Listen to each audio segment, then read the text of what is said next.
Chapter 234, Kumo-chan arrives. Izumi didn't expect his arrival to coincide with Kumoko, who was about to come out of the labyrinth. If he did the math, it would mean that 1 year in his world was equal to 2 years in the current world. But it would be better if Izumi checked it later to make sure. After all, his phone is still working fine right now. He didn't want to stay in this world for long. The most important thing now was the creatures that would soon appear. Izumi shouted, "A monster from the middle layer of this labyrinth will appear soon. Don't dare to lay your hands on it if you still love your life." His eyes also looked at them with a sharp gaze. One of the fortress soldiers, who was a captain, asked, "Why aren't we allowed to attack, sir? Aren't monsters from the middle layer of the labyrinth very dangerous and strong?" "That's why I want it as my partner. I want to tame it because I need its power." Izumi explained it a bit, then continued in his mind. "Of course, the latter was half a lie. I indeed want its power, however, I won't tame it. What's more, this monster is not from the middle layer, but from the lower layer." Kumoko wasn't alone. From her aura, she ran outside and unconsciously herded other monsters in front of her. Izumi immediately descended from the top of the fortress. His gentle movements when landing attracted attention because he was not like an ordinary magician as the gust of wind suddenly appeared below him. He looked like someone who had manipulated an element using his entire body. It didn't take long, many monsters came out of the labyrinth. Izumi created a whirlwind and grouped the monsters at one point. After that, he created slashes of wind that came from several directions, decapitating all of the monsters. Each of his attacks imbued with Busashoku Haki, which hardened the wind slashes, and in fact, it was at least 10 times stronger. Somehow, my power increased quite a bit, and even my devil fruits attack became more precise. After clearing things up, Izumi sat in front of the labyrinth entrance while waiting for the main guest. Tack, tack, tack, tack.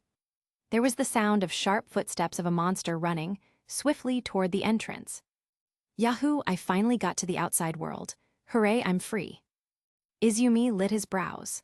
Not only translated other world languages, but it could also translate what Kumoko said as well. Well, not quite. It seemed Kumoko talked using Japanese.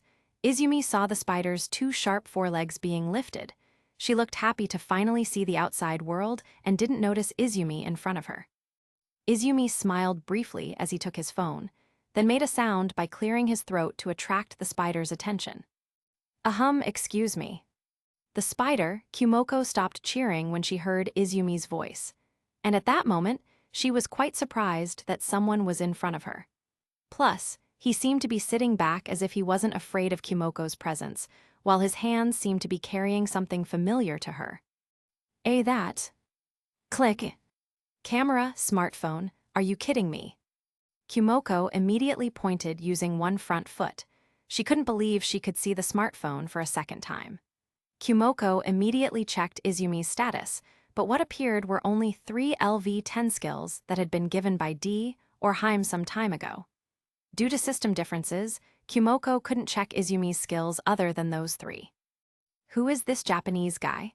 My appraisal skill only showed his 3 skills only. Not even his name was shown. Kumoko watched Izumi for a long time. Izumi waved his hand to call out to Kumoko, who was lost in thought. While remembering the smartphone, Kumoko jumped back in fright. And that's when Kumoko asked, "Don't tell me he is D." But at that time, I could clearly hear that D had a female voice. "Come here, Kumo-chan, or I'll push the spider blast button." I understand. Please don't do that." Kumoko heard Izumi's words that were exactly the same as D's, which was to press a button to destroy her body. So, she got a little scared and slowly drew closer to Izumi. Then, Izumi burst out of laughter. "PFFFT, hahaha, you're so funny, Kumoko-chan. And as I thought, you're afraid of her too." Kumoko's spider body looked tilted when she heard Izumi, who seemed to be teasing her. She was surprised enough to make her ask Izumi. He is not D. Is she his acquaintance?" Because Izumi admitted that he was joking, Kumoko became curious about him. Given that she couldn't see his status, Izumi was most likely the administrator. That was what Kumoko had in mind. Izumi looked around him, surrounded by such high walls. How about we get out of here and talk about it as we go? I'm a little uncomfortable here. After Izumi said so, Kumoko checked the surroundings. The fortress in front of her somehow caused her to think that she was being imprisoned. Kumoko immediately nodded, but then Izumi reminded her. Then act like I've tamed you, so you won't be attacked by the people in this fort. Kumoko immediately turned to the people on the top of the fortress, then muttered. If they attack, I'll fight back because it's called self-defense. Izumi was silent for a moment, then he said again. Is it okay if you later become an excuse for war? Did I say it out loud? Kumoko didn't know why a spider like her would be used as an excuse for war between countries. So, Izumi explained. There is one country that worships a sacred beast, and that sacred beast is none other than a spider. Considering your strength is far above the humans in this world, you can be used as an excuse for wars between countries. Well, although sooner or later the war will happen, if you appear, you will be used as another reason to cause war. Something like that can happen too, and at this time, she said it loudly. As a monster, killing humans would give her quite a lot of exp and could make her level up quickly. Moreover, because she was a monster, she was not a creature that could get along with humans, considering humans would feel superior to other creatures. That's why you don't just attack humans at will. Okay, I will not attack. Kumoko sighed in disappointment. Izumi asked Kumoko to stay still, then he created the wind under the spider's feet and sent Kumoko flying through the air. Izumi created the whirlwind and made himself fly, which simultaneously controlled the wind under Kumoko's feet and made the two of them fly together. Yua, what is this? You can fly and make other people fly too. Isn't this just too amazing? Yuu, I'm flying. Kumoko is usually quiet. However, she didn't know why Izumi seemed to be making her talk more. Izumi didn't care how excited Kumoko was right now. That might be her first experience flying, although Kumoko could use the air step, but well, it didn't count as a flying skill. Izumi landed on top of the fortress. There were the fort soldiers, each of whom had a look of horror on their face. They felt the aura overflowing from Kumoko's body. They felt how terrifying the monster was. Everyone, don't worry. This monster is already under my control. This monster will not attack humans, but if you attack it, you will be attacked back. Izumi tried to calm everyone down. After that, their expressions loosened up a bit. Kumoko herself looked left and right because she didn't understand what Izumi was saying. She hadn't studied the human language in her world, so it was only natural that she didn't understand it at all. As for Izumi, Kumoko knew his multilingual skill after she checked his status earlier, so she wouldn't be surprised if Izumi could speak multiple languages. As expected of Sir Magician, even such a terrifying monster could be tamed by Your Excellency. The captain of the fortress soldiers was impressed with him taming the terrible monster. Izumi paid no mind to the flattery. Then, farewell everyone. Then, Izumi bid farewell to them while taking Kumoko with him. The two of them left, and their shadows disappeared in the thick of the forest where they were headed. Chapter 235, Mother's Call. While walking in the forest together, Izumi saw Kumoko's behavior, which was quite cute. Walking here and there, talking to herself, talking to plants, talking to bugs, and even talking to the sun. Obviously, Kumoko was so happy after escaping the giant cage called the labyrinth. Well, finally, this sunlight hits my skin. She looked around and said, Hello butterflies, hello flowers. I'm not a hungry spider, you know, so I won't eat you. She walked and swayed in a dance, while thinking about something Izumi had previously said. With her current body, it was clear that she was a monster and considered dangerous to humans. So she opened her evolutionary tree for her future evolution. What she didn't expect was, her current species could evolve into Arachne, which is a spider monster that has a human body. Suddenly, she stopped. She had been alone for far too long, and only parallel thoughts in her mind had always accompanied Kumoko. And now, she is not alone anymore because there is someone who has a nostalgic face. Kumoko was silent for a moment while looking at Izumi, so Izumi started to speak. Miyamura Izumi, just call me Izumi. You're curious about who I really am, are you? Kumoko didn't know what to say. It's been a long time since he had a conversation with other people. Although he just talked with Izumi beforehand, it was due to her surprise as she did that unconsciously. In the end, she just nodded in response to his question. Izumi gave a smile because his guess was correct.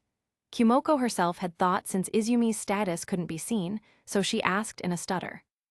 Are you Gilly Gilly's friend? Who is that? He's a dragon.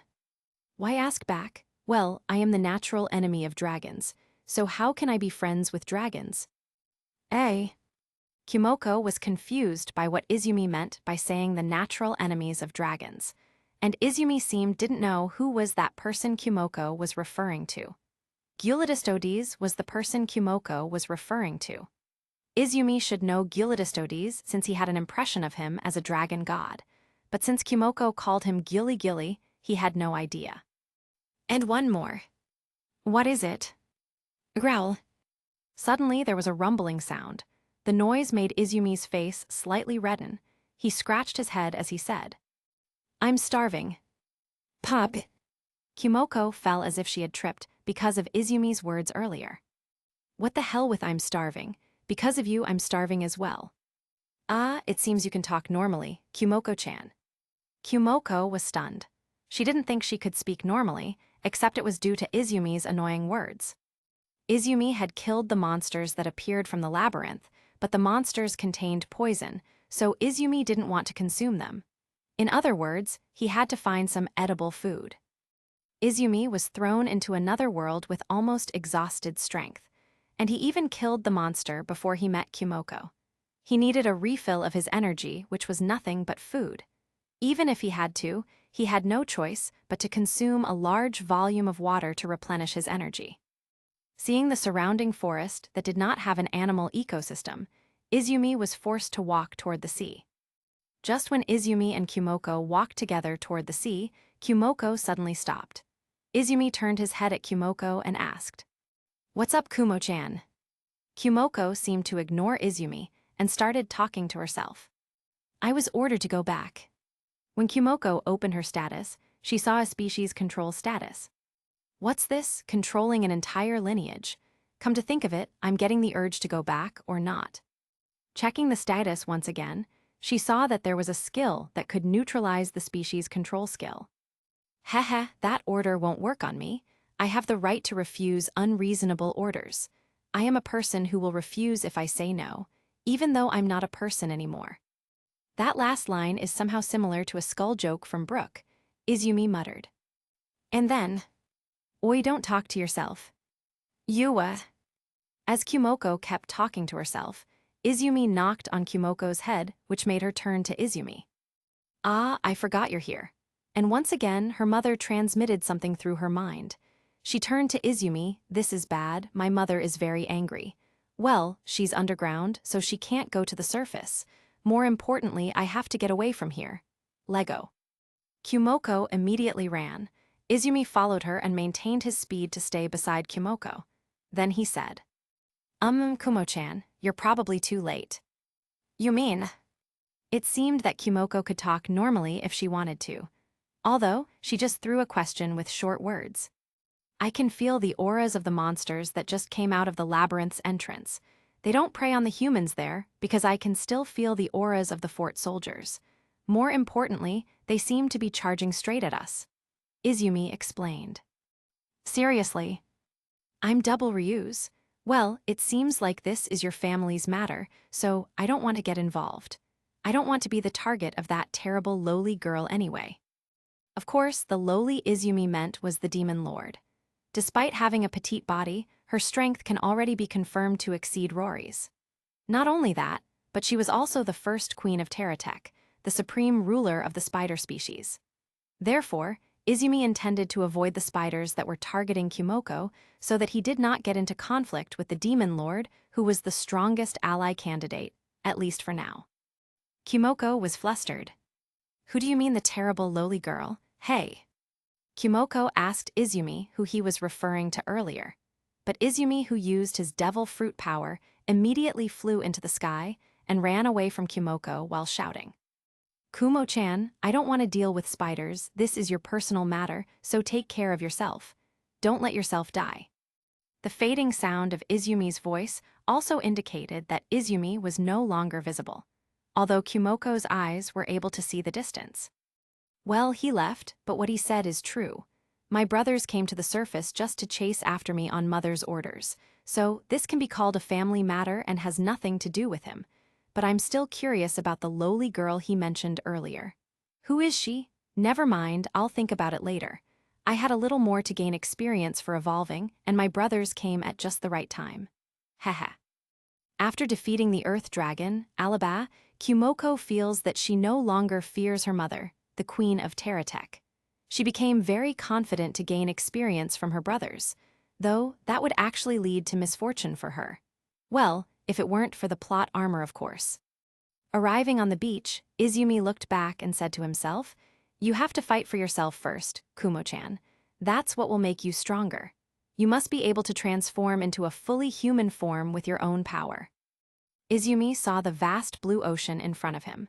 The beach is so clean without trash. However, even though the beach and sea are so clean and beautiful, the reality is more dangerous than the oceans of the modern world. Izumi had even felt the aura of the predators in the sea in front of him. Izumi started to think if he dived in the water while sucking the seawater, wouldn't it be a coincidence if the predators approached him? They can be used as a menu for later. Well then, Izumi dived into the seawater, and it didn't take long. Apart from filling his stomach and energy using seawater, he also got a lot of fresh fish meat. I sense the presence of a water dragon too, but why isn't it attacking me? Izumi thought. Perhaps the water dragon sensed Izumi's power, or maybe it was sensitive to his dragon slayer magic when he dived into the seawater. That was why no water dragon dared to approach him. After Izumi filled his stomach and his strength recovered, he went somewhere. He also didn't forget to wear the IS suit, which he had never had time to wear before. As he walked, he checked the time to estimate the difference in the flow of time between this world and his original world. He was quite surprised when he saw that the time on his phone was 10 times slower than before. That means what D said was true, that the time in this world was 10 times faster than his original world. He let out a sigh of relief at that. He asked Rory and Tabane to let them send a message to his mother that he had work that needed to be done.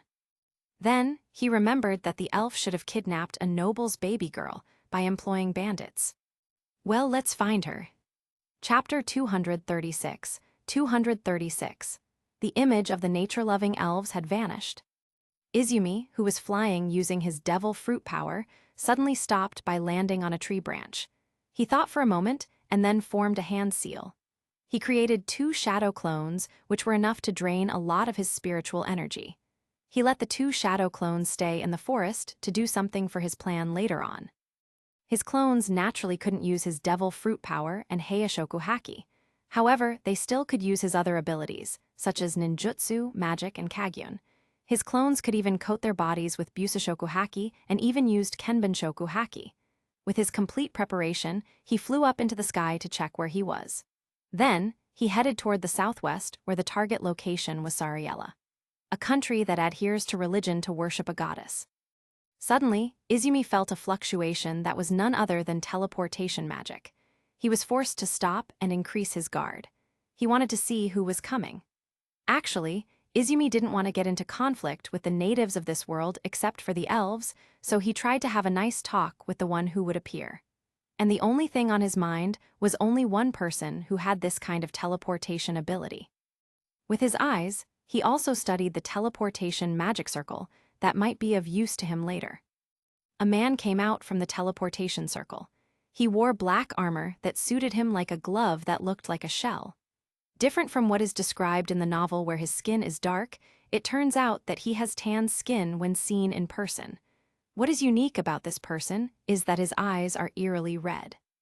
The person who appeared before Izumi was Gyulidistodes, who was the overseer of this world. But he is now just a god waiting for his world to be destroyed because of human actions, especially elves. Izumi didn't know why the god of this world didn't want to move to know the world was in critical condition. Instead, the god allowed the elves to steal the world's life energy, which they then spent massively on making god-slaying weapons. Seeing Gyulaistodes who just stared at him, Izumi also stared back at him. If Gyulaistodes really didn't want to say anything, Izumi wouldn't talk either. In the end, it was Gyulaistodes who opened the conversation. With what purpose did you come to this world? It would not be surprising if Gyulaistodes immediately revealed that Izumi was not from his world. Ask straight away, no chit-chat first. That was what Izumi had in mind. Since the god of this world had said so, Izumi could only answer. You should have asked the person who created the system in this world. She was the one who forcefully threw me into this world. Of course, the person Izumi was referring to was D, Haim, or perhaps Wakabahiro. She was involved in suggesting and creating systems in this world. However, she is not a god who is responsible for taking care of it. Then, what are you going to do in this world? If you want to know, why don't you ask her? Izumi's words made the tension heat up even more. Gyulaistodes didn't want to move because the person in front of him was probably related to D just like Kumoko. After all, Izumi mentioned the one who made the system in this world, which meant he knew D since Izumi only got silent in response to his question. He said again, I might be tasked with fixing this world, or maybe not. On the other hand, shouldn't people from this world have to play an active role to fix this world? Why should I help when the natives don't want to do it by themselves? Well, even so, I know that elves are tumors in this world, so I plan to slaughter them. You should be grateful to me. You don't have to. The safety of this world is none of your business. Gyulaistodes' words sounded ridiculous, so Izumi sneered at him. Then sleep there and wait for this planet to explode. I will save some people who were reincarnated into this world and bring them back to my world. I also don't really care if this world will be destroyed. If you get in my way, I'll be the one hunting you down later. Izumi flew away. Gyulaistodes didn't stop him because Izumi only said he wanted to save people from his world. Gyulaistodes knows there are reincarnators from another world after meeting Kumoko. Indeed, the critical situation in this world is not Izumi's business, but it would be wrong if reincarnators from other worlds were left to die in this world just because of an irresponsible admin. The conversation just now made him reflect on what Izumi had said. He kept wondering if he should change his mindset. Tusk, that stupid dragon god. If he really gets in my way later, be prepared that I'll use my dragon-slaying magic against you. Izumi muttered. Sometime later, Izumi found a horse carriage that had been surrounded by bandits. Many of the carriage guards had fallen, leaving 2 guards and the coachman trying to repel the bandits. Izumi sensed the aura of Kumoko, who was on top of the cliff and had yet to act. Izumi pursed his lips and decided to act first. Suddenly, the wind blew so hard that it threw the bandits in one location. The wind changed shape and whirled like a hurricane, which stunned the coachman and the 2 guards, until finally Izumi appeared in front of them. Are you guys all right? Why, yes. It's thanks to you. Izumi just smiled at their answer. Then his gaze shifted to the top of the cliff. Kumo-chan, there's an experience point, don't you want it? Since the opponents were bandits, Izumi didn't care if they died at his hands, but it would be better if they fell in Kumoko's hands. Kumoko, who was on top of the cliff, was surprised. He can tell where I am even though I'm hiding. Kumoko couldn't see Izumi's status other than the 3 skills Izumi had. However, Izumi's ability that he displayed just now was not detected through the status appraiser.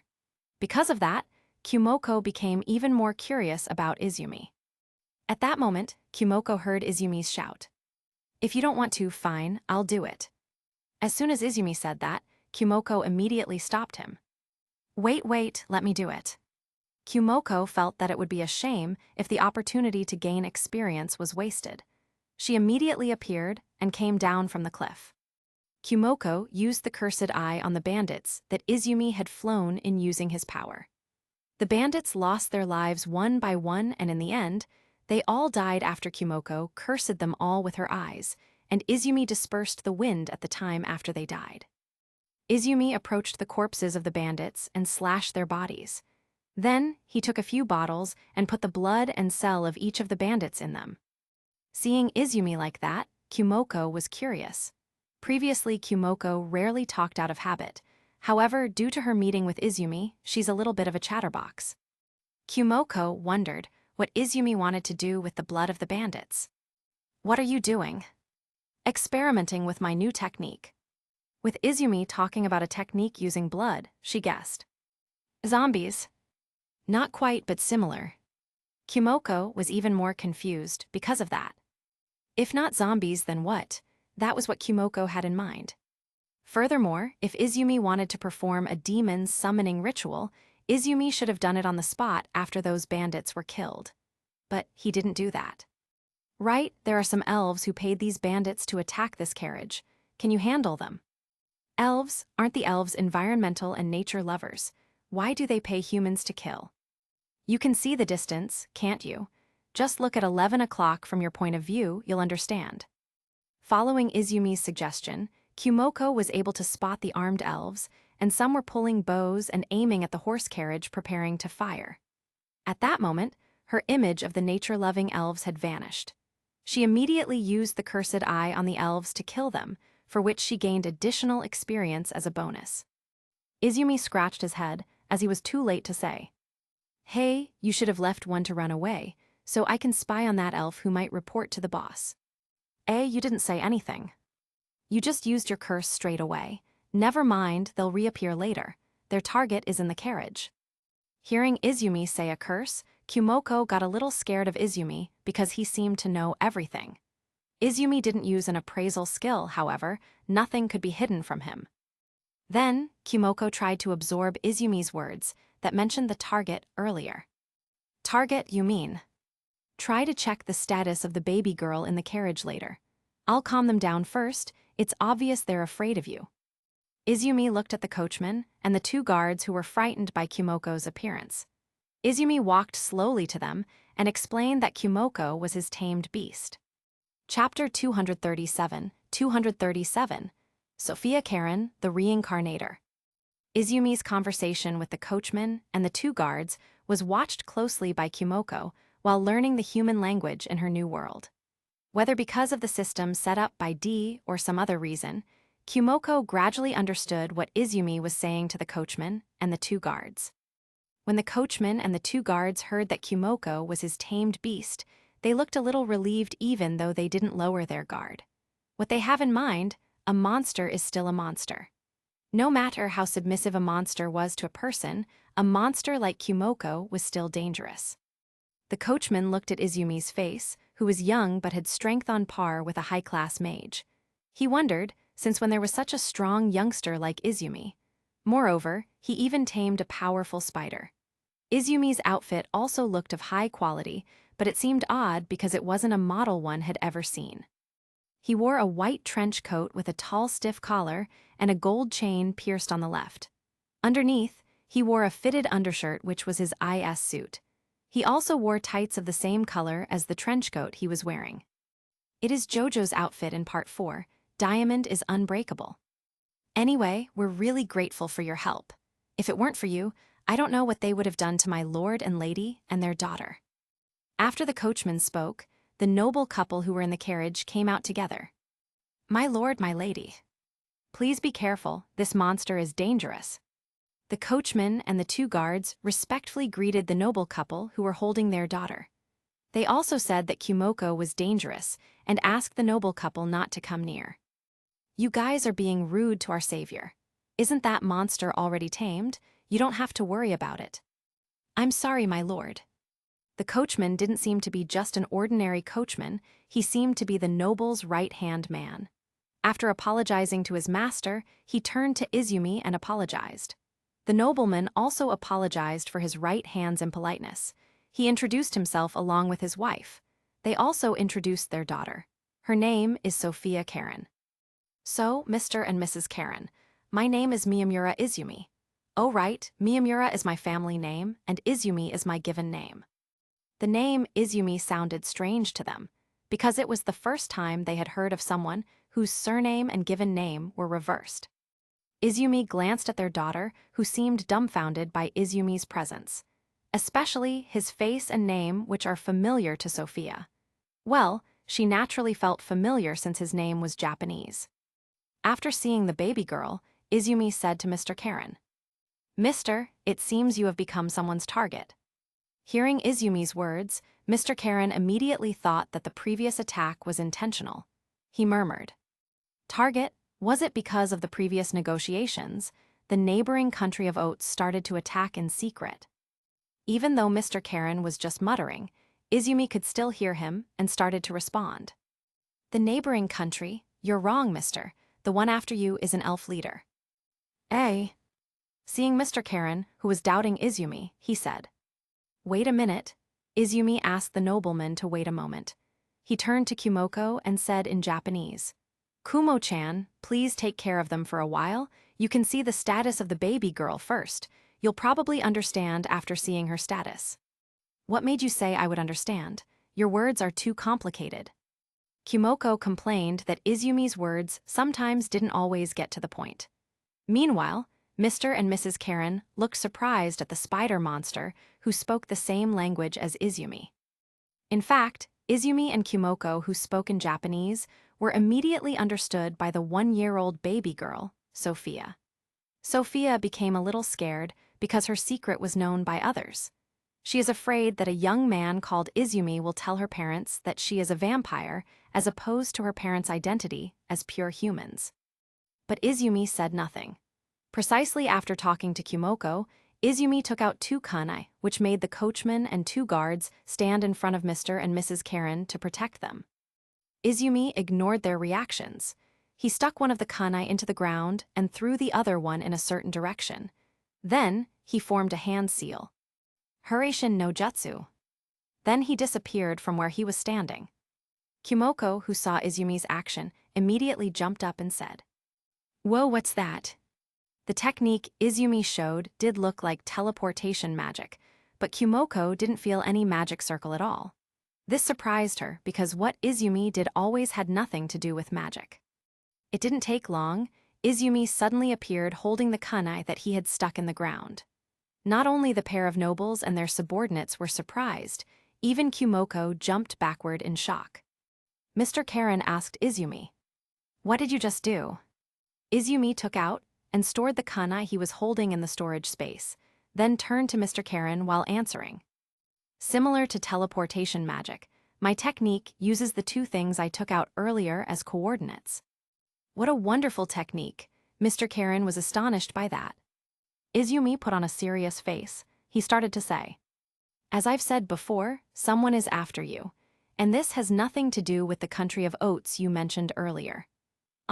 Actually this has nothing to do with you too, because what those people are after is your daughter." "My daughter?"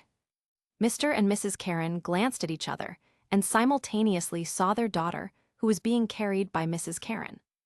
Izumi could have kidnapped their daughter, but their daughter has the mentality of a 17-year-old girl. Izumi doesn't want to fight just because the girl felt she had been kidnapped and separated from her parents. "I'll show you something. You better close your daughter's eyes because it's too early for her to see." With Izumi's warning, Mr. and Mrs. Karen closed Sophia's eyes.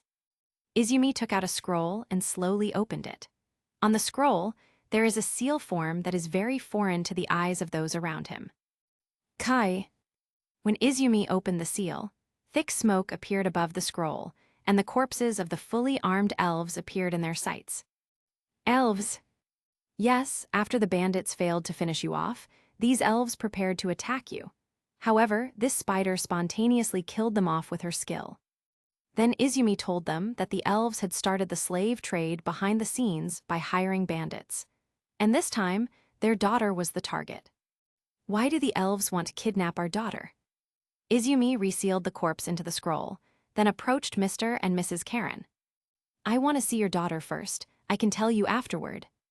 At first, the couple hesitated, but they nodded and allowed Izumi to see their daughter. Izumi didn't turn her head, but spoke to Kumoko in Japanese. "Kumo-chan, how is it? Have you seen Sophia's status?" "I have a lot of questions here. Both her parents are human. Why is she a vampire? So, what's with that Negishi Shouko?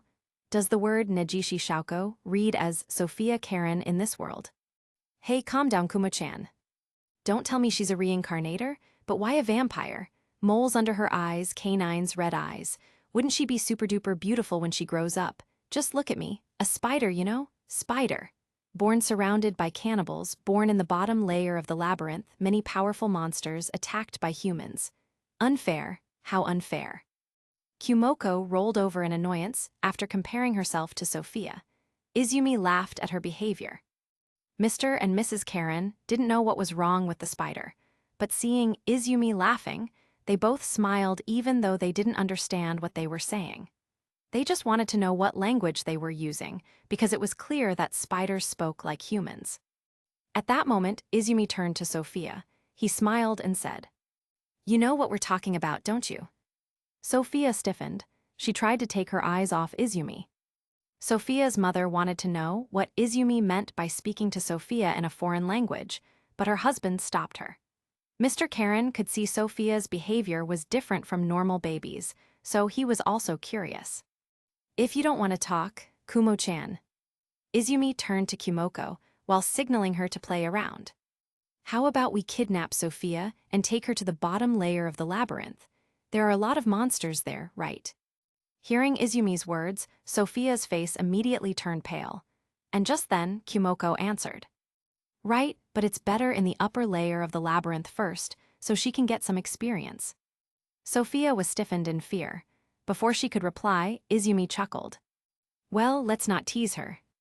Izumi decided to not let Sophia talk, since her parents might creep out when a year-old baby could talk normally. Chapter 238, Japanese, Ancient Language, Raffle. Sophia already understood that she was reincarnated in a fantasy world. Seeing the spider in front of her, which was much bigger than the size she had ever seen, she became more certain that there might be other monsters like Kumoko, or a legendary monster such as a dragon. Meanwhile, a pair of parents who saw the look on Sophia's face was so surprised, as if their daughter understood the foreign language that Izumi had said earlier. "This," Izumi explained to Sophia's parents so that there would be no misunderstanding. "Well, as you can imagine, your daughter is very special and intelligent. There were about 25, from humans to monsters, who were blessed with intelligence from the moment they were born. For example, your daughter and this spider." Izumi pointed at Sophia and Kumoko in turn and told them that a spider that was with him was also special. He continued, "And the leader of the elves is targeting them.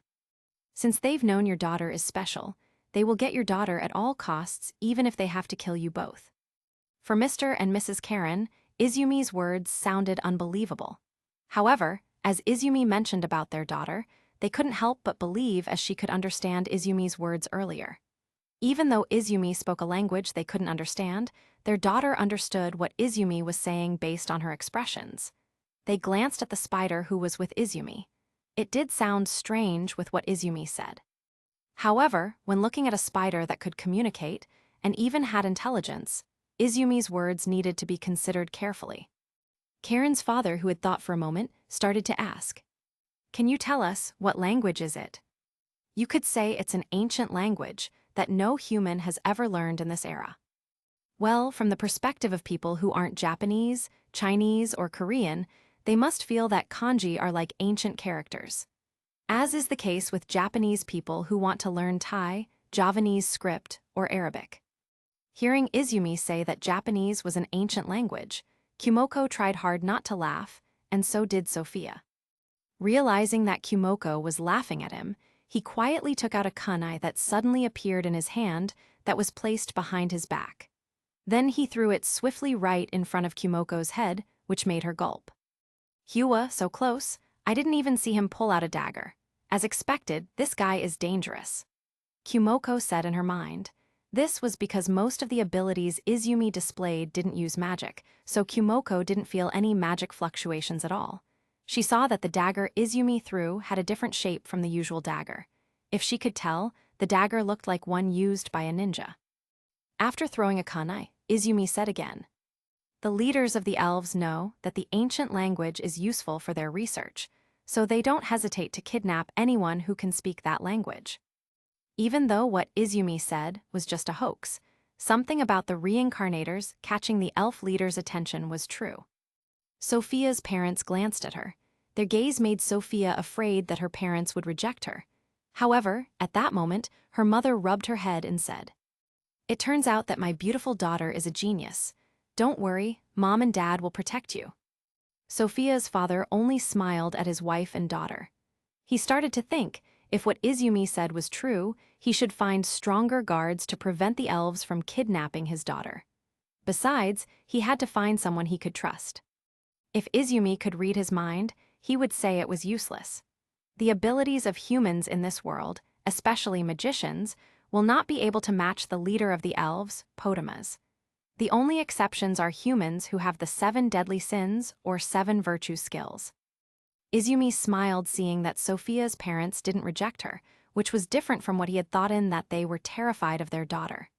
In case Sophia is rejected, Izumi will think that they don't deserve to be called parents, and Izumi intends to take Sophia away from them. Even though it was a bit troublesome, it would be better for Sophia's future. After all, she was originally not from this world. After a while, Izumi made an excuse to say goodbye. Sophia's parents want to take Izumi to their mansion as a reward for his help. But they insisted, so Izumi asked for some money to buy something. And since Sophia's father only had 50 gold coins in his pocket, he gave them all to Izumi. "Kumo-chan, let's go. If you are with them, they will be in danger." After saying that, Izumi left. Izumi's words confused Kumoko, which made her ask, "Hey, what did you mean earlier?" Kumoko's question went unanswered after seeing Izumi leave, which made her follow where he was going. After Izumi and Kumoko were far enough from Sophia's location, Izumi slowed down. Kumoko didn't know why Izumi suddenly decided to leave, but there was something that made her so curious. Izumi, was what you said about the elves true?" "Yep." "How did they know about the reincarnators?" Izumi suddenly stopped and wore a serious expression. He asked Kumoko, "Before that, I want to know, how many times has D contacted you?" "D, that annoying self-proclaimed evil god." Izumi nodded, then Kumoko continued, "Only once." When he heard Kumoko saying that she was contacted by D once, Izumi clicked his tongue in annoyance. Izumi thought, if Kumoko has only made contact with D once, it means that D will soon contact Kumoko again, and maybe it will happen when Kumoko evolves. "Let me tell you something, Kumo-chan. If D contacts you again, try to clear your mind. For some reason, I found out that you have a close connection with D that allows her to read your mind. That means whatever is on my mind must be known to her. You could say that. I can tell you everything about this world, including the reincarnators. That's when you've settled your problem with your mother, the Queen of Terratech." "My mother, you don't have to worry. She's in the lower layer of the labyrinth. How could she come to the surface?" "Oi, your words are like raising a death flag." Boom! Izumi and Kumoko heard a loud explosion caused by magic. Kumoko thought someone was fighting using magic. But after a while, a colossal spider appeared and scared Kumoko to death. "Nai-wa!" Kumoko was stupefied when she saw a colossal spider appear before her. Her 4-feet-like blade pointed at the colossal spider. "What's with that status? It's 5 times stronger than the earth dragon I once defeated with my life on the line. What to do? How can I defeat my mother?" Kumoko felt disbelief after seeing her mother's status. Kumoko herself fought evenly against the earth dragon despite Kumoko's lower status. But her mother had 5 times the status of the earth dragon she had once defeated. "See, this is the result of what you said earlier. You raised a flag." "Is it my fault?" "That's right, I raised a flag. I shouldn't have said that." Izumi, who saw the colossal spider, had thought that he might have a way to defeat it. However, that's when it's a one-on-one fight. Not only does Queen Terratech have thousands or even tens of thousands of children who submit to it, but it also has a backing, the Demon Lord. How could Izumi want to deal with Queen Terratech when there is someone troublesome behind it? Well, Izumi wasn't afraid of the Demon Lord, but Izumi wanted to take her as an ally, so it's best if he gave her a good impression. "Then Kumo-chan, survive your mother's wrath, see you later." Izumi formed a hand seal and then disappeared, leaving Kumoko alone. Hey, don't leave me, traitor." Izumi appeared on the top of a carriage that was none other than Sophia's parents' carriage. He had left a jutsu formula on that carriage that might be used in an emergency. Izumi's appearance startled the coachman and the two guards and made them stop the carriage. Izumi immediately apologized. "Sorry to startle you. I was forced to use one of my techniques due to an emergency situation." Mr. Karen asked from inside the carriage. The coachman answered. "Lord, our benefactor suddenly appeared out of nowhere." Hearing Izumi's sudden appearance, Mr. Karen got out of the horse carriage. However, Izumi was nowhere to be seen. He already flew away when the coachman reported to his lord. Chapter 239. Coincidentally meeting Kumo-chan again. Izumi spent a few days creating new techniques with his devil fruit power. However, he felt it wasn't enough. Creating new techniques is very easy because he has complete control over his devil fruit power. Unfortunately, though, what he lacks is strength. What to do? Izumi pondered for a while. He lit his eyes, but then frowned. It was clear that he had an idea.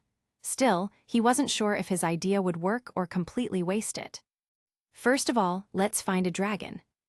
And sure enough, what Izumi thought to become stronger was to merge his blood and cells with dragons. Due to his dragon slayer magic, his body was too sensitive to dragon blood. Only by being bathed in dragon blood, his blood and cells can mutate without having to use dragon slayer magic first. There was no doubt he would be stronger, but he might lose his sanity if he lost control of his new power. Yet, Izumi was actually thinking something even crazier.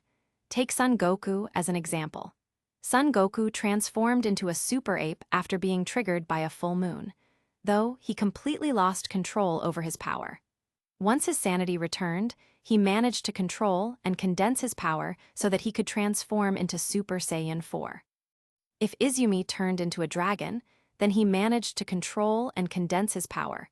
Wouldn't he become a Super Dragonian with 4,000 times of power? Jeha, this would be interesting. My own version of Super Saiyan. Izumi grinned while thinking of the possibility. When the clear sky was replaced by the pitch darkness of the night, Izumi walked in a certain direction, carrying 2 bottles full of dragon blood. Hey, what should I do? Drinking blood directly does have a higher effectiveness than bathing in blood. But Izumi shook his head. Well, let's leave it for later. Unknowingly, he flew toward a fairly large city in Karen County. It was the territory of the noble. To be exact, it was Sophia's family territory. Ahem. Izumi felt a familiar presence. His sight switched to the presence he sensed earlier. Then, he put a smile on his face. Oh, she has evolved? Her strength has increased drastically. Well, it's too bad that her strength still doesn't match that Lolita Demon King yet.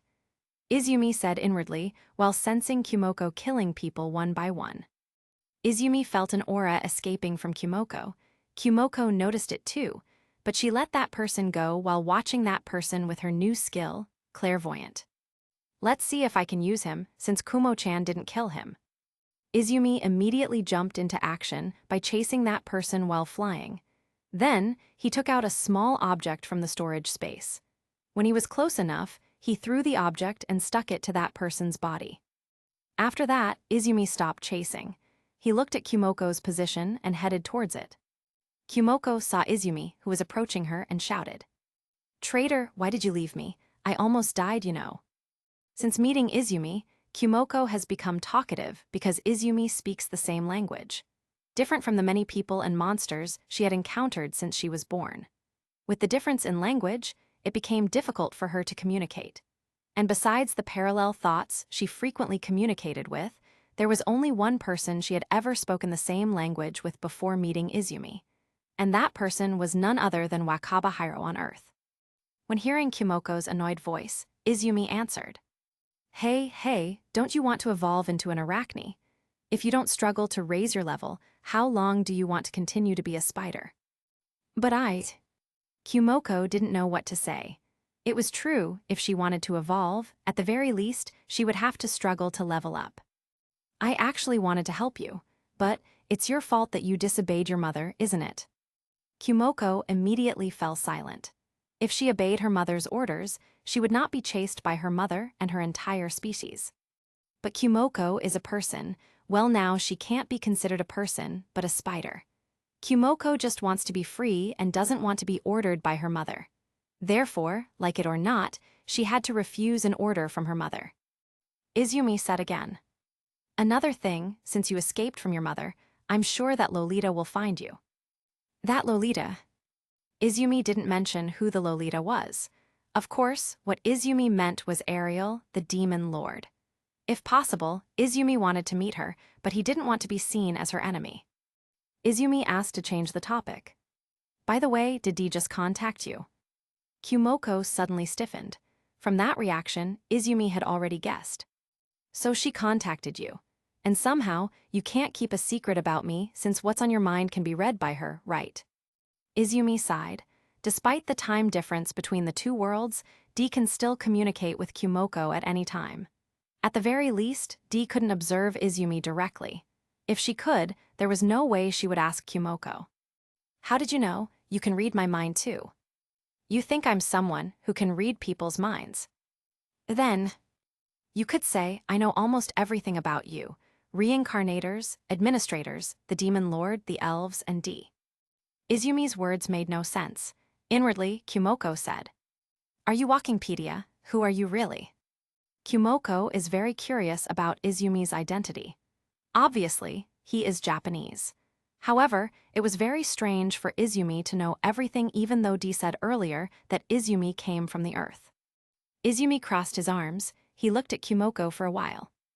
Actually, I wanted to tell you everything about why you were reincarnated into this world, who else was reincarnated, who was Dee, and so on, including me. However, you can't even protect your secret from Dee. Why would I tell you if what I said would end up being known by her? It's not my fault, okay? Kumoko snapped. Then she added inwardly, it was impossible not to think of anything when asked by her. She was always baiting me with some questions that would fill my mind. Izumi slapped his forehead. He sighed and sat down beside Kumoko. Never mind, so what have you gained after you evolved? Slowly but surely, Kumoko told him everything as if she completely trusted Izumi. She said that her taboo skill had already reached the maximum level. With that maxed out skill, Kumoko received information that the life energy in her new world was running low due to the actions of the natives who discovered the energy core. This caused half of the world to be uninhabitable and died due to the increasingly depleted energy core. Even though Kumoko got that information, she didn't know who was the mastermind behind causing her world to approach a crisis of destruction. You'll find out later. After all, your strength isn't enough to overcome the destruction of the world. You better level up first. Kumoko looked at Izumi silently. Izumi didn't look surprised at all by Kumoko's statement. She marveled, what the heck did he not know about? He seemed to know everything about the world she lived in, while Kumoko's mind was full of questions about Izumi. Izumi blatantly uses his holographic computer. She was instantly dumbfounded.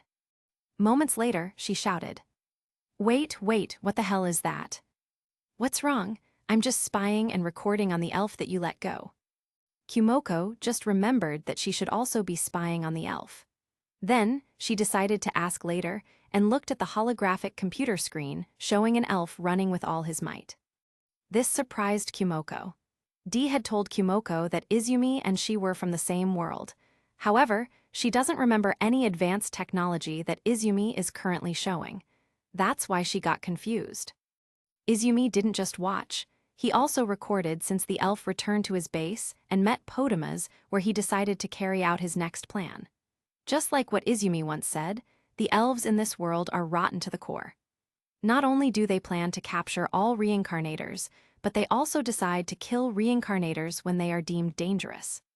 Kumoko turned to Izumi and asked, I wonder, how do you have a computer like this? I created it. Created, impossible. Kumoko couldn't believe that Izumi, who came from the same world, could create such technology. Izumi just shrugged his shoulders and then answered with a smile. Well, it's up to you to believe it or not. Then, Izumi ignored Kumoko and stood up. Izumi said that he wanted to go to Karen County and couldn't take Kumoko with him. He also said that he couldn't take her unless Kumoko had evolved and had a fully human form. Hearing about full human form, Kumoko's eyes lit up. She didn't know whether what Izumi said was true or not, but it could be said that there was a chance to evolve and have a fully human form after Arachne's evolution. Before Izumi left, he reminded Kumoko. Be careful, the demon lord is already eyeing you. She can come to you at any time. Then Izumi disappeared, and his last words before leaving left her confused. Chapter 240, The Demon Lord Ariel. Demon Lord. Kumoko didn't understand what Izumi meant about her attracting the demon lord's attention. She never remembered having a conflict with the demon race, much less being hostile to the demon lord. Maybe he meant it. Since I have the title champion, the demon lord acknowledged my existence and wanted to recruit me. Ha, that must be what he meant. Hum. Kumoko spoke to herself while nodding her head. Yet, what awaits her is a crisis between life and death. 2 days later in the evening. Finally done.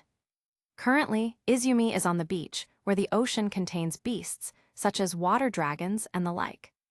At first, he went to Karen County to buy some magic tools or metal materials. However, because his money was up, he couldn't rent an inn. He also felt uncomfortable asking Sophia's father for help, so he decided to leave. Izumi has 3 skills given by D. The first was the automatic translation that he had used when he arrived in the world he now lived in. The second and third are weapon creation and item creation. Although those skills are only auxiliary skills, they are very useful skills, especially when both skills have reached their maximum level. Now, my Iz already has a more powerful and complete arsenal than before. There are only 2 things left. After finishing his work, Izumi dives into the sea in search of prey due to his empty stomach. He caught some big fish and cooked them. Izumi muttered, "It would be great if I obtained precious and indestructible materials to create a god-slaying sword or something." Thinking of materials for making weapons, of course, the first thing he thought of was a dragon, because most good weapons were made from parts of dragon bodies, bones, scales, or teeth. Looks like I have to go down to the lower layer of the labyrinth. Better ask Kumo-chan for directions. Thinking of that, he immediately went to look for Kumoko. However, when Izumi arrived in Karen County, he saw no sign of Kumoko. He couldn't detect her aura at all, be it inside of the city or outside. Don't tell me she's met the demon lord already. But Izumi found it strange. It was only the 2nd day after Kumoko evolved. She shouldn't have met the demon lord so soon. Izumi stopped by Karen County for a bit to check on the situation. Maybe he got some information about Kumoko. And sure enough, Kumoko was still here in the morning, but she went somewhere during the day. Izumi headed into the city, jumping from one building to another undetected like a ninja. When he saw a familiar carriage in a mansion, he stopped at a large tree near the mansion. Izumi was relaxing on a large tree near the mansion while waiting for Kumoko to come back. The next day, Izumi saw Mr. Karen's guest, who was an ambassador from the country of oats, causing trouble. He seemed to be deliberately drawing anger from Mr. Karen for something to happen.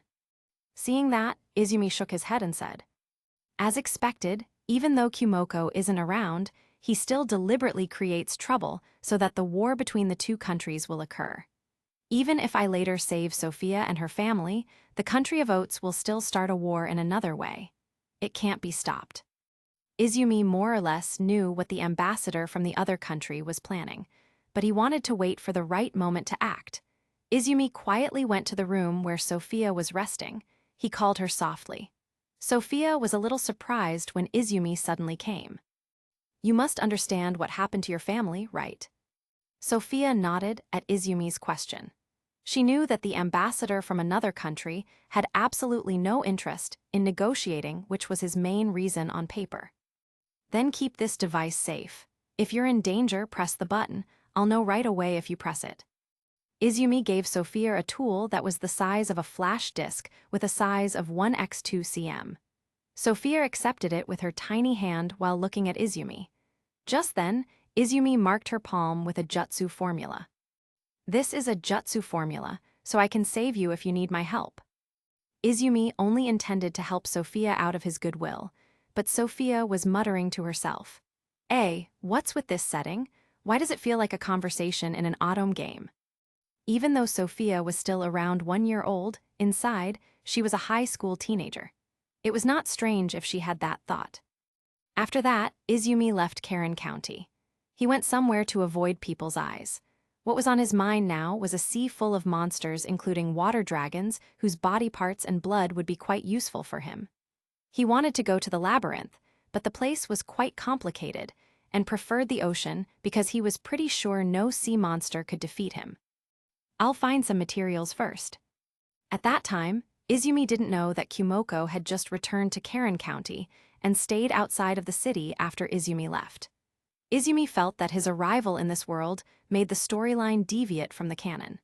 So, he thought that Kumoko had already met the demon Lord Ariel, and she had fled to another place to avoid her. For 3 days, Izumi only went to 2 places, at the bottom of the sea and on the beach. Not only trained his body, but he also made weapons from the materials he got when hunting a water dragon. With just 1 dragon, he had already obtained a lot of raw materials from the dragon's body parts. Then, Izumi made various kinds of weapons except for firearms. Starting from swords, daggers, a pair of gloves, a spear, some kunai, some shuriken, and several other weapons. Thanks to the weapon creation skill, Izumi was even able to make a weapon with just a few taps of the hammer, like using a forging skill in a novel that had a story about a VR game. Boom! Suddenly, Izumi heard an explosion sound from a distance. Ahem. Izumi immediately packed his things and looked at the situation from midair. Due to the considerable distance, Izumi couldn't sense the presence or aura of someone who had just made a commotion. This made him curious and flew closer to the location. The silhouette he saw from a distance came into view. What he saw was the figure of a little girl who seemed to be trying to communicate with the spider monster in front of her, which was none other than Kumoko. Ariel. The little girl is Ariel, the demon lord who is one of the oldest creatures in the world. Izumi wondered what they were talking about, but he saw Ariel's face was slightly angry, which Izumi could guess the cause of. Since Kumoko had killed many of her kin, how could she not be angry? Yet, the one who killed them was also one of her own kin, to be exact, her granddaughter. Izumi suddenly stopped. He could have saved Kumoko, but he knew that Kumoko was immortal now. He had absolutely no benefit in saving Kumoko now. Izumi thought that it was better for him to descend to the ground than in the midair. And the moment Izumi's feet stepped on the ground. Bang! He saw with just one move, Ariel had destroyed Kumoko's body into pieces, which were then thrown into the ocean. Izumi frowned and looked at that attack. Too strong, what the hell with that power? My power can't even come close to that. Izumi muttered in amazement. Ariel is one of the oldest beings on the planet. It wouldn't be strange if her position was at the level of a god or an administrator. But then again, it's been almost a millennium since she hasn't been able to break through to the god level. Izumi didn't feel that Ariel used law energy as Wakabahiro did. It is safe to assume that Ariel can't use it at all. Or perhaps she is hiding her power all along. Izumi wasn't sure. With the exception of law power, although Izumi still loses to Ariel in terms of raw power, Izumi has another aspect that enhances his strength to the point that he can be said to be on par with Ariel. Chapter 241, 241. Face to face with the Demon Lord. After finishing off Kumoko, Ariel, who originally intended to leave, immediately stopped when she saw Izumi's silhouette. Izumi seemed to remain calm when Ariel's gaze fell on him. He just stayed on the spot when Ariel slowly approached him.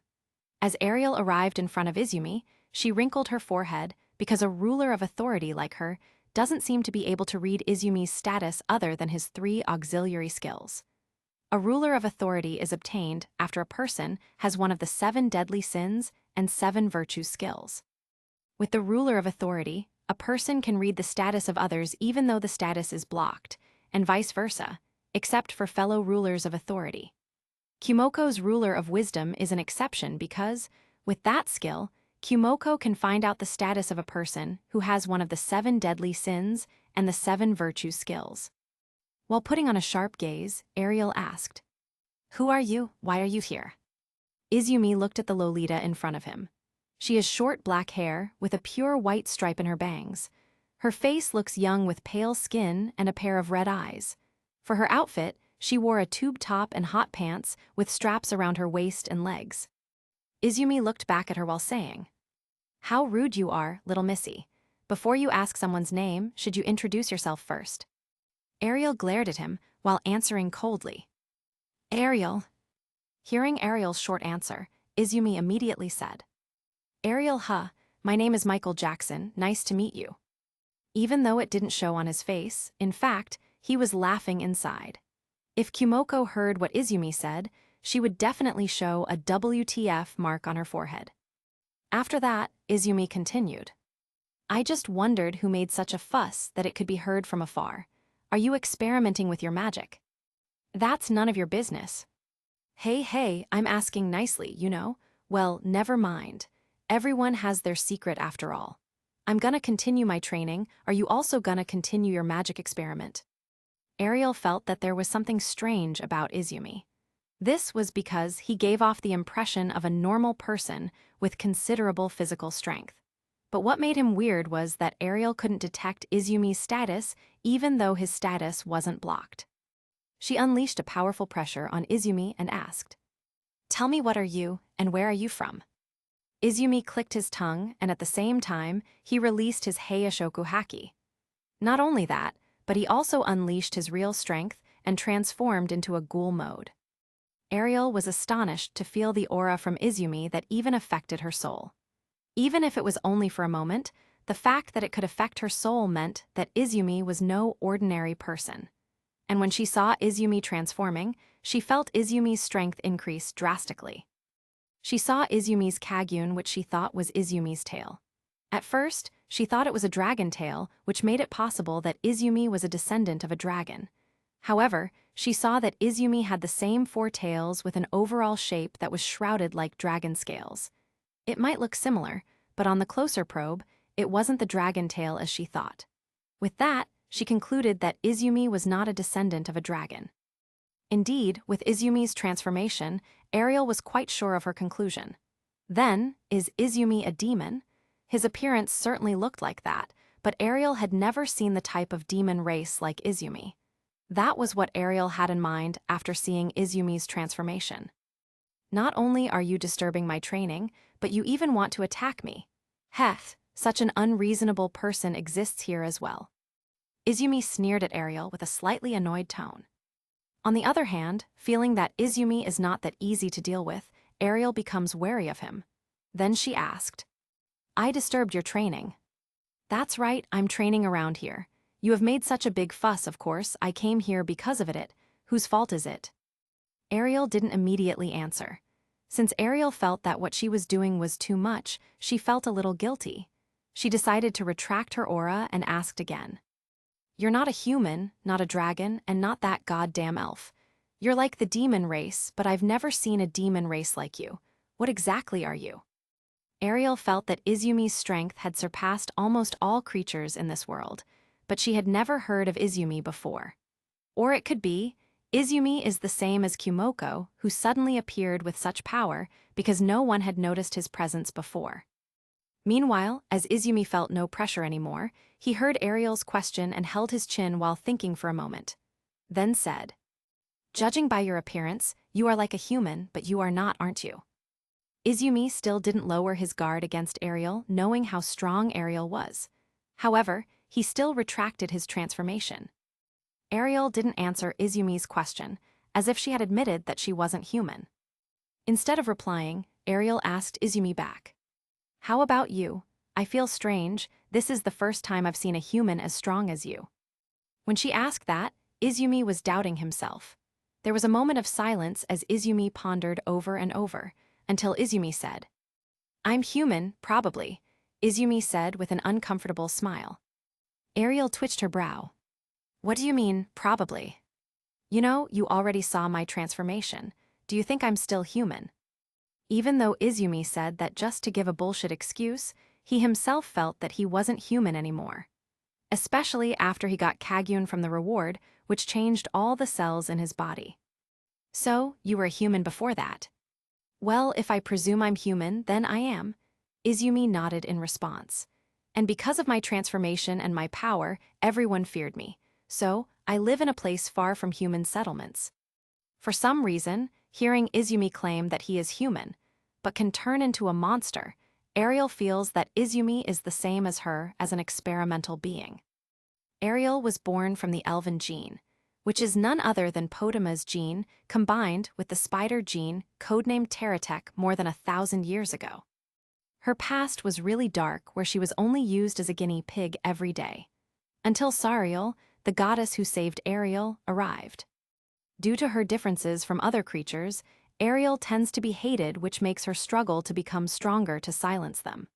And not long after that, because she possessed the Teratek gene, the Teratek born from her skill became a sacred beast in a certain country. In that era, humans discovered planetary energy, which led Sariel to issue an official opinion against its use, explaining that it is the vital energy of the planet. However, her warning is largely ignored due to the appeal of unlimited energy and longevity. And the greed of mankind led to a great war in which Gyuladistodes led the dragons to attack humans and steal most of the energy from the planet.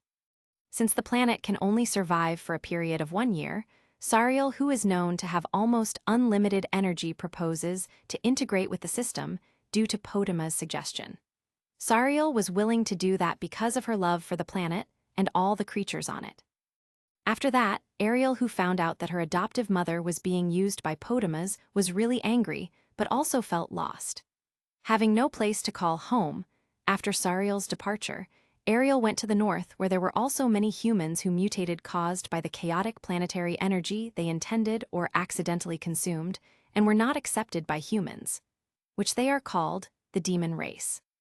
Given Ariel's past, the possibilities of what Izumi went through were more or less the same as back then. If you have no place to stay, come with me, Ariel decided to offer him shelter. Ariel felt it would be a shame if she missed this opportunity. She could see that Izumi's strength was quite useful when needed, but unexpectedly Izumi shook his head. Sorry, not now. I still want to perfect my technique first. If destiny says we will meet, it means we will definitely meet again in the near future. Chapter 242, 242. Ariel-chan arrives on the battlefield. Looking at the disappearance of Ariel from Izumi's sight made him curl up his lips. He was kinda looking forward as he waited for something interesting that would happen soon. She didn't bother to check whether Kumo-chan is still alive or not and just went off like that, Izumi murmured. Just in case, he marked the ground and flew toward where Kumoko's body was smashed to pieces. Before long, he felt Kumoko's aura, which made him approach her. He could see that there was only her head left as it floated on the surface of the water. But her life force didn't regress at all as she slowly recovered. You're quite lucky, Kumo-chan. Kumoko wanted to jump when Izumi scared her with his sudden appearance. Though Kumoko doesn't have a body anymore, so she can't jump. What the heck, you scared the shit out of me.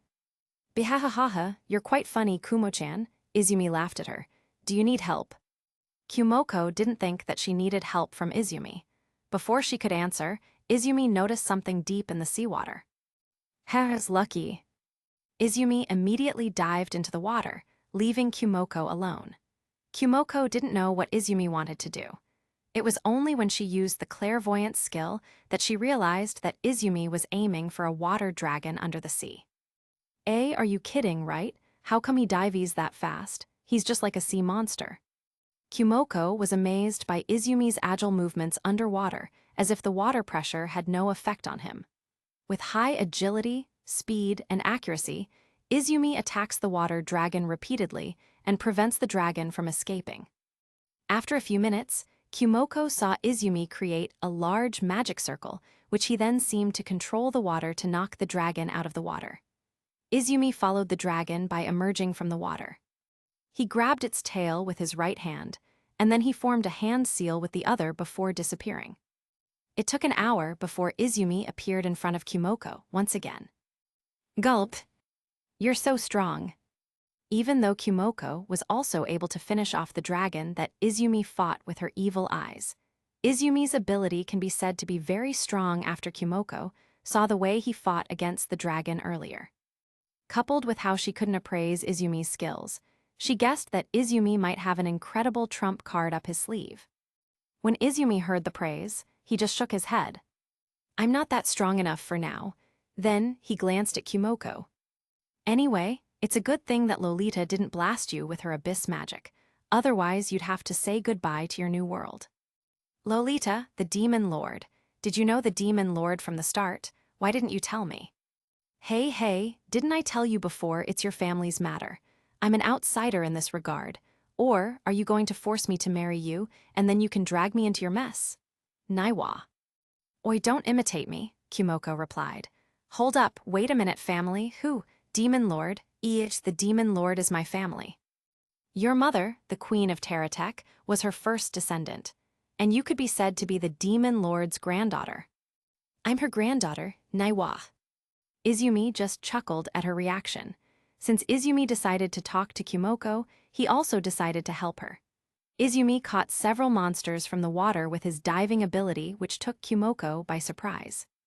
Not only can he fly, but he can also dive into the water like a fishman. Kumoko only spoke to herself after she saw Izumi helping her catch prey to make her level up. If she leveled up, her body would fully recover, and Izumi knowing that made Kumoko tremble. Kumoko thought inwardly, "It's so hard to deal with the people who know all my secrets. I better not antagonize him." It didn't take long for Kumoko to be reborn with her new body after leveling up. Hayahaha, I'm revived. Immortality is the best. Kumoko looked overjoyed as she happily jumped in the air using her air step skill. She also wanted to thank Izumi for helping her. However, what the hell? How can you stand on the water's surface? Is there anything you can't do? At first, Kumoko thought Izumi was just flying with the flying skill he had shown before. But when she looked closely, it turned out that Izumi's feet were above the water's surface. And his feet also moved along with the ripple of the water. PFFFTT, don't think about it too much. You'll get stressed out later, you know. Izumi only replied with a laugh. He had no intention of hiding his abilities from Kumoko because Kumoko's abilities were also absurd.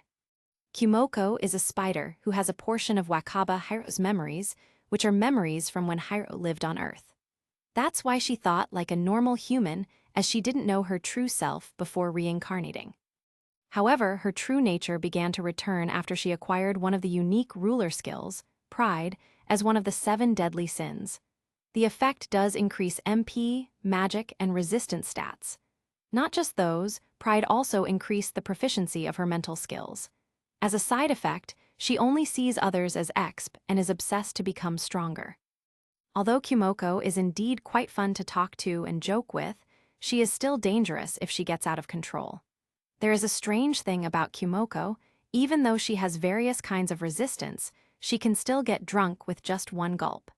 Izumi doesn't understand why Kumoko can get drunk with liquor even though she has a lot of resistance.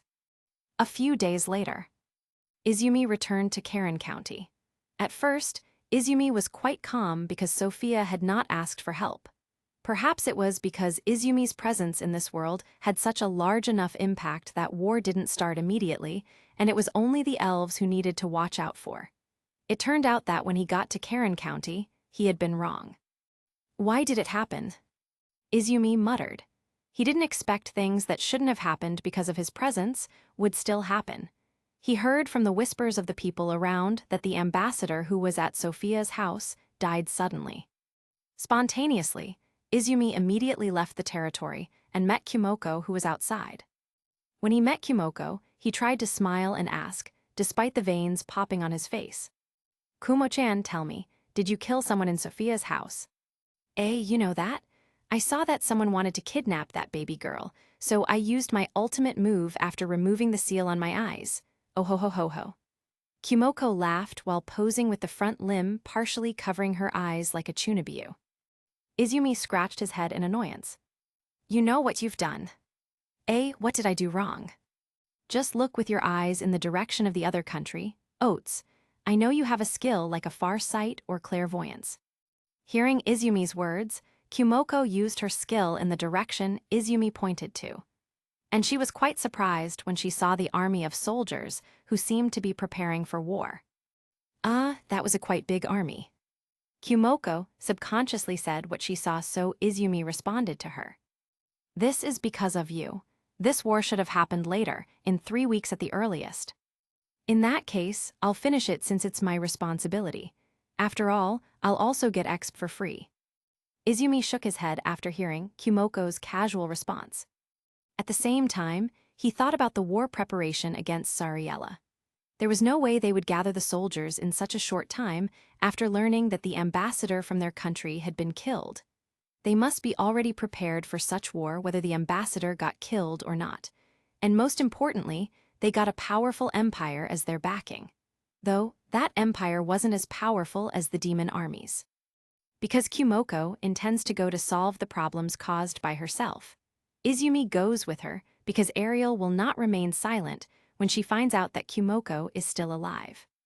Amid the formation crowd of Imperial soldiers that joined the Oats army, Kumoko appeared from the sky and landed on the ground alone. Izumi was just floating in the sky while waiting for Ariel to come. Izumi has a surprise plan for Ariel as well as a backup plan if those surprise plans don't work out. Realizing that Kumoko is a very dangerous monster, the soldiers spontaneously attack Kumoko, which throws her into action. One by one, Kumoko killed the soldiers using various means, from magic to raw power to even curses. Gaining experience from humans was so high that Kumoko leveled up drastically. It also made Kumoko a little addicted. Due to Kumoko's unique skill, pride, she seems to have deliberately appeared in front of humans so that they would attack her, giving her an excuse to attack them. In the blink of an eye, all the troops that intended to start a war against Sariella were only half left. Kumoko's strength was so great that the humans were unable to match her in the slightest. Suddenly, blink, someone appeared out of nowhere in front of Kumoko. Kumoko immediately stopped after sensing the presence of someone dangerous. Yikes, the demon lord. Ariel, with a serious expression, and sharp as well as burning-colored eyes, made Kumoko tremble. Ariel's mouth moved as she said something. I don't understand how you survived after I destroyed your body. You know how hurt I was when my descendant was killed by you and you were still alive. The Queen of Teratek, or Kumoko's mother, has fallen because her soul has been devoured by Kumoko's parallel thoughts that have invaded her mother's soul. And because Kumoko's parallel thoughts devoured the Queen of Teratek, Kumoko managed to get some of her mother's powers and skills. This was proven when Izumi and Kumoko were about to go to Karen County. This time, I will make sure I eliminate you along with your soul. For that reason, Ariel was so angry now. Her aura overflowed so much that the soldiers close to Ariel's location fell down at once. Chapter 243, Alarm of Danger. Kumoko didn't think about anything other than trying to run away from Ariel. She tried to use her teleportation magic. She was stunned. Her teleportation magic didn't work. She felt a little strange at first, but when she turned to look at Ariel, who was smiling at her, she realized what that smile meant. She screwed up. Naiwa, isn't she too broken for the final boss? Kumoko finally realized that Ariel had released a skill that could neutralize space magic. Not only that, the barrier that Ariel put up had hindered Kumoko from casting magic, so she couldn't use it at all. And this time, she had no chance to escape. Ariel, without taking her eyes off Kumoko, said, "You think I'll let you escape?" While Ariel said that, she simultaneously attacked Kumoko. The battle between the two began. Was she so focused on Kumoko that she didn't even notice me? Izumi, who was floating in the air, muttered. The barrier that Ariel put up did prevent Kumoko from casting magic, yet it had absolutely no effect on Ariel herself. As he thought about that, the battle between Kumoko and Ariel became too intense, which made them kill the surrounding soldiers on the battlefield, who didn't have time to avoid their fight. Izumi had an urge to save them, as his heart couldn't stand for those innocent people to die from the impact of Ariel's one-way fight against Kumoko. But even if he meddled in it, the higher-ups of their country still sent another army to start a war against Sariella. He was in a dilemma. After pondering and coming to a conclusion, Izumi decided to not bother those people. Then, Izumi focused on his palm and created the high wind pressure imbued with spiritual energy within his body to increase its strength. Then he threw it in front of Ariel and Kumoko. Swoosh! Ariel, who noticed the change in the wind, immediately halted her steps and saw the compressed wind coming. Boom! A compressed wind that had tremendous pressure hit the ground between the two of them and exploded, creating a sphere of wind at the center point of the explosion, and everything around it was blown away. From the gravel, the dust, and even Ariel couldn't hold it in and was blasted off due to the shockwave. KUMO wasn't better off either, as she was blasted and then rolled over and over. Izumi decided to interfere as he felt the change in Ariel's character. Due to KUMO's parallel thought that invaded Ariel's mind, the change could be seen from how Ariel acted free and unrestrained as she rampaged on the battlefield. And to be frank, Ariel should be a cautious person in this regard. And knowing that character, Izumi didn't need to hide KUMO being his companion, albeit it was just temporary. Once KUMO got up off the ground, she muttered, "What was that?" After KUMO detected using her skill, she saw Izumi, who was descending to the ground from the sky, and then she said to herself, "That was his doing, that wasn't magic, right? Seriously, he's so dangerous." Since her magic perception didn't even catch up with anything from Izumi's attack, she was pretty sure that Izumi didn't use magic. She was just wondering, how could Izumi do that? Meanwhile, Ariel noticed Izumi's presence wrinkling her forehead. Her mouth moved. Michael Jackson. Tripped plop. There was a falling sound, and it was KUMO after hearing what Ariel said. She couldn't believe what she was hearing, and it was as if all she heard was a hallucination. "Ah, Ariel-chan, it's been a day, right? What a coincidence we meet here." "I believe it wasn't a coincidence. What are you doing here, Michael Jackson? Don't tell me you know the spider over there," Ariel said while pointing at KUMO, using her index finger. However, KUMO immediately shouted, "Chado a minute, Izumi, what the hell with the Michael Jackson thingy?" Simultaneously, Ariel and Izumi turned to KUMO. KUMO shouted in Japanese, so Ariel didn't understand what KUMO was saying at all. Izumi responded by moonwalking. As he wore JoJo's outfit, he held his hat as he spun around. His left hand crossed to the side while his other hand pointed at KUMO with his index finger as he said, "Just beat it." "Beat it your head," KUMO pointed using her foreleg in annoyance. Seeing the behavior of Izumi and KUMO, Ariel came to know that the two of them were in cahoots, so she was a little angry because she felt a little tricked. When Ariel wanted to act, someone approached. Surprisingly, that person was just a little kid about 6-8 years old. The kid was none other than a hero chosen by the goddess by granting him a hero title in his stats. "Demon Lord's monster, I will be your opponent." The little hero valiantly drew his sword in front of Ariel, Izumi, and KUMO, despite having absolutely no chance of winning. Ariel looked at the little kid vigilantly, as if she met her nemesis after appraising the kid's status. On the other hand, when Izumi heard the little kid's voice, he turned around and felt a conspiracy behind it, as if the higher-ups of the human race let the hero die on the battlefield. Still, there seemed to be someone concerned about the little hero behind him who was wearing a mage's robe. Izumi shook his head. And then, he came to the little hero by walking slowly. But the little hero was wary of Izumi's arrival because he considered Izumi as another demon lord after unleashing a powerful attack in the middle of the battlefield. "Little kid, you can't play here because this isn't a children's playground. Go home." However, the little hero was undaunted, and instead attacked Izumi by thrusting his sword into Izumi's stomach. Ariel and KUMO were stunned when the sword passed through Izumi's stomach with ease, but the little hero felt something was wrong. Slowly, Izumi's body dispersed, and then a strong whirlwind appeared under the little hero's feet and lifted him off the ground. Izumi appeared once again like the wind, forming his body little by little. Earth Lance. Several lances made of earth suddenly shot toward Izumi. But it was pointless because just relying on magic power wasn't enough to touch Izumi's intangible body. Izumi threw the little hero at the mage that was trying to protect the little hero. "Now then." Izumi then turned to Ariel and said, "Can we have a good talk about this?" "A good talk for what?" "Talking of your granddaughter, of course."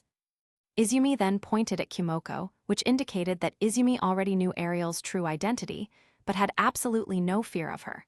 whereas Ariel herself was wary of Izumi because of the ability he showed earlier. Ariel deduced that Izumi was weaker than her in terms of raw strength. Since Izumi's abilities were still unknown to her, she wasn't sure how strong Izumi was. But still. She killed my closest kin, how could I just let her be? Moreover, she invaded my mind too. Her doing was unforgivable. So that was what she said. What do you think, Kumo-chan? After hearing Ariel's obvious reason, he turned to Kumoko and asked her opinion. That doesn't make any sense, I just want to be free. If my mother wasn't after me, there's no way I'd strike back. Izumi turned back to Ariel because what Kumoko said in Japanese was impossible for Ariel to understand. Then Izumi said what Kumoko said to Ariel. Anyway, this Kumo-chan was just defending herself because your kin attacked her. Well, though I assume you both have your faults. Izumi shrugged. Well, never mind. What was done is done. Can you just forgive her? This little spider is at least your granddaughter. You should reconcile and talk about why this little spider attacked your kins. On the other hand, Ariel couldn't accept it and gritted her teeth. Something in her mind made her angrier. She murmured. My thoughts are getting further and further away from my old self. Ariel felt something that entered her mind trying to merge with the original and made her attitude begin to change. Her desire to kill Kumoko has indeed decreased, but she still wants to avenge what Kumoko has done to her kin. Before she lost the will to kill Kumoko, it would be best if she finished her now. Izumi noticed the change in Ariel, so he immediately retreated to Kumoko's side and whispered, Kumo-chan, get ready to use teleportation magic after my command. But the barriers. Leave it to me. Are you sure? Trust me, I'm stronger than you think. Izumi didn't take his eyes off Ariel, which made Kumoko look at her too. A large magic circle appeared in front of Ariel as she prepared to attack both Izumi and Kumoko. But Izumi instantly activated his magic destabilization. Clank!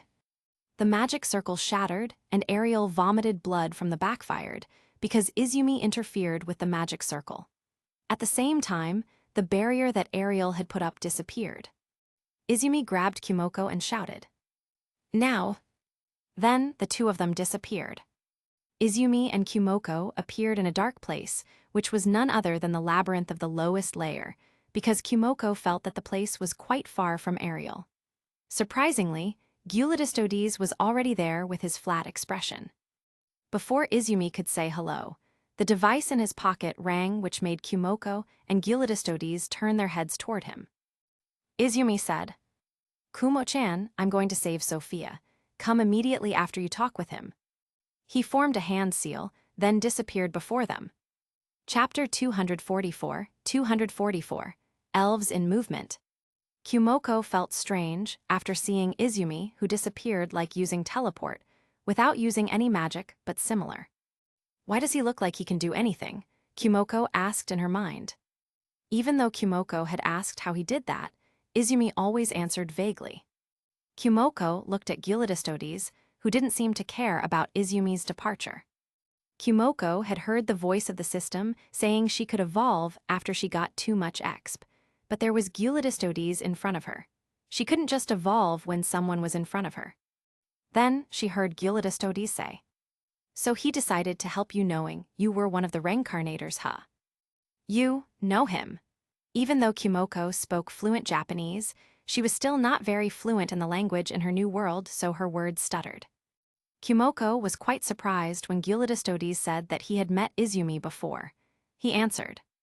He said he was thrown into this world by D.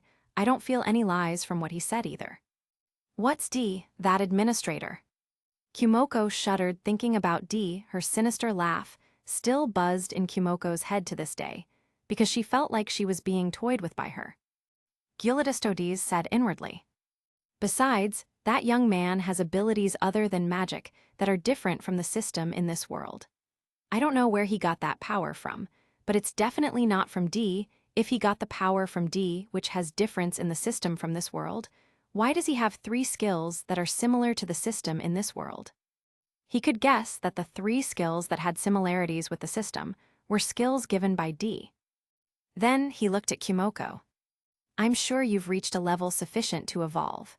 It might not be much, but as an apology for teleporting the demon lord in front of you, I'll give you dragon carcasses. Kumoko heard something quite crazy, so she asked to be sure. Wait a minute, what did you just say? Dragon carcasses? No, before that. Gyulidistodis was silent for a moment, and instead, he said goodbye to Kumoko without repeating what he had previously said. Well, I won't be meddling in your business anymore after this. Farewell. Oi, wait. Kumoko could only watch as Gyulidistodis disappeared without being able to stop him. However, when Kumoko's gaze shifted to something Gyulidistodis had given her, Kumoko had forgotten about him. Meanwhile, Izumi, who teleported by using Hurricane no Jutsu, appeared when Sophia's parents were covering Sophia from elves, and asked the coachman or the butler of their family, Marizafes, to bring Sophia away. Heh, these disgusting elves finally show their true nature. Izumi's sudden and mysterious arrival surprises the elves, Sophia, and her family. Sophia didn't expect that Izumi would actually come after she pressed the button on a device Izumi had given her. You are. Seeing Izumi's appearance, Sophia's father recognized his face instantly, while those elves are wary of him instead. Tu are.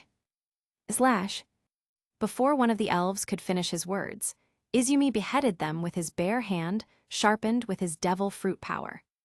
Why did they even ask when it was their job to eliminate the reincarnator and her family? Izumi also didn't want to talk to them, so he finished them off at once. Sir, madam, I think it would be better for you to go somewhere with your daughter. This county is in the most dangerous state right now. Look. Izumi pointed at the window. He could see that the elves were killing the residents of Karen County. Mr. Karen, who felt responsible for his bad governance, shook his head. He would feel bad if he just left after seeing what was happening in his territory. So, he told his wife to go with his daughter and Marizafes. His wife was crying because she didn't want to be separated from her husband, but Izumi said to see her daughter's face, and what if they both left her? Of course, Izumi didn't get in the way of Sophia's parents, because he also knew that they had the responsibility to rule the territory. However, if the two of them leave, how will Sophia feel? You saved our lives twice, so I can rest assured if I left them to you. Heh, you really trust me, huh? You didn't even ask where I was taking them to. As long as my wife and daughter are taken to a safe place, I don't mind. You also seem like someone I can trust. Is that so? Well then, I'm going. For the last time, Mr. Karen hugged his wife and daughter. Then he took a sword and went out alone. Izumi felt Mr. Karen's aura as he fought inside the mansion. Suddenly, a little hand grabbed his sleeve. When he turned around, a cute baby girl, with reddened eyes filled with tears, looked at Izumi as if telling him to save her father. They knew that Mr. Karen wouldn't be able to hold on either, so both Sophia and her mother couldn't help but beg without telling him as tears began to flow from their eyes. This really sucks, Izumi murmured after looking at both of them. He didn't like this kind of situation when Sophia's father insisted on dying because of the responsibility for his territory. He couldn't stand to see the inhabitants of his territory massacred, and he couldn't do anything about it. In the end, Izumi decided to take action to save Mr. Karen. This made the pair of mother and daughter glad. After Sophia and her mother calmed down a bit, Izumi asked them out together. There was no way he would leave them alone to finish off the elves while Potamas was still around. Kumo-chan ha.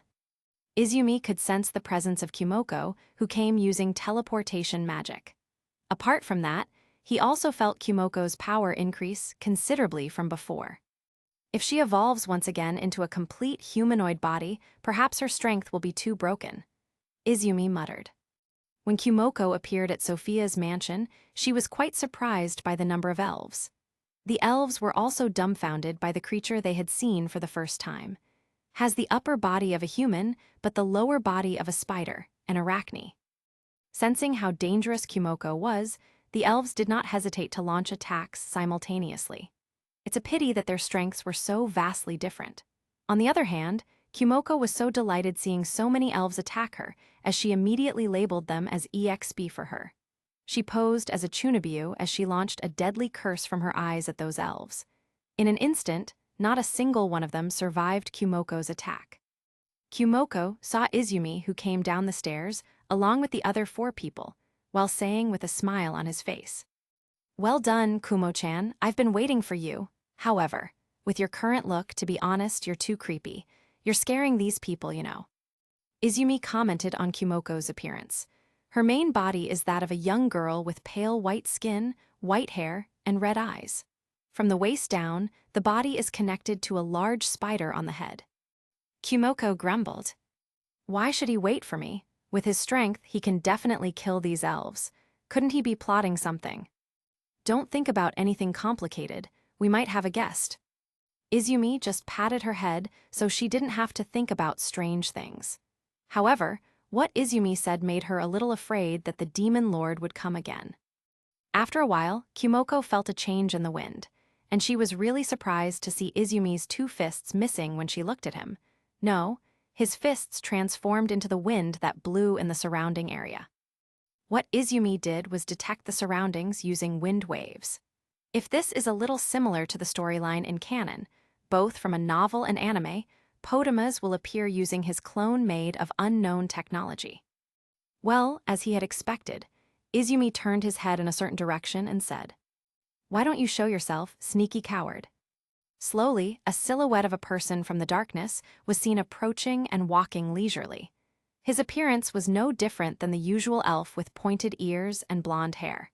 He looked at Izumi in the front, and behind Izumi were Kumoko and Sophia's family. The elf started to speak. "I didn't expect someone to get in the way of my plans. Young man, can't you meddle in other people's business?" Meanwhile, Izumi just sneered. "I like to meddle in other people's business." What an arrogant statement. The elf was called Potamas. Potamas averted his gaze and looked at Kumoko for seeing an individual that was different from the others. "And you, spider? This is the first time I've seen a species like you. Looks like Ariel was planning to get in my way as well. In that case." Potamas used an ability that turned the surroundings into an anti-magic field. With a deep voice, he said to Izumi and Kumoko, "All of you should die." All of a sudden, Potamas dashed toward Izumi and attacked from the front.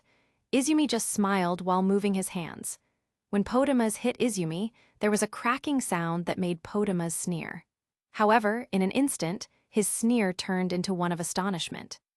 Izumi's body turned into a block of brick, which was crushed by Potamas' blow. "Dai-ha, are you sure about that?" Izumi responded with a sneer as he launched a sweeping kick with his foot. Chapter 245, Terminator. Crash bang. A shadow of a person was thrown by a powerful kick as he crashed into the wall with a loud bang. Kumoko was surprised when Izumi suddenly turned into a brick and then appeared beside the elf with a kick that sent him flying to the wall. It turned out that her eyes had been tricked by Izumi's ability. And more surprisingly, Izumi used something she had seen in anime. Ninjutsu. It was the first time she had seen someone from her original world use an ability like ninjutsu.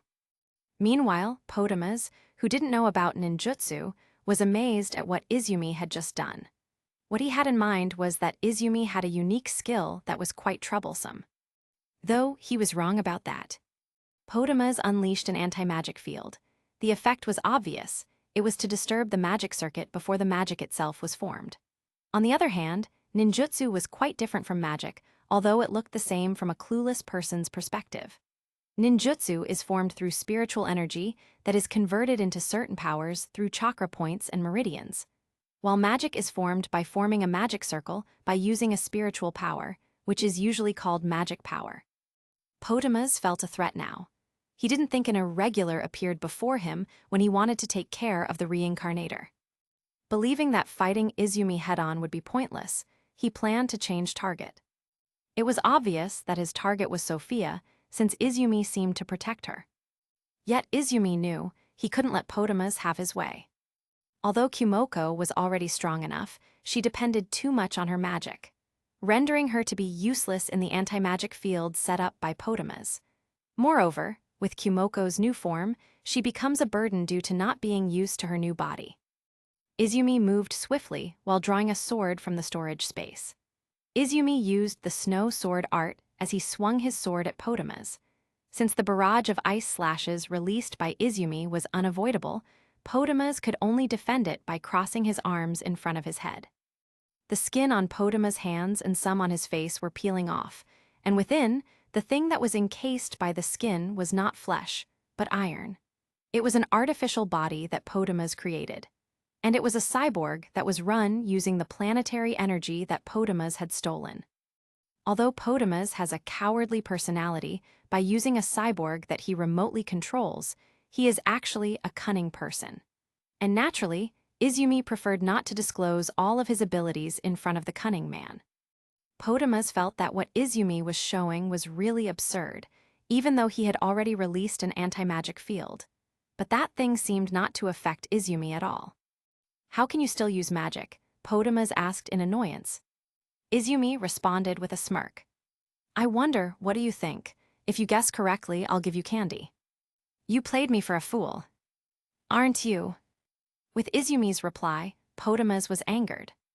As for Kumoko, at first, Kumoko was just trying to analyze how strong Izumi was, but unexpectedly, she saw something out of place appearing in the fantasy world she lived in. Kumoko, who saw what was behind Potamas's face, made her scream in her heart. Hey, what's that? Terminator? How could something like that appear in this world? Old man, don't spoil the setting of a fantasy world of swords and magic, please." Well, what Kumoko saw was a cyborg-like Terminator, which possessed immense strength and intelligence. Although it wasn't as bulky as Arnold Schwarzenegger, it was undoubtedly a Terminator. Izumi didn't notice Kumoko's expression, as he was focused on Potamas. Suddenly, both of Potamas' upper wrists seemed to be cut, but did not reveal any wires or something connected to his hands. Instead, it showed submachine guns that were ready to launch fire in Sophia's direction. Without the trigger, and as it was connected to his arm, the gun fired bullets that were aimed at Sophia on purpose. Luckily, Izumi realized where the gun was pointing, so he immediately jumped in between. In a split second, Izumi replaced his sword with twin daggers that suddenly appeared in his hands. Bang, bang, bang. Bullet after bullet that came out of those submachine guns were deafening. However, Izumi ignored the sound while gripping the twin daggers tightly with both hands. Dagger of Swift Defense. Using the defensive skill of the twin dagger art, Immortal Touch, his two hands moved at a quick pace, with each swing repelling bullet after bullet. Clank, clank, clank. Not expecting Izumi to be able to stop the bullets, Potamas stopped his fire for a moment. That's when Izumi had a chance and threw a dagger at him. Swoosh!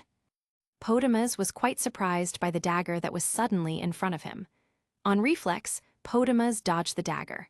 Unknowingly, while he was dodging, Izumi appeared holding the dagger he had just avoided. Rage of the Phantom. The martial arts he was currently using were the easiest arts to trigger rage state. Only by using one skill, the rage state will activate instantly by imitating the movement of the skill that has just been used, but has greater damage and attack speed. Clank clank catcha. Potamas' cyborg body was unable to withstand the rapid barrage of attacks. Gradually, the scratches deepened, which eventually cut several parts of the body into pieces. Both of his cyborg's hands were cut off, and his head was almost cut in half. Just then, Izumi sensed someone coming at high speed. He clicked his tongue. How troublesome. Boom! Ariel appears while destroying the roof. Debris was also scattered and fell to the floor. Jan tilde Mauschauge, Ariel-chan arrives. She placed her palm to her visible red eyes like a chuunibyou. Haha, demon lord, do you really have that kind of character? Kumoko screamed in her heart. Her arrival, who seemed to have a different personality, surprised Kumoko, although Kumoko also looks frightened by the arrival of the Lolita girl. Ariel looked around. She glanced at Kumoko, who had a much different appearance from the last time they met. Although it surprised Ariel, what surprised her even more was the current appearance of her old acquaintance. Potamas-jan, what a shameful appearance, heh. Ariel giggled after seeing Potamas's messy appearance. Ariel, huh?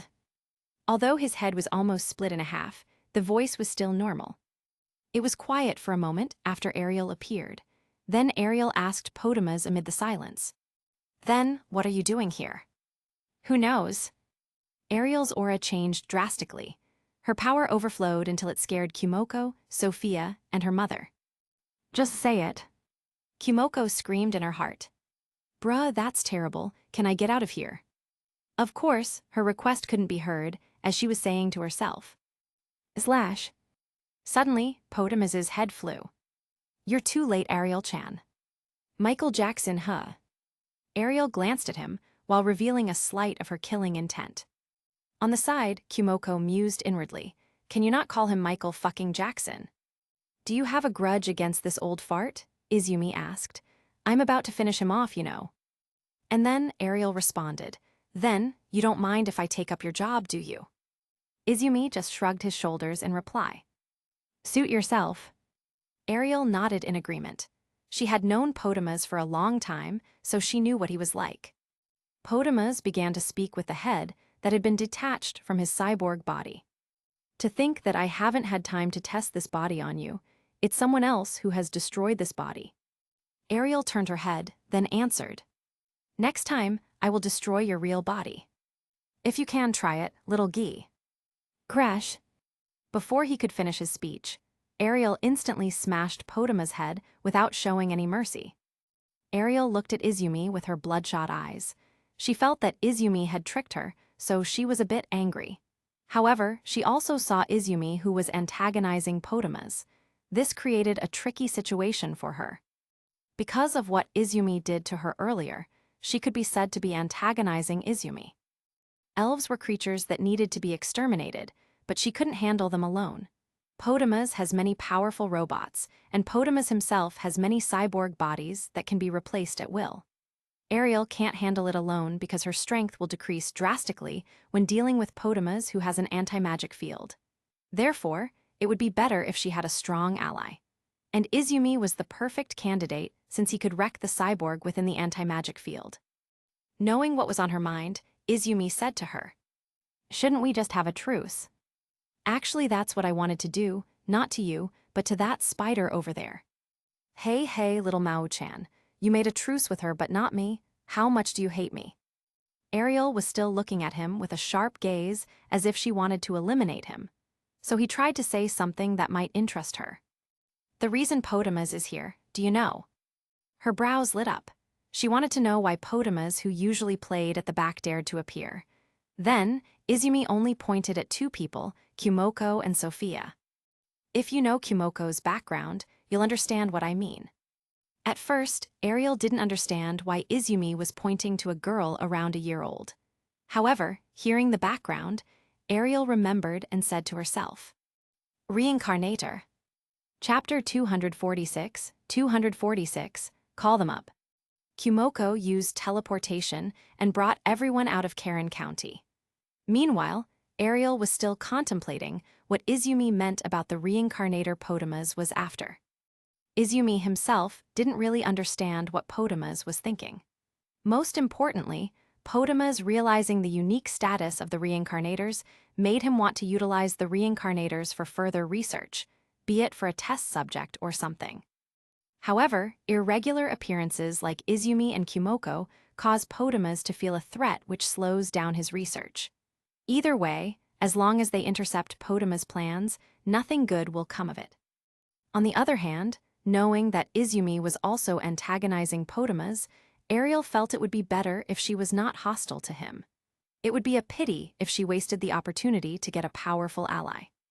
Izumi told Ariel about the people from his world reincarnated to her world 1 to 2 years ago. And since Ariel got complete memories from Kumoko, she immediately understood. Izumi said that he planned to take the reincarnators back to his world. But I still have to erase the unique skill given by that person. That person, Ariel frowned. She had no idea who Izumi was referring to. In any case, I need to kill those elves beforehand. And then, Izumi said in his mind, I need to touch the system core in this world before those reincarnators are manipulated. Those reincarnators are cheaters, and before they grow up and can manipulate them, I have to erase the broken skill they have. Ariel touched her chin. Since we have a common enemy, how about you help me? Ariel then talked about the planetary situation that Izumi already knew about. Likewise, the history of how the crisis occurred in the unavoidable war 1,000 years ago. She decided to make a plan to become a hero by saving the world from destruction, though she became a demon lord instead. All right, we have a deal. Izumi stretched out his hand. I thought you would refuse. Why do you think I will refuse? It's a win-win situation anyway. Izumi also needed something from her. Although her power wasn't enough to deal with D, at least, she could do something else as a support. To be honest, I also need your help. Oh, what help do you need from me? From Ariel's question, Izumi just looked at Kumoko in response, signaling that he wanted to have a private talk with Ariel. Izumi didn't explain his plan immediately.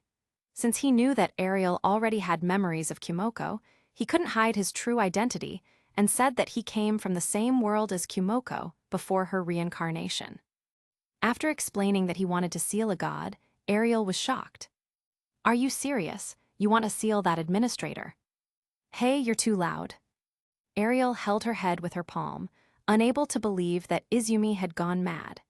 Ariel herself couldn't even guess how much power Destinies had, which she thought was stronger than she imagined.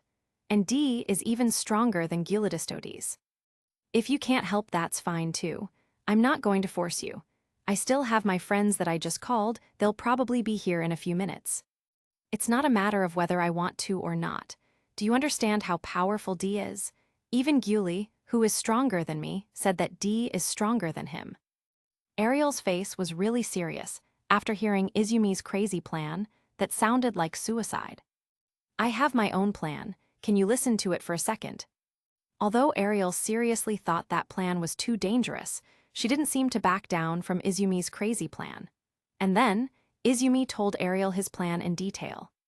While Izumi was discussing her plan with Ariel, Tabin came first, which surprised Kumoko. Kumoko also took a stance to defend. Hello, everyone's idol, Tabin-chan has come. Kumoko was taken aback because Tabin's arrival looked similar to the previous Ariel. Why do I have to meet someone with this character again? Kumoko couldn't help but wonder. Tabin looked at Izumi, who was alone with Ariel, and said, Izumi-chan cheated on me. Is he getting interested in a Lolita girl? Tabin grabbed her chin, then turned around and asked Kumoko. Kumo-chan, do you know what those two are talking about? Kumoko shook her head reflexively at Tabin's question. She wanted to ask something, but she seemed to have forgotten what she wanted to ask. Not long after, members of the chat group started arriving one by one. Starting from Rory, Kakashi, Hiro, Warad, Kuroniko, and Kasame. Kumoko, who saw them, commented silently. What's with this setup? Two Lolita girls, one of them is Japanese, a tree-headed grandpa, a shark-headed man, a ninja, and then a Japanese boy and girl. Why did they come here? Kumoko tried to use her skill to check their status, but to no avail. In addition, when she checked their status, Rory immediately turned to Kumoko with a smile. Kumoko stiffened and said inwardly, she knew that I peeked at their status even if it failed. Kumoko felt that the Lolita girl was very dangerous, just like when she faced Ariel. Her perception was so accurate. Rory's strength can be said to be more or less the same as Ariel's, especially after Rory has a new ability, soul manipulation. It's no wonder Kumoko, who had instincts honed since she was still in the labyrinth, sensed danger from Rory. Just as Rory looked like she wanted to say something to Kumoko, she suddenly turned around. She looked at Izumi, who started to speak. Oh, sorry to keep you waiting so long. Ariel, the lowly girl beside him, asked. So these are your friends you mentioned? Izumi just nodded, then he saw Tabin approaching him while pouting. I haven't got an answer from you yet, but you're approaching another girl instead. What Tabin said left the other chat group members bemused. What Tabin said seemed to imply that she had confessed her feelings to Izumi. Kuroniko was the first to respond. Tabin-chan, the answer you meant earlier, don't tell me. It wasn't Tabin who answered, but it was Rodi who answered while giggling. Isn't it obvious, Nico-chan? She expressed her feelings for him. No way, shouldn't it be the opposite? Kuroniko couldn't believe that it was Tabin who acted first. Then she heard Hiro's voice saying, if it's the opposite, then he is too passive. I don't want to hear it from you, Izumi replied, because Hiro was also not supposed to say that knowing Hiro was also a passive person when it came to romance. Yufufufu, Hiro, I have a mirror here, don't you want to see it? With a chuckle, Rory offered Hiro a hand mirror. The others burst into laughter as Hiro swallowed a bomb from what he said. Hiro could only click his tongue in annoyance due to his unexpected scathing words turned around like a boomerang. Well, never mind, let's talk about something else. Besides, aren't we here because we got an emergency message from Izumi-kun? Warad started to change the subject, and the rest of the chat group members turned to Izumi as they were only told to come. However, it didn't seem as urgent as they thought. Izumi sighed. Okay, I'll tell you everything from the beginning. Let's go over there. After Izumi told them everything, Rory said, Why didn't you tell me? I could have helped you. Tabin held Izumi's shoulder in fear that he would disappear if he acted rashly again. Right, my heart stopped when you said that. You should have told the truth from the start. I will definitely help you as best I can, you know. Izumi was softened by Tabin's statement that touched his heart. He smiled while replying. Sorry, I didn't know her weakness at that time, so I had my doubts. Then, does your plan stand a chance this time after knowing her weakness? This time it was Kasame who commented. Not sure, but at least I have a 50% chance of success. That's quite high as your enemy is at the god level. Then, when do we start to act? Although Izumi's plan was quite crazy, Kasame was excited about the plan to defeat a god. Not now, I need to do something else first. I need a month at the very least. 1 month means only 3 days will pass in their world. I have school. Kiraniko complained that she would be skipping school for 3 days. Izumi added. Actually, I want you to skip school for a week, Kiraniko. Why? Isn't 30 days the same as 3 days in my world? Why is it a week? Because I need at least another 4 days to take the pure energy source. Pure energy source.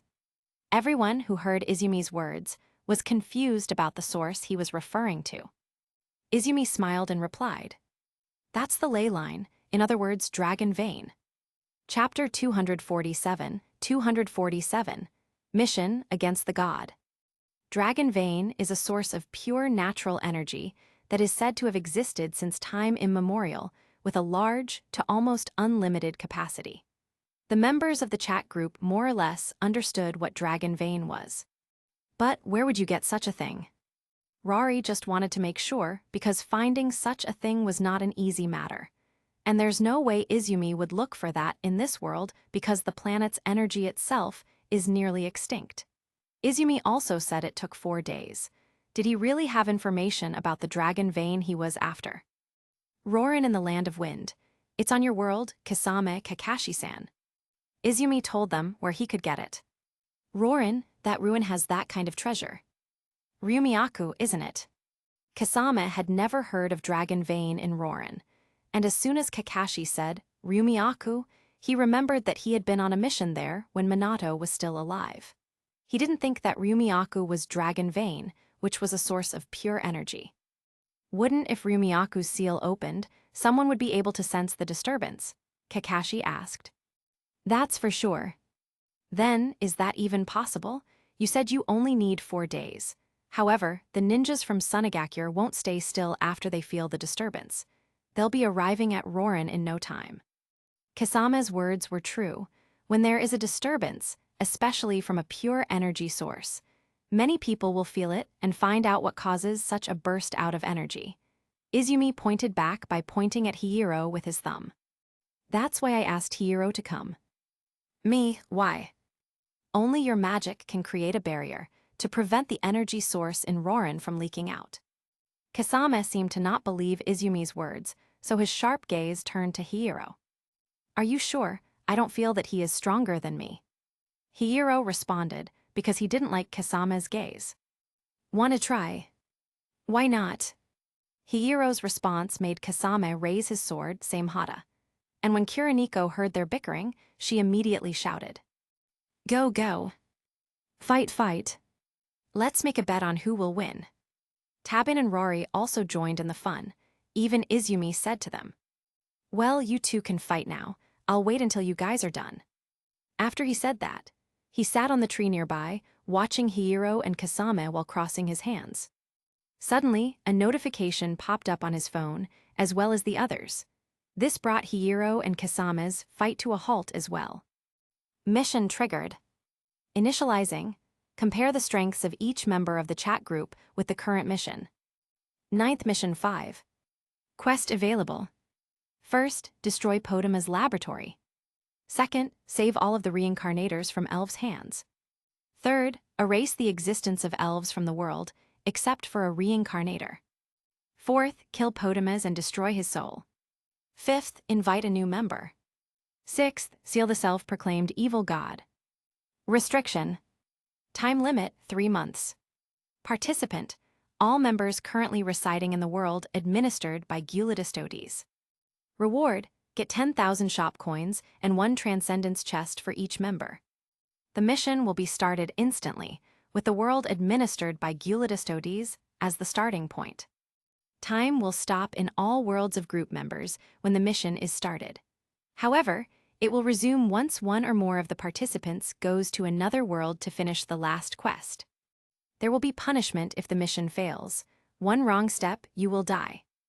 WTF new mission, and its first of 5 mission. Izumi was quite surprised. Looks like the new mission could be triggered by a few things, just like during the previous mission. Plus, it's the first time getting a 5 mission. After reading the mission he just got, Izumi turned to the others, to which Kiriniko started to speak first. Looks like this mission signals us to destroy the original plot. After Kiriniko, Warad gave an additional comment. Also, we were given a 5 mission after analyzing our ability to be unable to defeat a god. Didn't Izumi-chan say that he knew D's weakness? He also believed that his plan would work. Kiriniko responded to Tabin.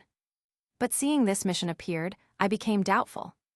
Tabin rested her chin on her palms after Kiriniko's words rang in her ears. She looked at Izumi, who said afterward, "That's why I need your power to take her down, Kiriniko." Eh. Then Izumi pointed at the symbol in Kiriniko's hand. "Your divine sword." Instantly, Kiriniko's face went pale. Kiriniko thought that Izumi intended to throw her at D. She immediately ran behind Rory for cover. "Are you kidding me? No, I refuse."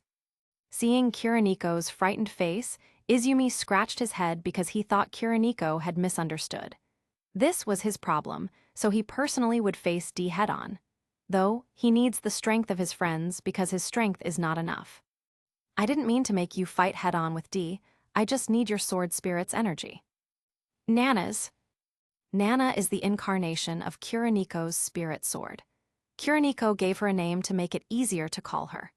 Kiriniko thought Izumi would force her, and Nana to fight against D. It turned out Izumi only needed Nana's energy, and Kiriniko was relieved after knowing that. Izumi then explained again what he wanted to do before initiating the plan.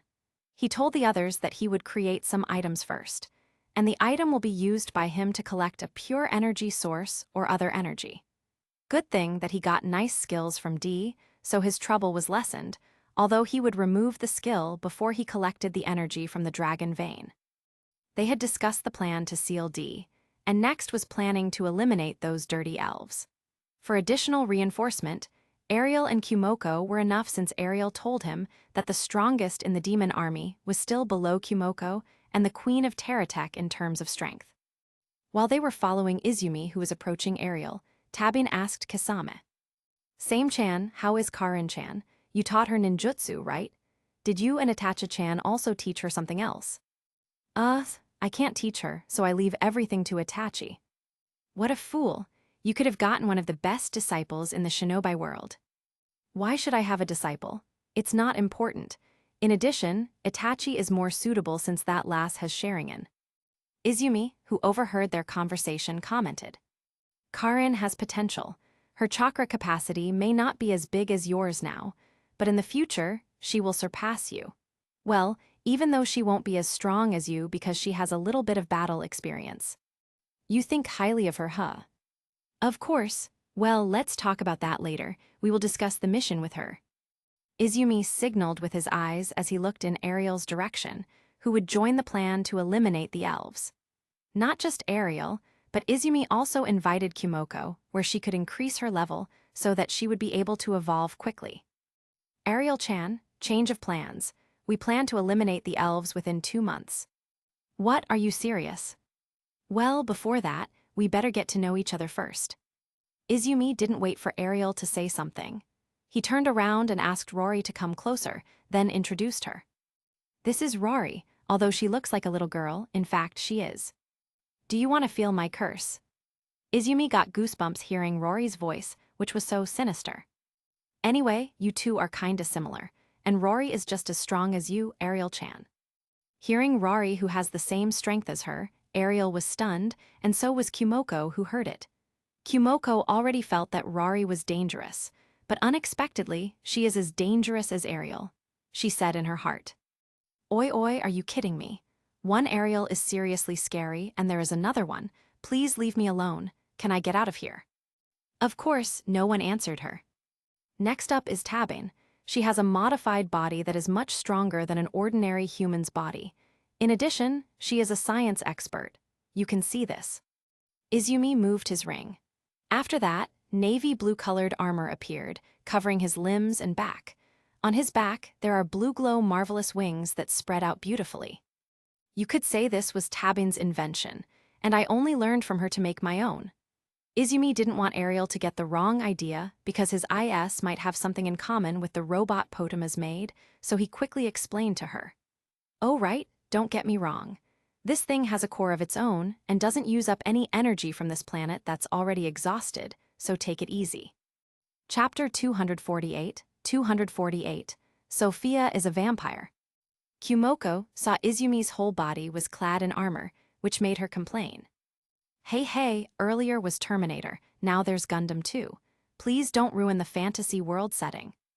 Kumoko had a sort of bizarre feeling because the fantasy world in her imagination had changed a lot since the appearance of the Terminator, Potamas. But she was also wondering, she didn't remember there was such advanced science in her original world. It was as if Izumi came from a different Japan or Japan in a parallel world. Well, who cares? More importantly, I already agreed I would help the Demon Lord to save this planet. If this planet is destroyed, can I still live in outer space? Kumoko shook her head, forgetting the crazy imagination that was close to the death flag. After getting to know each other, Ariel decided to continue the journey. After hearing what Izumi said, Ariel became a little worried about what Potamas was planning for Kumoko's former classmate. She didn't want any more human experiments like the one that happened to her more than 1,000 years ago, as she happened to be one of the victims. And regarding Izumi's offer, it was really surprising. Ariel thought she would need help from Izumi in the next few years because she also wanted to gather troops first. However, after Izumi introduced his friends whose strength was stronger than any commander in Ariel's current army, Ariel immediately agreed with Izumi's offer. Ariel asked why they had to rush. Izumi only replied that something bad would happen if they didn't do that in the next 2 months. As a matter of fact, Izumi might or might not need her help in his plan, depending on the outcome later. After that, Ariel wants to take Sophia and her parents to the demon territory. Sophia's parents refused because they couldn't live in a place like that. However, what Ariel said stunned them, including Marazof's. Your daughter, who is a vampire, can't live near humans. Humans will hunt your daughter if they find out the truth. Vampire, what do you mean? Don't joke around. Her parents are pure humans. Why do you say she's a vampire? What is the proof? Sophia's mother didn't seem to believe what Ariel said. Even Marazof's snapped. Ariel was silent for a moment. She wanted to say something, but Izumi interrupted as he began to talk with Sophia. Little baby, should I call you Sophia Karen or Najishi Shauko? Izumi spoke in Japanese, so Sophia's parents and Marazof's didn't understand his words. Izumi continued. You don't need to reveal your true identity. But, regarding your race, which is a vampire, I will make excuses for your family. Sophia was silent because she hesitated at the difficult choice she had. If she said she was a vampire, she was afraid that her parents would hate her. You're not going to say something that makes them afraid of me, are you? Well, I just wanted to help you. It's up to you whether you accept it or not. Indeed, as a vampire race, having human parents is so strange. It was like saying that Sophia wasn't their biological child. And because Ariel said that so casually, Sophia couldn't hide it anymore. Well, sooner or later, such a thing would be discovered by her parents. So, it might be better if they knew early on. Izumi turned to Sophia's parents. Sir, madam, I have said before, your daughter is special. The fact that your daughter is special is because she has a unique skill as this spider has. Izumi pointed at Kumoko, then continued. Before, she was the spider you met when you were attacked by the bandits back then, and this is the result of her evolution. Kumoko has a lower body similar to the spider Sophia's mother had seen before. Though this time, her appearance was kinda different because she had a human upper body. Sophia's mother looked at Kumoko, who didn't expect that the monster that had the upper body of a human was the spider she had met before. She thought, to think a monster can evolve. In general, the evolution of monsters was unknown to most humans. There are only a few exceptions, such as a monster tamer, wizard, or adventurer. As a noble who rarely dealt with monsters, it was only natural that Sophia's mother had heard of monster evolution for the first time. Then she heard Izumi say again. Thanks to that unique skill, sometimes there are side effects that make the owner have a change, which can be a change of race, memory loss, or others. Like this spider who has memory loss. Kumoko more or less understood what Izumi said, as she was also starting to learn the language in her new world. Memory loss? Kumoko responded by pointing to herself. Then Izumi asked Kumoko if she remembered her past 3 years ago. He asked in a language that Sophia's mother could understand, but he added it in Japanese. Memories of 3 years in the past before you died. Kumoko previously wanted to answer that the memories of 3 years ago didn't exist because she was 2 years old in this world, but when she heard Izumi's additional words, she fell silent. She started to think that her memories from before high school were so vague. It's like Kumoko did lose her memory after reincarnating in a fantasy world. Of course, Kumoko didn't remember. Kumoko only got a soul fragment from D, which only explained her background. Besides, she was just a spider who happened to be in the class and reincarnated afterward by getting some memories from Wakabahiro. Naturally, those memories were just her background being an orphan, a loner, and a gamer. Still, knowing that she didn't vividly remember her memories 3 years ago was too weird, as if what Izumi said was true. In fact, she only has a small memory of her time on Earth because she doesn't know that she is not the real Wakabahiro. After all, the real Wakabahiro is on Earth right now. Kumoko held her dizzy head as she was confused from not remembering 3 years prior before she died. She even thought that Izumi's words were true regarding memory loss and changing races. This is because Kumoko only knew that she was human before reincarnating into a spider afterward. Moreover, Sophia was also a vampire race now. Even Sophia herself thought that Izumi's words seemed legit after seeing Kumoko's reaction. See, she didn't even remember her past even though she had already lived for a long time. Izumi said to Sophia's parents while pointing at the confused Kumoko. And I'll tell you that what Ariel said was real. Sophia's parents saw that Izumi's expression didn't contain any lies. She also saw how Kumoko did look difficult to remember her past. Sophia's mother, who was holding her daughter, stroked Sophia's head while hugging her. She didn't think that Sophia wasn't her daughter because Sophia was born from her womb. She was just afraid that Sophia would change because she knew that vampires were bloodthirsty creatures. Sophia's expression looked difficult as she glanced at her mother, afraid that her mother hated her. Ms. Karen just smiled. Even if you're a vampire, you're still my daughter. She turned her head and looked in Ariel's direction. This was thanks to what Ariel said. If she insisted on bringing Sophia to live like a human, sooner or later, Sophia, who is a vampire, would be discovered by others. Thinking about the best for her daughter's future, it would be best if she accepted Ariel's offer. While Ariel decided to return to demon territory as soon as possible, Kumoko planned to train Sophia later, as Kumoko felt that it was necessary for Sophia to get stronger to protect her family, as she understood that her world wasn't friendly at all. Ariel asked if Kumoko could teleport them to demon territory directly, but it turned out that Kumoko could only teleport to places she's been to. Oh yeah, before we head to demon territory, it'd be best if we stop at the border between the Ranksant Empire and the demon territory for a bit. Suddenly, Izumi conveyed his opinion to Ariel. Ariel asked, "Why do you want to go there?" "Looking for an Oni who is Kumo-chan's old friend.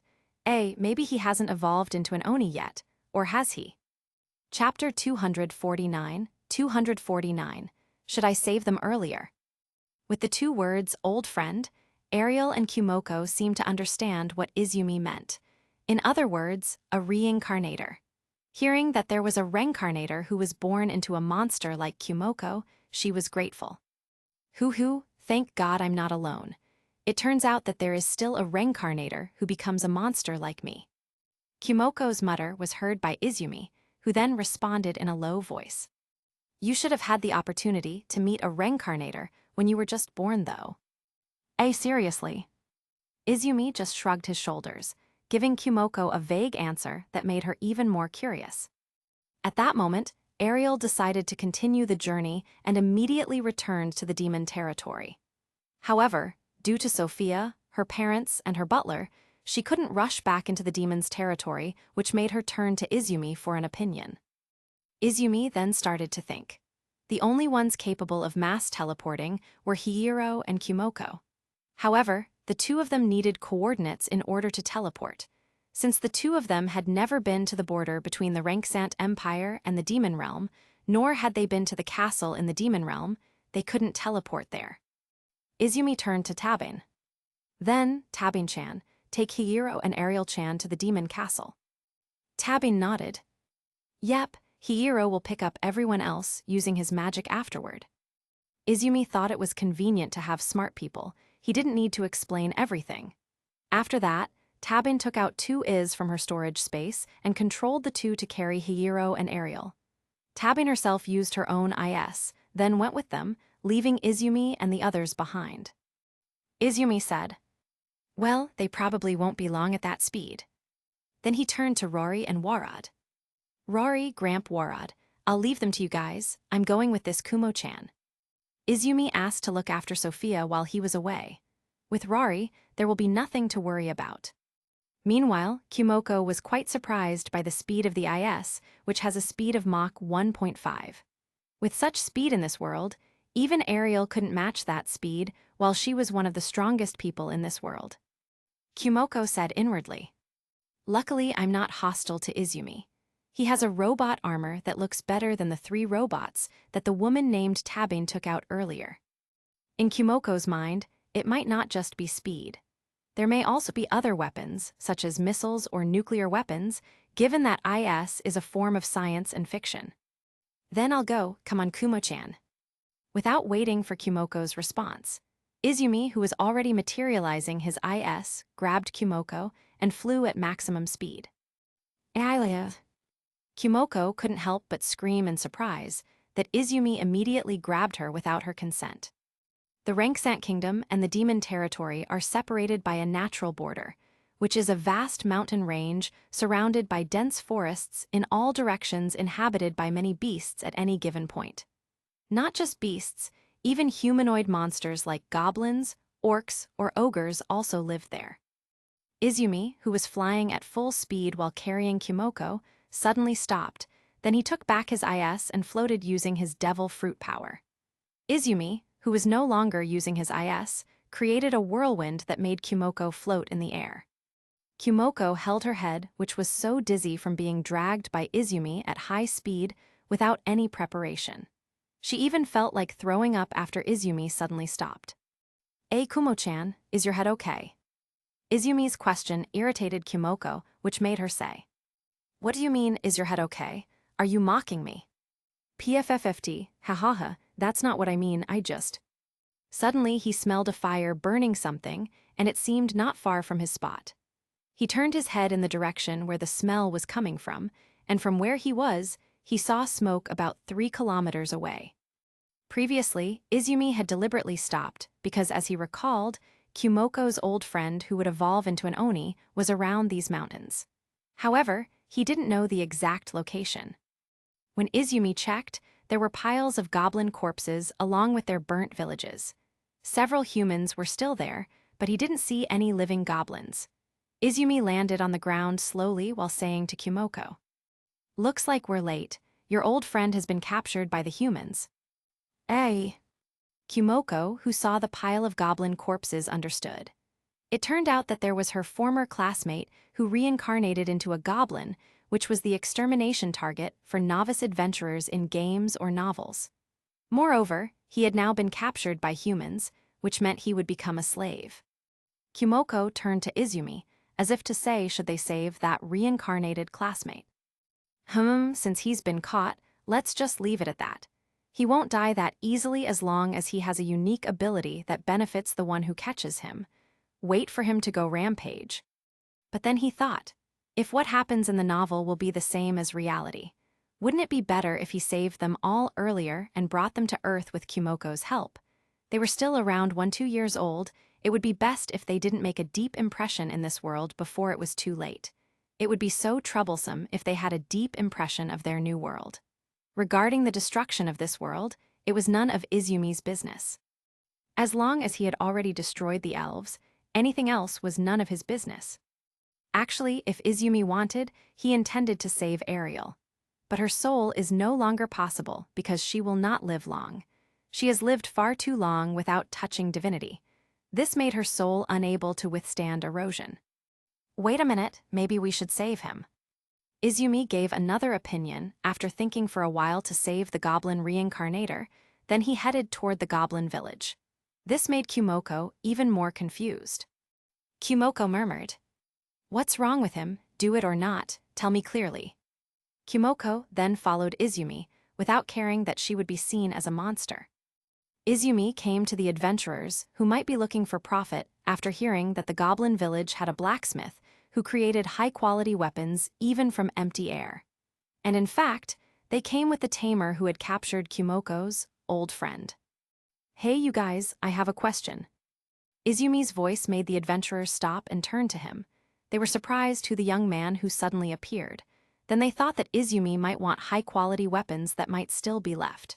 Of course, they didn't agree. That's what they wanted to say. They suddenly stiffened with fear, feeling a terrifying aura. They looked behind Izumi, who appeared as an individual with the upper body of a human and the lower body of a spider. One of them shouted, "Everyone flee." How could the adventurers be able to contain their horror after seeing Kumoko?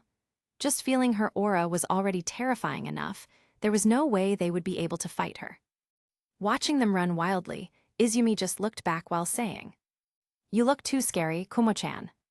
"How rude." Kumoko only answered curtly with what Izumi said. Maybe Kumoko would be embarrassed if she said it directly, but it is undeniable that her face is beautiful. She even thought that her face was prettier than her face when she was still alive on Earth. And that might have something to do with her long white hair and red eyes. As if Izumi understood what was on her mind, he said, "Well, somehow your face bears a resemblance to Ariel." "Wait, what?"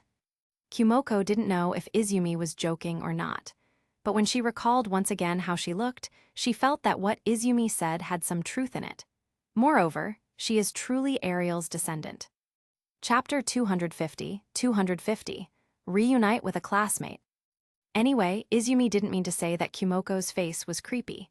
What Izumi meant was Kumoko's overall appearance. From a human's point of view, of course, seeing the half-human and half-monster bodies was creepy. Although, not everyone thinks so. Even if there is someone who has several body parts like a monster, sometimes some people think it's cool, some are the opposite. Well, never mind. Since the adventurers and tamer had just left, Izumi could easily follow their tracks and where they were going because he had a keen sense of smell. Izumi followed the smell that was likely the monster tamer, which had differences from the adventurers he had just met. And apparently, the direction of the smell was not toward the Empire, but toward the Western Mountains. This made Izumi quite sure that the direction he was going was the right direction.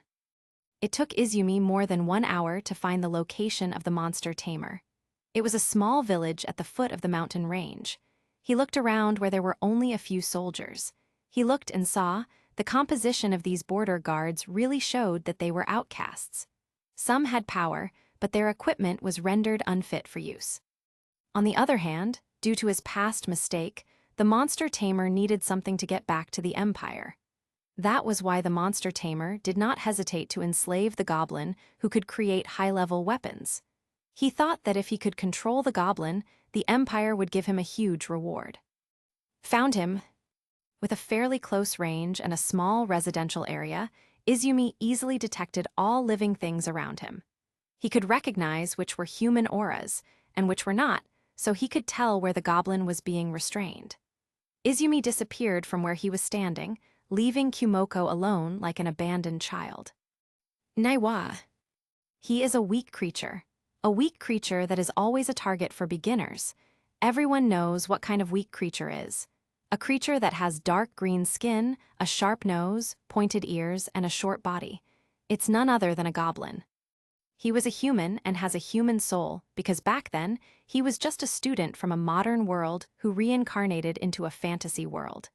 His name is Razarazu, formerly Sasajima Kyoya. He was now restrained by the slavery magic that allowed him to only comply with the monster tamer's wishes. He felt so stupid. He was a goblin, he shouldn't have recklessly created so many quality weapons. If humans knew that the goblins had equipment that was higher in quality than humans, of course, humans would consider them a threat, causing humans to immediately eliminate the goblins. As a result of what he did, the goblins who had been considered family for 2 years were killed, and even he himself cannibalized his sister due to the slavery magic. His heart was broken, but his anger was growing toward the monster tamer whom he had to obey his orders. He could only be patient and bide his time until he could escape the slavery magic. He saw the monster tamer approaching him and said, "Make the best weapons that benefit humanity." The monster tamer was careful enough to give orders for the goblin not to create a cursed weapon or something. Kyoya couldn't resist and could only make weapons with hatred. After finishing making weapon after weapon, he handed them to the monster tamer, but to his surprise, someone suddenly grabbed the weapon before the monster tamer took it. This weapon is pretty good. It's cool to be able to make weapons from your bare hands, Sasajima Kyoya. Of course, the one who said that was Izumi, who had quietly appeared without the monster tamer noticing, using his space magic. Kyoya was stunned. He didn't hear wrong. Izumi spoke in Japanese. What's more, Izumi had facial features that were familiar to him. Meanwhile, the monster tamer is surprised that a stranger appears without his knowledge. "Who are you?" Izumi said in a foreign language that was difficult for monster tamers to understand.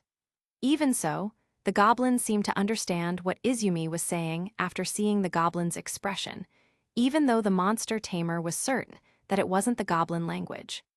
The monster tamer readied his wand and prepared to use magic while checking Izumi's status. Too bad, apart from the automatic translation of LV10, weapon crafting LV10, and item crafting LV10, other statuses cannot be seen. What? The monster tamer's eyes widened in surprise, but he soon came to his senses and started to command Kyoya to attack Izumi while chanting magic. Izumi's other eye changed color, which not only neutralized the monster tamer's magic, but also caused a backlash. He spurted a mouthful of blood. Izumi, who was attacked by Kyoya from behind, caught the sword that was swung at him. He activated the magic destabilization eye again, which made his other eye change color. He saw a magic array in Kyoya's head. Instantly, Izumi grasped the sequence with his eye and slowly extracted it gradually. The monster tamer saw what Izumi was doing and slightly understood what he wanted to do. He got up again and directly attacked Izumi with magic. But before he could do so, Izumi, without turning around, created a huge wind wave that threw the monster tamer back. Instantly, the surrounding people turned their heads in that direction due to the resulting commotion. "Captain!" They ran towards the monster tamer to see how he was. As soon as they wanted to ask why he was thrown, there was a scream. "Monster! Help! Ayla!" There was another commotion whose voice came from outside the village. And before long, an individual figure with the upper body of a female human and the lower body of a spider monster appeared before them. They all didn't dare attack her, because they saw someone who attacked her being killed instantly. When the monster tamer saw her, he was so surprised because Kumoko's lower body resembled a spider monster he had seen in the past. And the fact was, the reason he was thrown into the mountains was due to the spider in front of him massacring all the expedition troops apart from him and one Imperial mage. Even the Imperial mage, who was a valuable asset of the Empire, was heavily injured. Seeing the monster that had traumatized him, he became unable to move and only saw Kumoko with cold sweat dripping from his entire body. Kumoko just looked at him, then ignored him and headed to where Izumi was. She didn't care about humans who just stood still or did not do anything to her. If by chance someone attacked, she would retaliate. That was her principle when she was in the presence of humans. Hiya. Suddenly, he heard a shout from behind, which was none other than the special goblin he caught. The monster tamer prepared to fend off Kyoya's attack. Clank.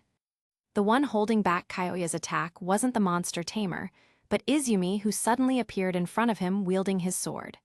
Due to the difference in strength, Kyoya was thrown backward, but he still gripped his sword tightly. Hey, what's wrong with you, bro? Get out of my way, I want to kill him. Kyoya's expression was filled with hatred and killing intent, yet he was still unable to intimidate others. You are so weak, how do you want to kill him? Izumi's words pierced his heart, but what he said was reality. He was too weak to be able to kill the monster tamer. Izumi said again. You should greet your old friend over there, right, Kumo-chan? Hearing Izumi's words pointing in a direction, Kyoya turned his head. Wakabe-san. Kumoko just nodded in response. He was stunned at first. Then he realized maybe he wasn't the only one reincarnated in this world. Moreover, because of Kumoko's appearance, Kyoya could guess that Kumoko reincarnated into a spider monster. He wondered what it would be like if his other classmates also reincarnated into monsters. Then he looked at Izumi and wondered who he was. His face was indeed Japanese, but he couldn't remember having a friend like him. Chapter 251, Kidnapping. The monster tamer didn't understand what Izumi said to Kyoya, but he knew that Izumi was surprisingly able to release the slavery magic that was on Kyoya. Besides, when he heard Kyoya speak for the first time, it surprised him.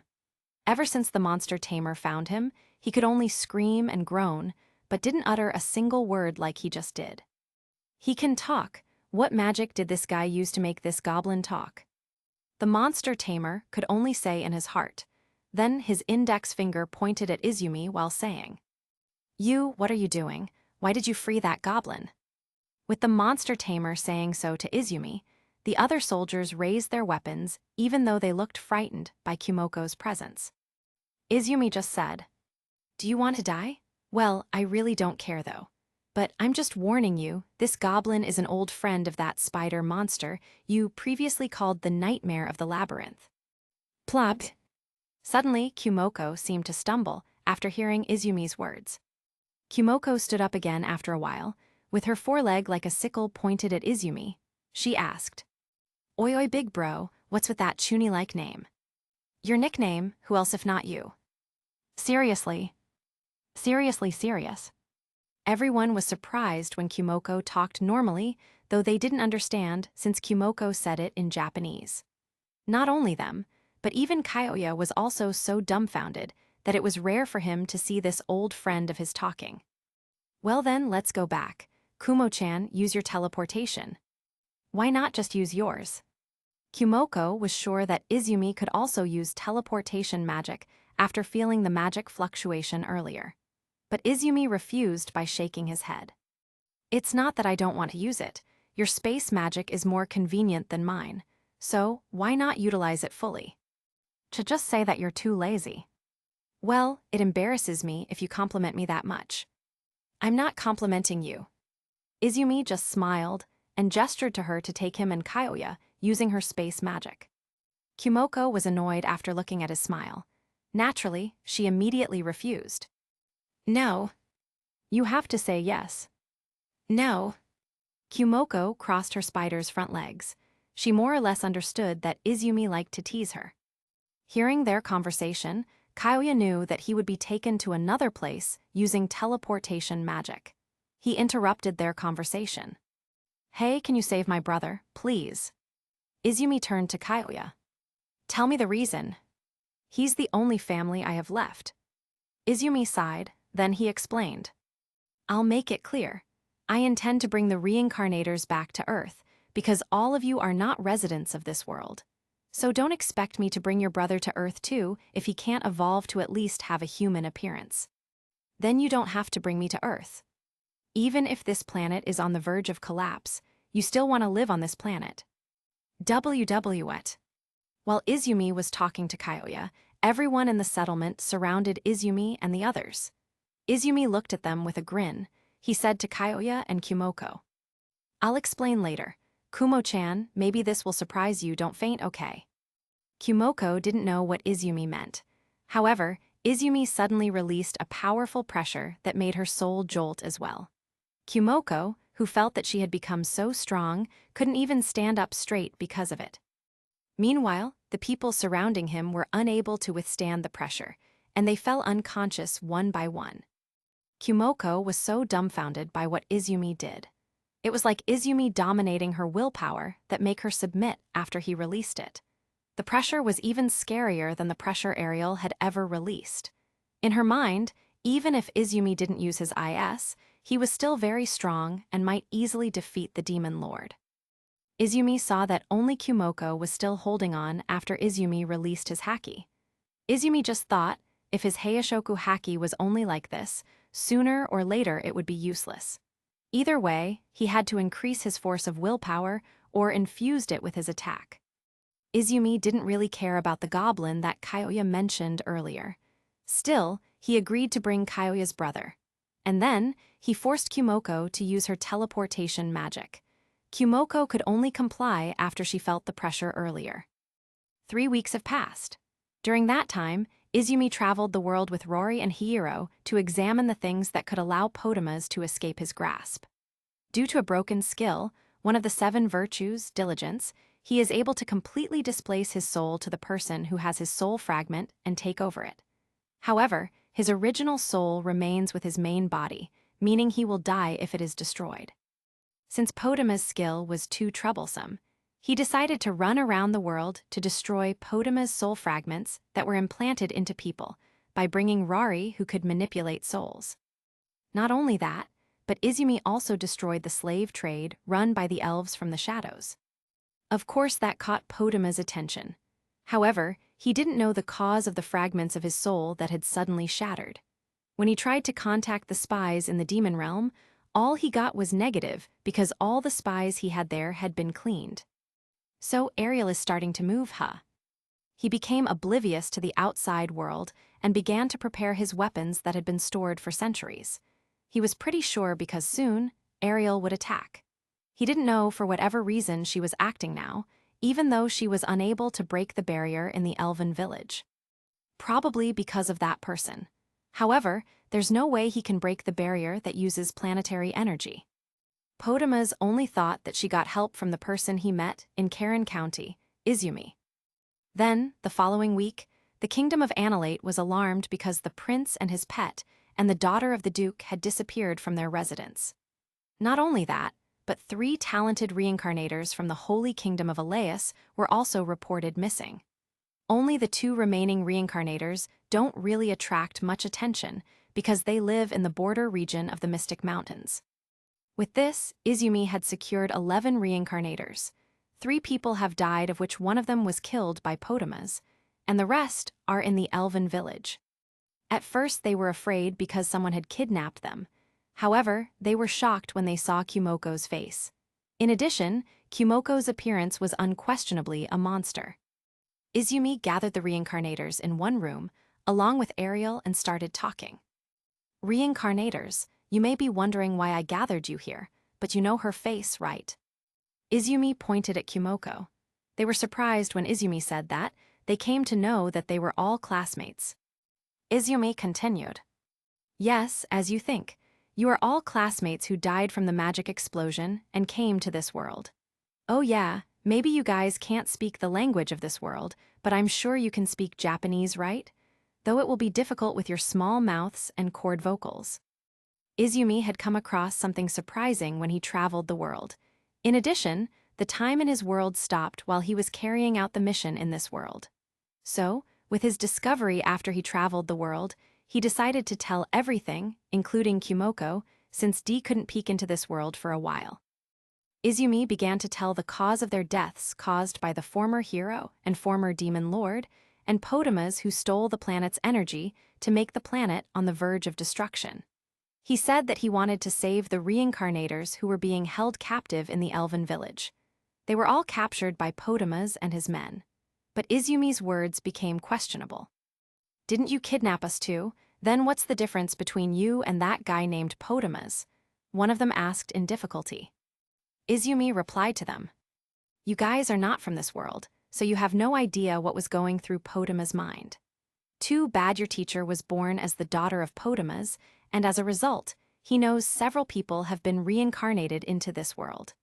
Without knowing the nature of Potamas, your teacher is relying on him, in which he just took advantage of her while planning to use all of you for his experiment.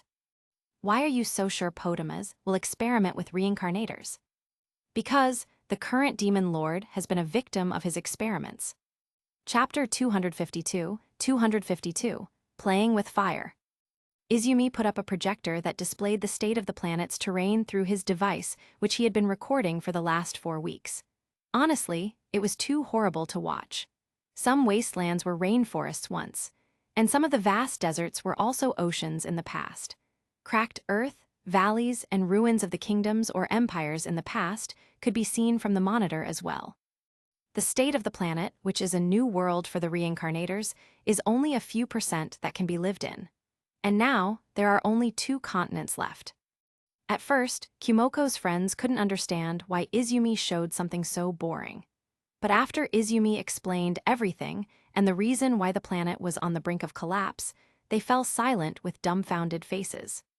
The leader of the elves who stole the planet's energy, the great war against the dragon race, and the goddess who sacrificed herself as a world system that sustains the world, so that the planet is still able to survive for almost 1,000 years.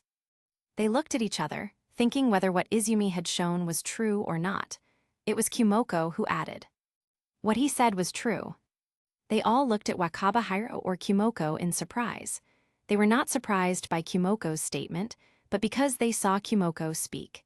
This was because Wakabahiro they knew rarely spoke of her own volition. Kumoko seemed to understand why they were looking her way. Since she felt their gazes were too annoying, she stated, "Hey, I can speak if I want." Kumoko herself did feel like she never talked to others when she was still in school. But somehow, she can talk normally with D or Izumi. Meanwhile, the little dragon who used to be a popular girl at school, Shinohara Mayuri, was pensive at the appearance of Kumoko and herself. In the past, she often bullied Kumoko because she was jealous of her beautiful appearance. But after she reincarnated, she felt that she had been punished for what she did to Kumoko. The reason why she felt that way was because she was born as a monster. Even though Kumoko is also clearly reincarnated as a spider monster, she who is now Arachne still has the same pretty face from her school days. Anyway, the reason why I brought you here, or you could say I kidnapped you, is that I wanted to give you a choice. You want to live on this doomed planet or return to Earth. This also applies to your friends who are in the elven village. Of course, that wasn't his only objective. Even though Izumi sent them to Earth, that doesn't mean they can still return to their respective families on Earth. That's when he will make another offer. But he could think about it later. At the very least, he should remove the N% equals W skill bestowed by D, in case they were controlled by her because of such a skill. On the other hand, they wondered if it was possible that they could return to Earth. Yet, Izumi's answer made them even more confused. Absolutely impossible. But he added, for now, and naturally there are 3 conditions that allow you to return to Earth. Izumi explains that as long as they have the N% I equals W skill, they will not be able to return to Earth because such a skill shows that they are natives of their new world. That skill was just like a confinement skill that made them unable to go to another world. In order to return to Earth, the main way is to become a god, and the other way is to remove that skill from the system first. There is also another way. The third way is to use an item that Izumi can buy from the dimensional shop in the chat group. But it takes a lot of shop coins because it's not just one person if he wants to send them back to Earth. If possible, Izumi didn't want to use that. After Izumi said everything, it was Kumoko who asked. This weird skill is sort of a restriction to prevent us from going back to Earth. How did you know? Izumi glanced at Kumoko. He smiled before replying. You can say I stole the knowledge from D. Are you serious? Perhaps. Kumoko felt what Izumi said was bullshit. But then again, that might also be true since the ones who know the most about her world are at the administrator level. Meanwhile, Kumoko's friends didn't answer Izumi right away, and they need to think about it first. This is not the future for just one person, but for many people. So they want to discuss it first and don't intend to just decide right away. After telling so much, Izumi and the chat group members decided to leave them alone to discuss. Ariel also has to prepare something before raiding the elven village while bringing Kumoko along with her. Now, it's like Kumoko has become the demon lord's right-hand man. Ariel initially intended to use their ceasefire to find a way to either control Kumoko or kill her permanently. To this end, she attempted to tame her by giving her a name, Shiro, but this had no effect at all.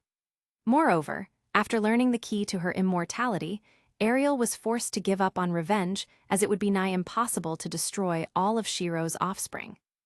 That's right. Kumoko has the egg-laying skill which she stole from her mother. It allows her to produce clones by laying eggs. Using her psychic connection with her clones, she can move her soul into an egg and take over her unborn offspring's body, as it does not have a soul of its own yet. However, after being reborn, she will initially be in a weakened state, as her body would be that of an infant. Though, she will be back to her original form after consuming a lot of prey. And since Ariel gave up trying to kill her, she decided to make Kumoko her trusted aide, as Ariel knew Kumoko's personality pretty well after she got Kumoko's memories. Meanwhile, Izumi and the others walked together through the hallway. The walls in the hallway are lined with marble with spider carvings, which indicates that the carvings were drawn according to Ariel's instructions. At that moment, Kuroniko asked Izumi, "Are you sure you want to bring them back to Earth?" Izumi didn't answer right away. He walked while holding his chin. It might be a little troublesome if I brought them straight to Earth. You know that too, right? All of their skills were skills from the system created by her. As long as they were in connection with the system, she could take advantage of them and make them fight against each other. I intended to help Ariel, but it would be troublesome if my plans were hindered by her. So before bringing them back, we have to remove that skill from the system. Ugh, you're talking about the system.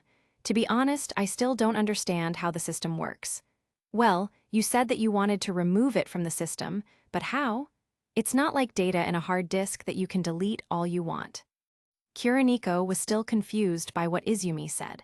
She looked left and right and saw the others. Apart from Tabin and Rory, who were pensive while thinking, the others still didn't quite understand. What Kuroniko knew, only the admin of this world was able to contact the system. So she didn't know what Izumi wanted to do without becoming an admin, because he came to this world in a special way.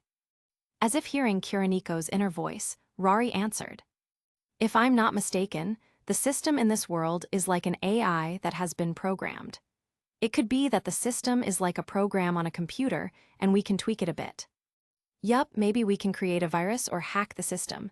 I'm a genius after all. Nothing is impossible." Tabin added after Rory stated it. Izumi heard Tabin, who wanted to hack the system, wanted to argue. It was a system created by a god, so there were still doubts if it could be hacked or not. But there's nothing wrong with trying. Izumi thought that it would be troublesome if the reincarnators had already acquired skills, such as the 7 virtues or the 7 deadly sins, because these skills could oppose the system. In addition, the skills in the system could make a reincarnator have delusions like he was dreaming about becoming the main character. One of them even felt that he was in a dream world until his death. In essence, the system in this world could make reincarnators go crazy if they weren't careful. It would be fun if we could create a system ourselves. Izumi muttered in a low voice, but what he muttered was heard by Tabin, who then said, "Sounds fun. Perhaps I can make a theft system or something." Izumi twitched and said, "Are you planning to make a system for me to steal panties, as Kazuma did?" "Yup, if you fail, you get punished. If you succeed, you'll get beat up by the girls." "Hee hee. Don't just hee hee to me. I'm excited. Do you want me to be hated so much?" Tabin pouted, then said, "It's your fault. I've been waiting a long time for your answer to my confession, but you seem to ignore it as if you don't care." Izumi stiffened. Rory and the others turned to Izumi at the same time with straight faces. Izumi felt cornered by their gazes, which made him jump into action. "Come on, I'm waiting for your answer, you know." Tabin embraced Izumi while pressing her twin peaks onto his hand. With Izumi feeling the soft sensation and smelling the sweet scent of Tabin, his teenage hormones started to get out of control, in which his little bro below became rock hard and stiff. Bam! Couldn't calm down, Izumi pushed Tabin against the wall while stretching out his right hand against the wall and bringing his face closer to her. Izumi's action surprised not only Tabin, but also others. Tabin gulped and looked at Izumi's face, which was getting closer. Her face was getting redder because she was embarrassed to be seen by others. With his left hand, Izumi held Tabin's chin while whispering, "You're playing with fire, miss." Chapter 253, Transformation. When Kuroniko saw Izumi, who pushed Tabin against the wall, she pointed at them and exclaimed, "That's Kabedon." While the others were speechless over what Izumi was doing, they suddenly heard Kuroniko, which made them even more speechless. "It's Kabedon, not Kabedon. That's what's on their mind." Tabin felt embarrassed by Izumi's act. She didn't expect that Izumi, who is usually calm all the time, would make an aggressive move toward her. With a flushed expression, Tabin immediately ran away from him. Izumi found it unbelievable since Tabin was always acting aggressively in front of him. Yet, it was the other way around this time. "Looks like I overdid it." Izumi smiled awkwardly. Then, his gaze shifted downward where there was a bulging part on his pants. Since he didn't want everyone to see that shape, his body dispersed into the wind as he disappeared from everyone's view. Several days have passed. After Izumi had hunted many dragons the other day, he saw Rory relaxing in the castle garden, sleeping on a folding chair under a large tree that covered the moonlight at night. Izumi thought for a moment, then approached her. Feeling someone close by, her eyes fluttered as she opened her crimson eyes. "Oh, Izumi, huh? Rory, do you mind helping me with something?" What's up?" "I need someone to supervise me in case something goes wrong." Rory tilted her head in confusion. She had no idea what Izumi was talking about. So, Izumi told her a little bit about the side effects of the Dragon Slayer magic. "That's weird. I mean, didn't you get that magic without any side effects?" When Rory asked that, Izumi denied it. "Nah, it's just a side effect of vehicle sickness. The side effect of turning into a dragon still persists." For the past month, Izumi has been traveling the world hunting not only elves, but dragons as well. Apart from collecting dragon blood, he also bathed in blood little by little during his fight against the dragons. He felt that he had almost reached the limit point before his blood fully mutated, which could turn him into a dragon. As cool as it sounds, turning into a dragon could cause him to lose his mind and be unable to tell the difference between friend and foe. In other words, his mind would be consumed by his negative emotions to the point where he himself didn't realize it. Therefore, to prevent him from going out of control, he needs the most powerful member, which is none other than Rory. Aside from her strength, with that skill, there was nothing to worry about. Izumi carried Rory to find a place to transform while flying. However, he couldn't find the right place near the Demon Lord's castle. Moreover, he couldn't just go around transforming near the castle or else he'd be inviting trouble. Having no other choice, he flew away from the castle to find another place. It was good enough if his transformation went out smoothly. But he knew he shouldn't be overconfident just because he had Rory to help him when he might have lost his mind.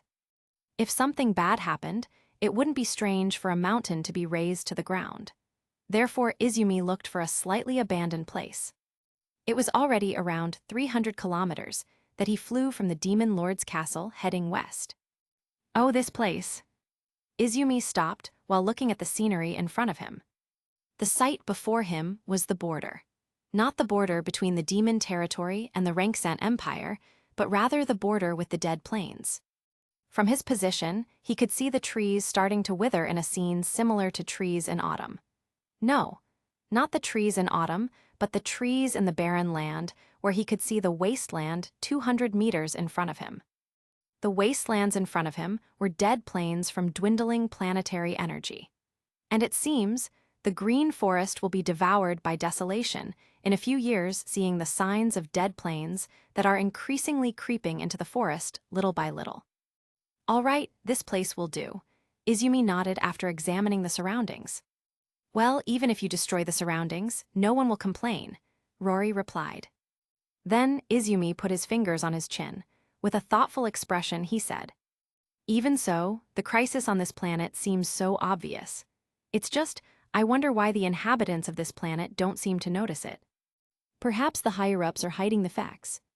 Is that so? Well, enough chit-chat, let's do it right away." After that, Izumi prepared a tub that could be filled with several liters of water. Then, he took some containers that contained several liters of dragon blood and poured almost all of them into the tub. After everything was ready, he took off his shirt while turning his head toward Rory. "What, are you embarrassed to be naked in front of me? Don't worry, I'm not interested in your thing yet." Rory grinned as she looked at Izumi's expression. Izumi twitched. "Yet, that means you'll be interested in it later, right?" And Rory chuckled. "Yufufu, guess what? Fine then, just don't stare at it too much or it'll be addictive for your eyes." "Hell with the addictive thingy. Get in your business real quick." "Affirmative, ma'am." To be honest, Izumi wasn't the exhibitionist type. However, because he had to soak in a tub filled with dragon blood and didn't want to throw away his clothes, he was forced to go completely naked even if Rory had to see him. In addition, if he was naked, he could absorb the dragon's blood more subtly. Taking off his clothes, he immediately soaked in the tub. He calmed himself down so that the absorption process would go smoothly. Slowly and little by little, the dragon's blood was absorbed by him and mutating the blood cells in his body. Arg! Izumi began to feel immense pain due to the mutation. "Rory, flush me with this blood. The sooner this is done, the better." With a slight groan of pain, Izumi asked Rory. And after Rory washed Izumi several times, his body began to change. Starting from the appearance of scales on his body, reptile eyes, tail, and a pair of wings. Izumi screamed in pain from the change. It didn't take long for his body to change shape as he grew bigger and then transformed completely into a huge dragon with light blue scales and wings. He reached approximately 20 meters in height. However, after completely transforming into a dragon, Izumi begins to wreak havoc around him. Rory, who was nearby, felt Izumi's power was a threat that might kill her if Izumi was not stopped immediately. "Calm mind." Rory recited the spell to cleanse Izumi's negative emotions that affected his mind. Soon after, Izumi in dragon form stopped with a sigh that came out of his mouth. "Thanks, luckily you're around." "No problem, then what next?" "I'll try to find a way to condense my power." But Izumi didn't know what to do, so he asked Rory's opinion. "What to do? Do you have experience condensing your power? Don't you often use that kind of ability with your devil fruit power?" "That's differ. Wait, it might work. Let me try." Izumi concentrated while trying to control his new power. Yet, despite a couple of attempts, he failed to condense his power. Since he failed, he tried to transform back into a human. However, he also didn't know how to do it. He tried to imagine transforming back into a human while activating his Dragon Slayer magic but failed. Spiritual power failed. Just imagine failed. The more he tried and failed, the more nervous he became. Izumi became flustered while scratching his head with his claws.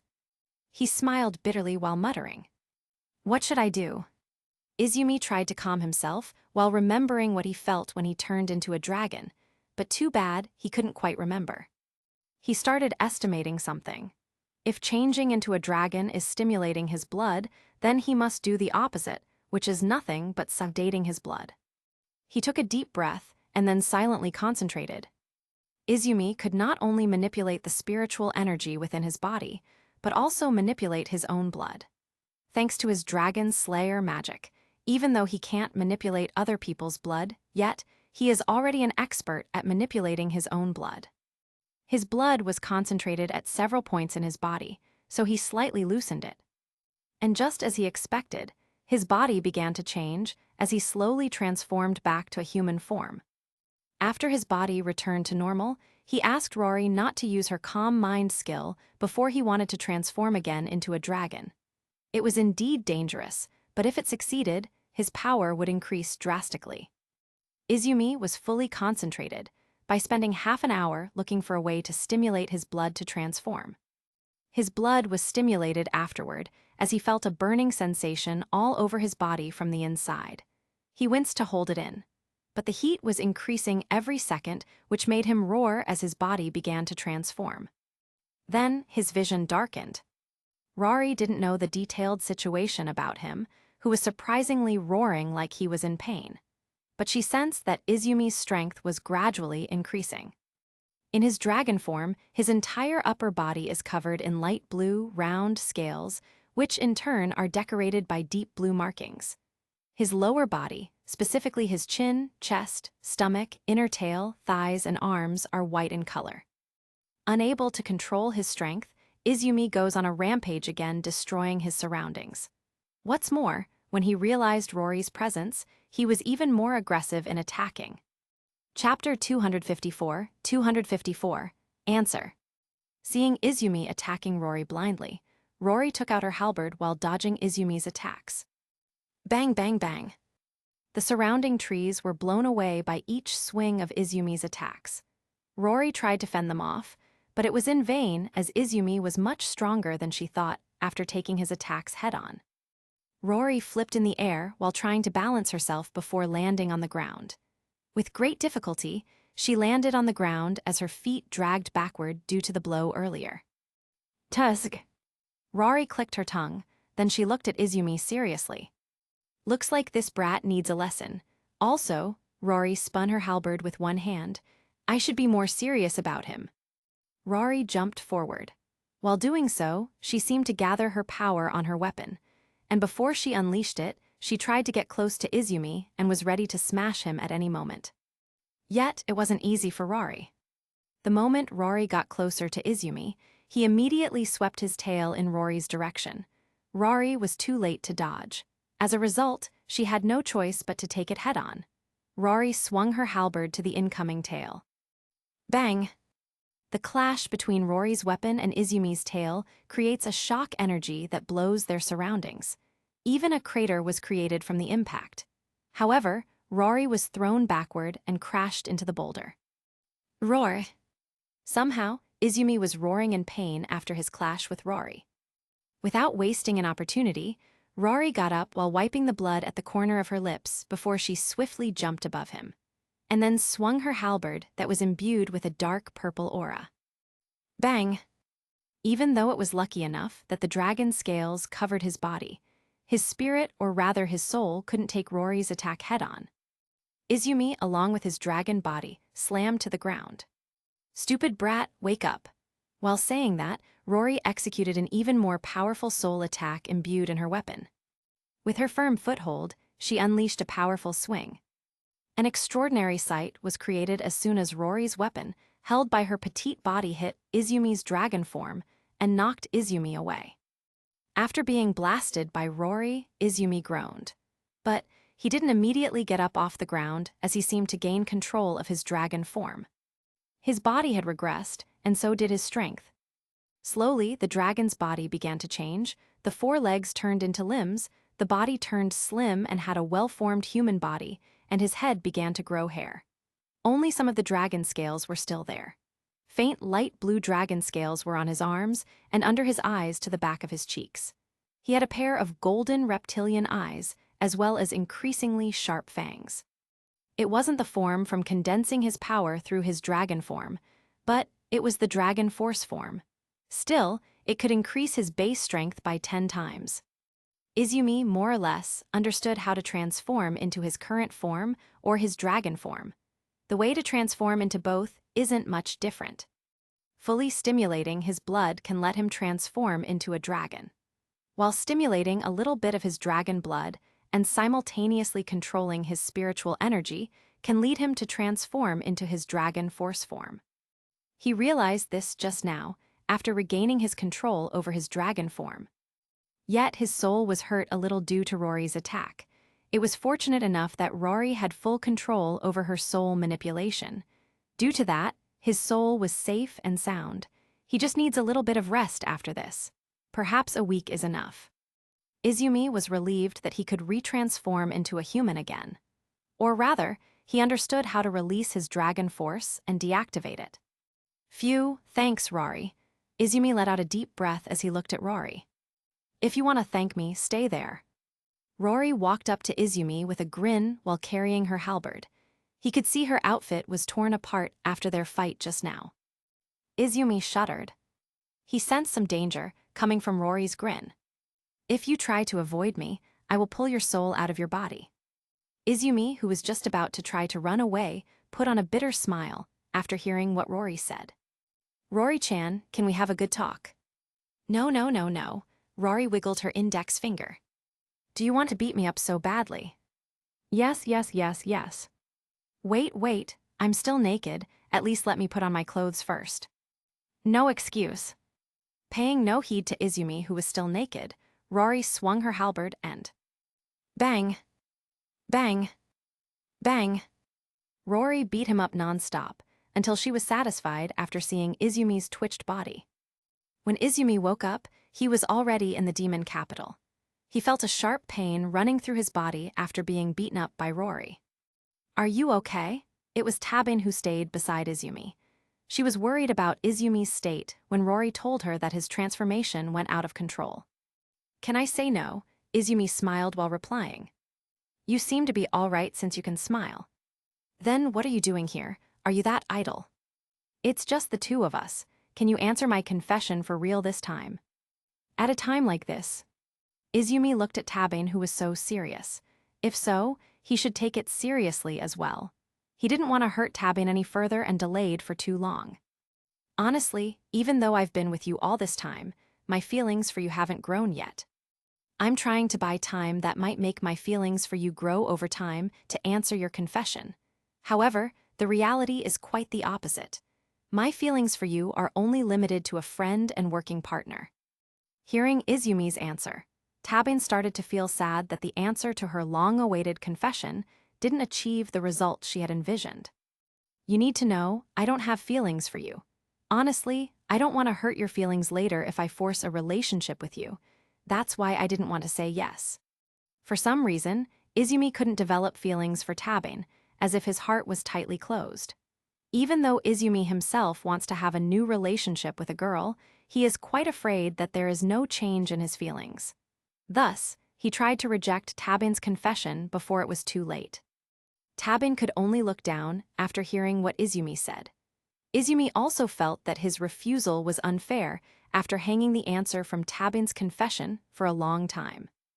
Izumi tried to reach out his hand to pat Tabin's head, but he immediately stopped. Tabin suddenly hugged Izumi, as if she didn't care even though Izumi had rejected her. It's okay if you don't have feelings for me yet, you won't know what will happen in the future. But I hate your excuses. If your excuses are just like what you just said, we'd better date from now on. Tabin just thought that Izumi had a hard time loving someone because of his ex. Tabin felt that if Izumi dated someone, it would slowly open his tightly closed heart.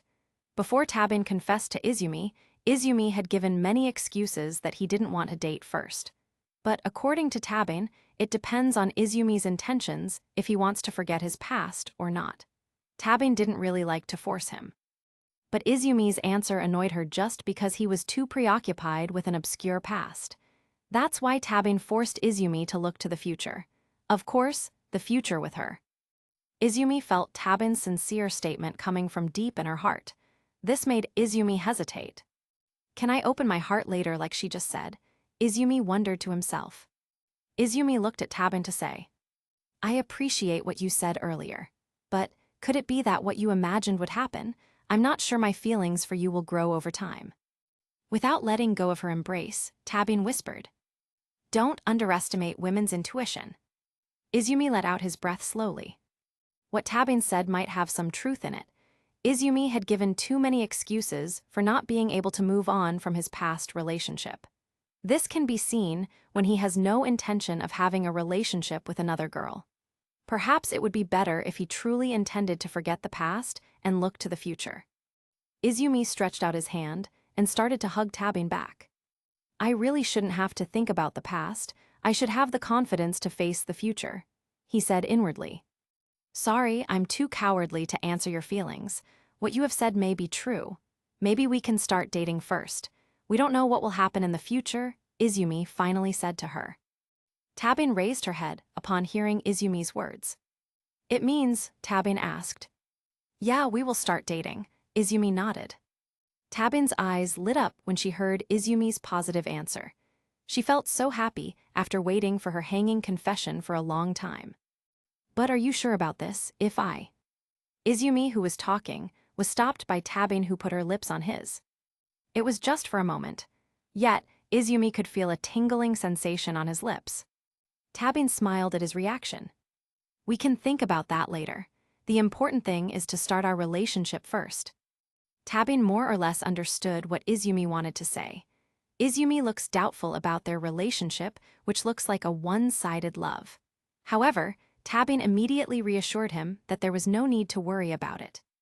Then, Tabin left Izumi's room with a reddened face, as if she was running away from embarrassment. Seeing what was done, he just shook his head. Sigh this girl. Chapter 255, Conference Strategy. Time goes by. It's been 2 months since Izumi arrived in another world. It was also when the Elven Village raid was about to begin. In the luxurious room inside the Demon Lord's castle, Izumi, Tabin, Warad, Kasame, Rari, Kuroniko, Hiro, Kakashi, and Kumoko are sitting at a long table. A total of 9 chairs were arranged on each side of the long table in the fashion of confronting each other. All of them were occupied, while one person sat at a position overlooking them with an attendant standing next to her. The one who sat in an overlooked position was of course a demon lord, Ariel herself. Beside her was her attendant called Balto. Besides them, there are also 4 Queen Terateks, Ariel's kin, including Teratek dolls that have been modified by Kumoko waiting on the outside, as well as robots made by Tabin and Izumi. As for those robots, because they don't use cores like an IS, the robots have limited capabilities. Even so, their destructive power might be enough to destroy some of the enemy's robots. Ariel started the meeting and started asking what plans Izumi and the others had made. Tabin stood up and operated her holographic computer, then projected the computer screen for everyone to see. They could see that what Tabin was showing was a 3D map of the Elven Village. The map has also been adjusted to the cardinal directions as on Earth. Up means north, right means east, bottom means south, and left means west. After I spied for 2 months, I came to know which are the important points in this whole village. Supposedly, the main door is on the southeast, but because they often use teleportation tools, maybe everyone doesn't know it. In the middle of the village is a laboratory, underground to be exact, and close to the western boundary of the village, it's the place where reincarnators are kidnapped. First, we have to lure the elves out of their lair. Then, Tabin turned her head after saying that, and her gaze fell on Kuroniko. Kuroniko said, "I, the Queen of Nightmare, wilt destroy the barrier in that village with my darkness power. A mere barrier willn't stop my path to conquer the world." Izumi facepalmed. At a time like this, her disease flares up. Ariel twitched her brow, doubting what Kuroniko had said. "It's not that I don't believe in you, but can you? As you know, the Queen Teratek couldn't break the barrier even if it took years." Covering his face with his left hand, Izumi waved his right hand at Ariel and said, "You don't have to worry about that, Ariel-chan. Let's just say we have our own way." "If you say so then, it's fine I guess. We must distribute personnel to surround the village. Since we are going to raid directly from the front door, we are gathered at this mark." Then, Tabin circled the southeast of the village to mark the starting point. Then she allocated 4 queen Teratex to 4 posts in the south, east, northeast, and north. The remaining 3 marks will be filled by personnel who will later carry out a surprise attack, and they must hide first. Izumi said, "For all personnel who will later be positioned in the last 3 marks, I will give you these." He took out some 3x6-inch paper that looked like talismans that had runes inscribed on both sides. What are those? Not only Ariel, but even the chat group members also don't know about those talismans. Some of them knew a little bit because they had seen the amulet used to summon a Shikigami, while others are less aware of it. Although amulets and talismans can be said to be similar, amulets are more used to ward off negative energy, evil spirits, or disease, while a talisman is something that gives someone more power. On the other hand, a talisman can also be seen as a natural amplifier to someone who uses it. These are talismans I made to hide one's aura and become invisible. Since when can you make such gadgets? Rory asked curiously. Even Tabine didn't know, let alone anyone else. Hell, I'm a crafting master now. I can make these simple talismans in no time. How to use it? Kakashi asked Izumi, because he was quite interested after hearing Izumi's explanation. Kakashi-san, your eyes are sparkling. Don't tell me you want to use it to peek at girls taking a bath. Kiriniko narrowed her eyes as she said to Kakashi. Of course not, don't defame me please. Hypocrite. At that moment, Izumi also said. Kakashi-san. What? You need medicine. Well, can we continue? Ariel suddenly said. She didn't want them to keep joking around in this meeting, much less when it was related to dealing with her mortal enemy. Well, as I said, this talisman can indeed hide one's aura. But when it comes to making someone invisible, that's not quite true. To be more precise, it just interferes with one's optical vision. Optical vision? For example, I don't quite understand. Same here. Some didn't understand what Izumi meant, but Tabine started to say. That means, if I use the talisman and sit in this chair, other people can't see me and can only see the chair. Not quite right, because the chair was blocked by you. This thing only interferes with one's optical vision, which only reflects the scenery around you. In essence, this invisible can only be used in open fields, such as forests, deserts, wastelands, or other open fields. As you stood in an open field, someone else only saw the scenery there as your body also reflected the scenery around you. You could say it's the chameleon effect adapting to its surroundings. After Izumi's explanation, they understood what he meant, but Ariel asked, how long will the talisman effect last? It should be 1 hour, but you need to know. The invisible effect is only useful when you're not moving.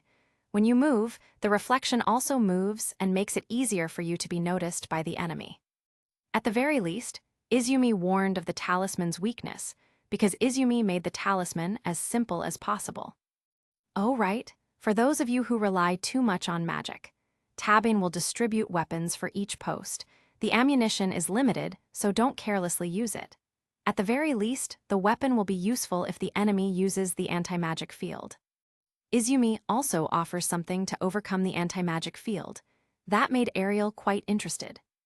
Weapons that can be relied upon when the anti-magic field is active. How about the power? Its explosive power can destroy anything within a radius of 50 x 50 meters, according to the direction of your aim. Ariel tilted her head and put her finger to her lips while thinking. With sexy clothes and young looks, everyone would say that she looks cute if everyone doesn't know who Ariel really is. Oh, is that a grenade? Due to getting some of Kumoko's memories, Ariel knows a little about the modern world, so she is no stranger to modern weapons. No, more like a grenade launcher. But it's not like an ordinary grenade launcher, because this weapon uses a special material as ammunition. What special material? That's a secret. Anyway, for the Northwest Post, Gramp Warad will fill it. I know Gramps aren't used to killing, so use your magic or whatever to restrain the enemy, because that's your specialty. Hiro and I will take the West. Then, the remaining spot for the Teratech dolls.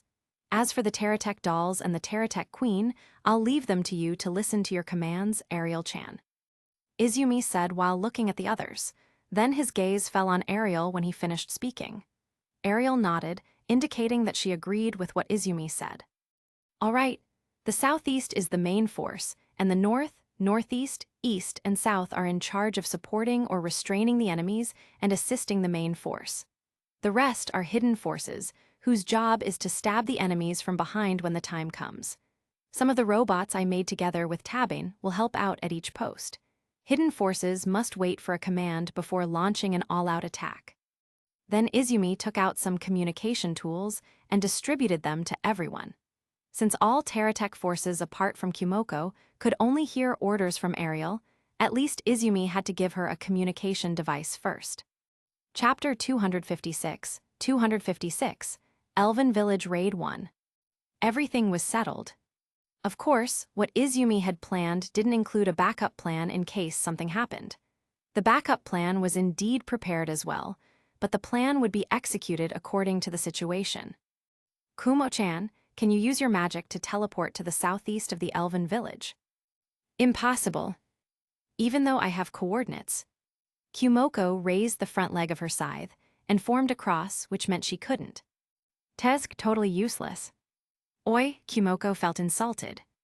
Izumi walked away from Kumoko while holding the back of his head with both of his palms. He also said, even though I have an absolute way for her to attain a fully human form. Hearing Izumi's words, Kumoko twitched. Izumi even added, well, never mind. I'd better not waste the energy of that ancient civilization and use it myself. Swoosh. Suddenly, Kumoko appeared with dust scattered everywhere. She moved swiftly from Izumi's back and appeared in front of him in an instant. Like a dog waiting for food from its master, Kumoko said to Izumi, Gosh, Yujin, what should I do? I will obey your orders. Izumi put on a straight face looking at Kumoko, who was so excited after hearing his words. As expected, bribing this spider was too easy. Anyway, the ancient civilization was true. Of course, not just one place. Izumi himself, who discovered the 5 locations of ancient civilizations, had taken all the energy from 4 different locations and robbed all the things inside. Only one location remains, and it will be given to Kumoko. In the end, Izumi asked Hiro to use his magic to teleport. After that, Izumi distributed weapons. Because some of the personnel are spiders, Izumi makes sure that every post has humanoids like Teratech dolls to use those weapons. The Teratech dolls are controlled by tiny, rare species of spiders. Because of their small bodies, Ariel made them humanoid bodies like dolls. Not only that, apart from their small bodies, species like them are also limited. That's why Ariel cares so much about them. Izumi had already understood long ago that they were a precious species to Ariel. That was why he gave talismans to all of them. After that, he activated all of those talismans. Izumi also took out several small Gundam-like robots that were 1 meter high from the storage space. Then, he told Kumoko how to run and command the robots. After a while, Kumo-chan, they're ready. Izumi told Kumoko, signaling for her to immediately teleport the spider forces and the robots Izumi took out just now to their respective posts. Izumi also gave a talisman to Kumoko so that her aura could not be detected by the enemy. Although Kumoko can be said to be very strong among humans, Izumi isn't quite sure when it comes to fighting elves. That's because, if Kumoko falls into the anti-magic field, Kumoko loses at least 80% of her power. When Kumoko left, Izumi prepared to leave with Hiro and Warad. Then, the 3 of them disappear. Meanwhile, Kisame let out a smirk. Hess, I can finally get into action after waiting for so long. You want to head to the front line, same Chan? Rari, who spun the halberd easily with her right hand, responded to Kisame's words. Kisame was a little annoyed being called Rari like that. Hey, don't call me same Chan. At that moment, Ruri stepped forward with a divine sword that seemed to glow with a pale green light. Now is not thee, but I the Nightmare Queen shall act. Kiriniko raised her sword toward the sky. Then she chanted, O Supreme Master of all lightning and thunder, our harsh judge and great warrior. Bring out the divine lightning of judgment, redeem our sins, and cleanse our filth. The lightning sparks on Kiriniko's sword seemed to attract the cloud in the sky, which made the sky darken before sparks of lightning came into view. Zap zap. Bang. Judgment Night of Lightning Thunder. Kuroniko swung her sword at the barrier surrounding the elven village. With the power of law, the barrier that should have been able to neutralize both physical and magical attacks was unable to withstand Kuroniko's attack. Crack! Crack! Catcha! The barrier that was cracked due to Kuroniko's attack was finally broken in a matter of seconds. As for Ariel, who looked from behind, said inwardly, "Yua, what the hell with that Chuni's line? It's so embarrassing. Fortunately, it works. Otherwise..." Due to her soul merging with Kumoko's part of consciousness, she got a little bit of Kumoko's character. Kisame, who had felt the enormity of Kuroniko's attack, also didn't expect that the little girl who looked the weakest actually had such a horrible power. It's getting more and more interesting. Paying no heed to the others, Kisame immediately took a step forward and started to attack the elven village. Meanwhile, inside the elven village, "My lord, we have been attacked by an army of demons. We also saw that there are 4 Teratech queens already on the border of our village." A middle-aged man standing by the window looked up at the sky, where he saw the barrier suddenly being crushed by an outside force. He was none other than Potamas, a leader of the elven village. After hearing what his men who came behind him reported, he asked without looking back, "Ariel, where are those enemies located?" His men told him where the enemy's location was, which made Potamas frown. "Are you sure you don't see the enemy in the back?" "Yes." "Oh, what magic did Ariel use to trick my surveillance? Or is this what the boy I met in Sariella did with a new species of spider with a human body?" Potamas said inwardly. He looked back, then looked at his men and gave orders. "Activate a large-scale anti-magic field. Send experiment code number 7010 to the hidden enemies in the back. Then send experiment code number 11013 to the visible enemies in the front. Prepare as well as possible. We will have a confrontation with the Demon Lord." "Yes." "Send someone to bring the human babies and take them to the underground laboratory immediately. As for Oka, I will pick her personally." "As your orders." After giving the order, Potamas also left. He walked while thinking about what Ariel was planning. It seems that little girl knows the existence of a reincarnator. Otherwise, she would definitely attack from all directions openly. She might have grasped the use of reincarnators, so she might try to get hold of them before the all-out attack. However, how did she know I hid them on the back? Potamas had indeed met Izumi. Even though he was a threat, it was still far below Ariel's threat. Even so, he didn't underestimate Izumi in the slightest. He thought that Izumi's power also came from the MA energy that came from this planet. So, if Izumi was in cahoots with Ariel right now, it wouldn't be strange if the barrier protecting the village was broken. Potamas thought that if Ariel did attack from the front, Izumi would attack from the back. Hence, he prepared experimental robot units to eliminate Izumi first. It doesn't matter if he uses 3 experimental robot units to lure Ariel's main forces, because that probably won't be enough to finish off Ariel and her forces.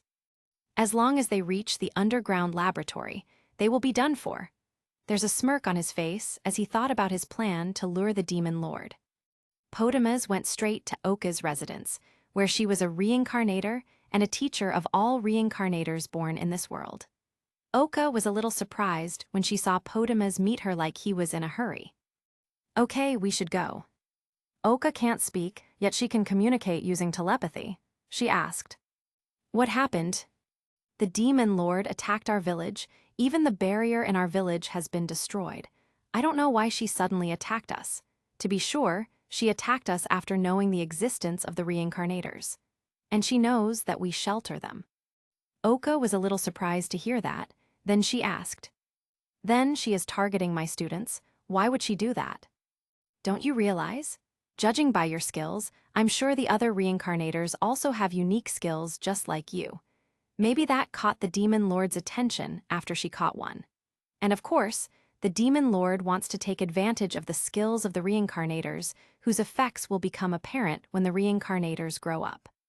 Oka's face turned a little pale, hearing Potamas' explanation. "Caught one? That means, the last time you tried to find my student and failed, it was because of her." Potamas nodded. He said, "Yeah." After that, she went crazy and kidnapped all the reincarnators already on the list. Oka's body began to tremble.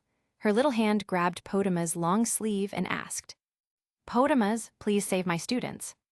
Chapter 257, Elven Village Raid 2. Elsewhere. Enemies attack. Hold on, the leader will give us reinforcements. There was a riot in the southeast of the village, as the barrier surrounding the elven village was broken. Most of the elves have a sniper skill, so almost all of them carried arrows and bows. In addition, they can enhance arrows to add lethality to their arrows. There are only 6 of them. Hey, doesn't the one in the front looks like a fish? Is he a rare demon, or is he just a fish man? One of the elven guards saw 6 people approaching. They were none other than Kasame, who was in the front, followed by Ariel, Kakashi, Kuroniko, Rory, and Tabane. Don't be careless. Even though there are only 6 of them, one of them is the Demon Lord. And don't forget, the reconnaissance squad informed us that there are 4 Queen Teratex in different places. 3 of you, stop talking. At least we have to stop them before reinforcements arrive. The elven guards were initially quite surprised, because they thought the Demon Lord had come with the demon armies. It turned out that there were only 6 people in front of them and 4 Queen Teratex in another location. Even though they came in small numbers, the elven guards couldn't underestimate them considering that one of them was the Demon Lord. Furthermore, there were 4 Queen Teratex that could be said their strengths were only below Ariel's. Everyone get ready. 3, 2, 1. Shot. Kasame, who took the lead in front of the others, didn't try to attack directly, but observed them first. After meeting Izumi and the members of the group chat, Kasame understood that there were still people who were much stronger than him. Moreover, Kasame knew that when Izumi prepared some plans carefully for the past 2 months, it was a sign that the enemy this time should not be underestimated. Seems like we get a lively welcome here. Kasame saw arrows flying toward him at high speed. Just as he was preparing to use his jutsu, suddenly, Daten Tajudoryu Heki.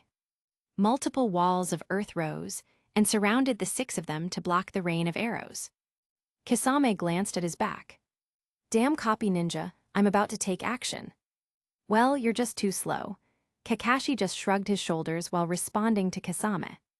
Suddenly, everyone felt something strange around them, as if the atmosphere had turned completely different in an instant. As for Ariel, she clearly felt the change because she was sensitive to the mana around her. She exclaimed, "It's an anti-magic field." Even though the anti-magic field affected Ariel, the others felt fine since they were using something other than magic.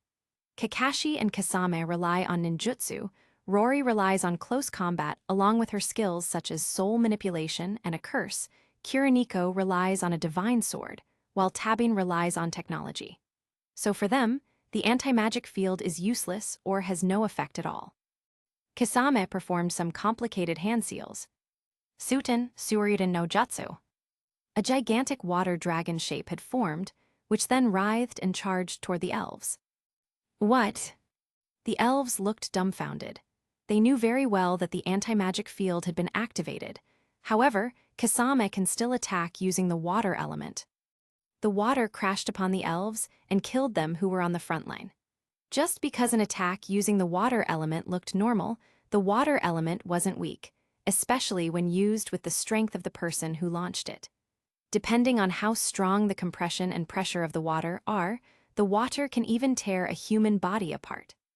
So weak, even though I just greet them back. Why is Izumi so careful when their strength is only this much? Kasame said with a grin, revealing his sharp teeth. Kakashi responded, "Kasame, what Izumi is worried about isn't the elves." Well, I know. What Izumi meant was that thing, right? I thought, since I heard it so strong, I thought the maker was also strong.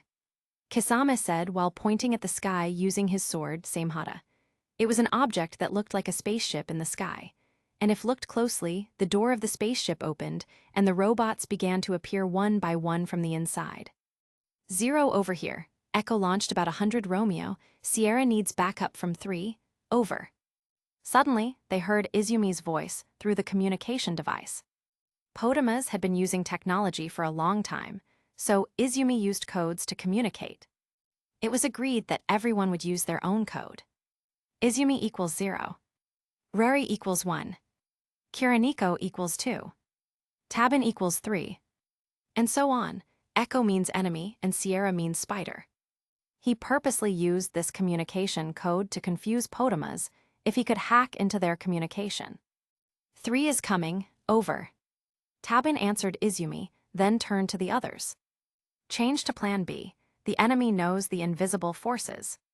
Tabin immediately took out 2 turrets and gave them to Kiriniko and Ariel, respectively. She doesn't give it to others because they don't need it. Hee, I'm going first. You guys can come with me if you want to get caught by my jutsu. Without waiting for an answer from the others, Kisame immediately moved as fast as lightning, leaving the others behind. Tabin also used his IS and flew toward Izumi's location while destroying several robots on the way. Bang! Bang! Bang! Fireworks were set over a fairly dense forest, and a burst of explosions from the fallen robots hit the trees and started to burn them. Ignoring Kisame and Tabin who left, Rory turned to Kakashi and said, Kakashi, use demon strings to control the enemy, then make them fight their comrades. Kakashi twitched. Honestly, he didn't like using that ability because it reminded him of his comrade, Rin, who was killed with his own hands. After all, she was being controlled. Plus, the one who was responsible for controlling her was Uchiha Madara. Even if he wanted to save her, he didn't have enough strength to do so. There's no way Kakashi could beat a legendary person like Madara. Can I not use that ability? Why? It reminds me of the past. Kakashi still couldn't forget his past. He seemed to feel responsible for what happened to his comrades.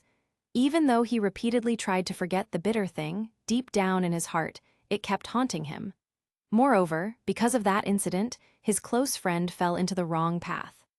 Rory became a little angry hearing what Kakashi said. Don't be a pussy, Kakashi. Maybe everyone is saying that it wasn't your fault that your ex-girlfriend was killed. In my opinion, it was clearly your fault that you weren't strong enough to protect her. Can you not bring up my past? Also, she wasn't my girlfriend. It's you who always brings up your past, you idiot. Hey, this isn't the time to fight. Suddenly, Kiriniko stood between the two, trying to stop their fight. She glanced at Rory. Rory-chan, you can fight later after this is over. Kiriniko then turned to Kakashi and said, Kakashi-san, you drowned and trapped yourself in the shadows of the past. You always blamed yourself for what happened to your friends. I know that regret always has its roots, but regret can also be a lesson for you not to do it again in the future. But you never tried to use your regrets to change your future. Kakashi fell silent with Kiriniko's words. He pondered what the point of her words was and could only stare at the sky blankly. Let's go, Rory-chan, Ariel-chan. Let's just leave this guy alone. Let him think it through. Kiriniko dragged both of them, and finally, the ladies left Kakashi alone. Ariel doesn't know what happened to Kakashi, but she feels Kakashi has a serious problem and can't forget about it.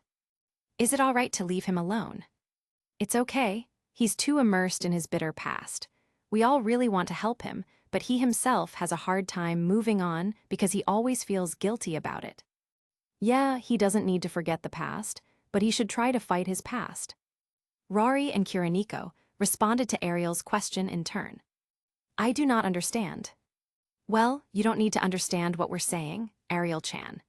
Kiriniko could only answer Ariel with a smile without explaining what she and Rory had said earlier. Chapter 258, 258. Behold, an awakened devil fruit power. Right after Kumoko teleported the spider army, Izumi teleported with Hiro and Warud elsewhere. The three of them teleported to a place not much different from other places. Big trees, thick bushes, and a lack of sunlight, but they know where they really are.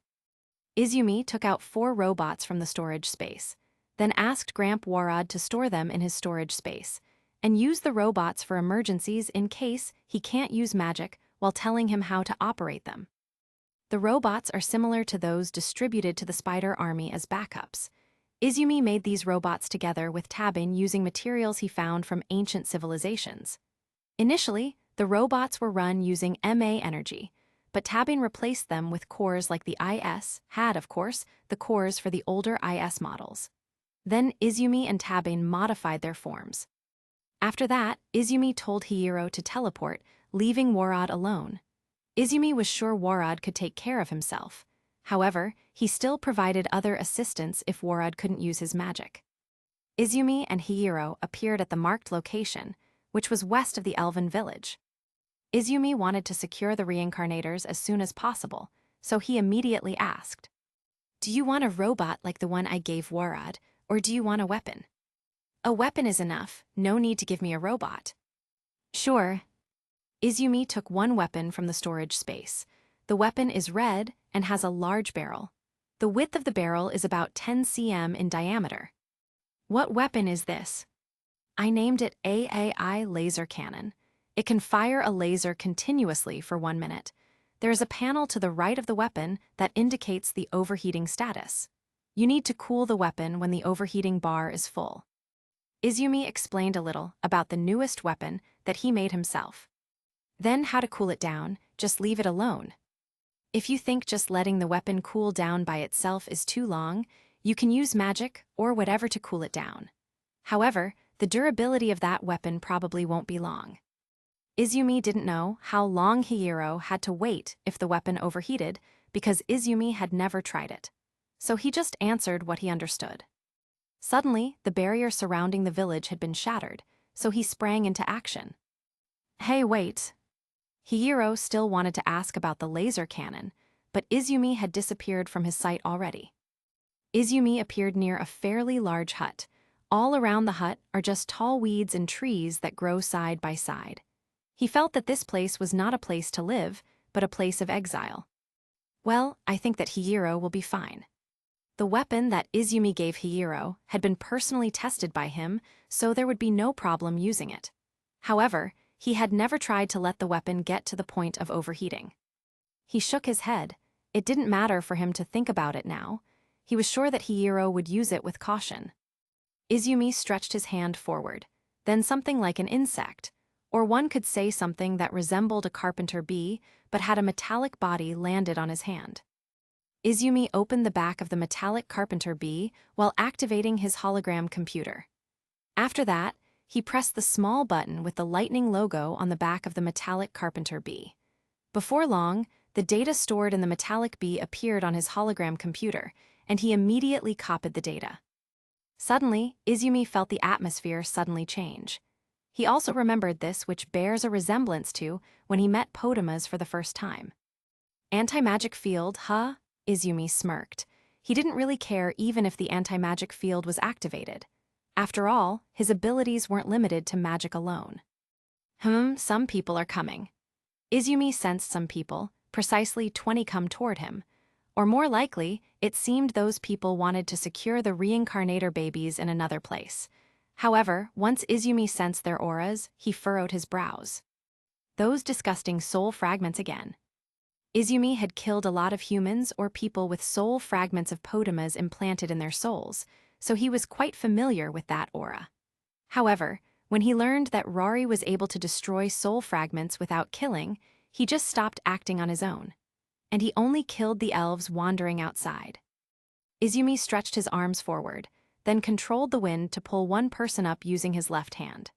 Meanwhile, his right hand created a sphere-like domain that trapped the other 19 elves within. He created the sphere with a black hole formed within, then pulled everything around it within a certain distance. And this made the elves unable to escape unless their strengths were the same as, or higher than Izumi. Izumi swiftly grasped the neck of one elf that was being pulled by him. The elf could only widen his eyes because of the misconception that someone could use magic within an anti-magic field. He wanted to ask something, but... Right, there's no point in asking since the coward has nowhere to run. Izumi muttered while thinking about Potamas. Potamas is 100% sure that there is no safer place than his home ground. If he ran away from the elven village, he could easily be finished off. If he escaped with his ability by taking over someone's body, his real body would be in danger, and he could die easily if his real body was found. Hence, He considered that the elven village was the safest place because he had weapons that could destroy the entire world. The elf struggled to escape from Izumi's grasp. Suddenly, he was thrown to the ground. He didn't understand why he was released. Without further ado, he immediately grabbed the dagger that was on his waist. With his dagger imbued with a soul attack, he stabbed the elf in the middle of his chest. Stab! The elf's eyes opened wide before a red tentacle pierced his heart. Then, the tentacle split into two to tear apart the elf's body. Izumi looked at that with a cold gaze, as if he was used to seeing human bodies torn apart until their organs splattered out. Then, Izumi turned to the other trapped elves. At first, he wanted to create a high wind pressure to crush their bodies. However, he let out an evil grin instead. His hand formed a tapping motion. In a split second, the elves inside the sphere felt suffocated. Hee, I'll let you suffer inside without oxygen. What Izumi did was manipulate the gas element. He manipulated the oxygen atoms to attract a carbon atom and produce carbon dioxide. This ability is a new awakening of his devil fruit. Now, he can manipulate gaseous elements such as oxygen, nitrogen, and hydrogen. This awakening occurs when a devil fruit user's mind and body catch up to the person's devil fruit power. In the past, Izumi's devil fruit power was much stronger than the strength of his mind and body. Due to his previous training, which increased his physical strength by activating the dragon force while trying to control his dragon transformation, his mind and body caught up to his devil fruit power. As a result, he had his devil fruit awakening a few days prior before the raid. He wondered why his devil fruit power caused explosions when it came into contact with fire. It turned out that his power had gaseous properties such as hydrogen. So, it wouldn't be strange for the wind he created to explode in contact with fire. Or maybe it was because of the high percentage of oxygen or mixing with other reactive molecules that made the fire bigger. If he used a gas-state elemental molecule or compound molecule that was not weak against fire, and then controlled it using his wind control ability, he might be able to extinguish the fire. Izumi wanted to try experimenting, but he heard a noise in the sky. A fairly large spaceship-like plane hovering in the sky. In addition, several towers similar to signal towers began to surface from the ground. He saw so many robots similar to what he had found in ancient civilizations starting to emerge from the plane and from near the towers that appeared. Fuck, Potamus is going all out. Izumi no longer wanted to play around and immediately killed all the elves that he trapped in the sphere. Then he headed to the hut where the reincarnator babies were. While heading to the hut, Izumi also didn't forget to contact Tabane because more enemies came to Hiro, Warad, and Kumoko's positions. He didn't really need help, however. Kumoko, who was together with the Teratech dolls, and Hiro, might need some help. When he got inside, he could see the babies in their respective beds. They simultaneously looked at Izumi with shocked faces, and they didn't expect that a Japanese person was right in front of them. Chapter 259, Kidnapped Again. Izumi, who was getting ready to take out a vehicle for babies, suddenly turned around. In the direction of his sight were several robots that suddenly popped up and were about to launch missiles to attack him. Instantly, Izumi activated Theomars, his IS. Meanwhile, he also manipulates the wind to make the babies cluster close together. With his Theomars, he stood while covering the babies while preparing to defend the missiles from those robots. Boom! A devastating explosion occurred. The hut that became the residence of the babies was unable to withstand the explosive power of the attack and was destroyed instantly. Luckily, Izumi, who was piloting Theomars, put up a barrier in time. He also managed to resist the shock of the explosion to keep the babies safe. Tusk, this bastard wanted to eliminate these babies since he can't get them. Perhaps Potamus thought that if he couldn't get the reincarnators, maybe it was better if other people couldn't either. Since he thought that Ariel would snatch the reincarnators for herself, he decided to kill them to avoid future problems. However, if that was his decision, then he would have to carry out surveillance in the surrounding area where the babies were being held. Meanwhile, Izumi didn't know that those babies behind him looked at him with awe, Some of them even had their eyes sparkling when they looked at what Izumi was wearing. Well, it can't be helped. Some people think that robots are men's romance after all. However, Izumi did not see them. Instead, he focused on his gaze in front of him. He couldn't fight freely while protecting the babies behind him, so he could only use ranged attacks. 4 drones materialized from the equalizer attached to the armor plate on his IS. Actually, not only drones, but the equalizer also can materialize other weapons stored in it. However, this time Izumi only needed 4 drones. Formation. With Izumi's command, the drones took 4 different positions: up, middle, left, and right.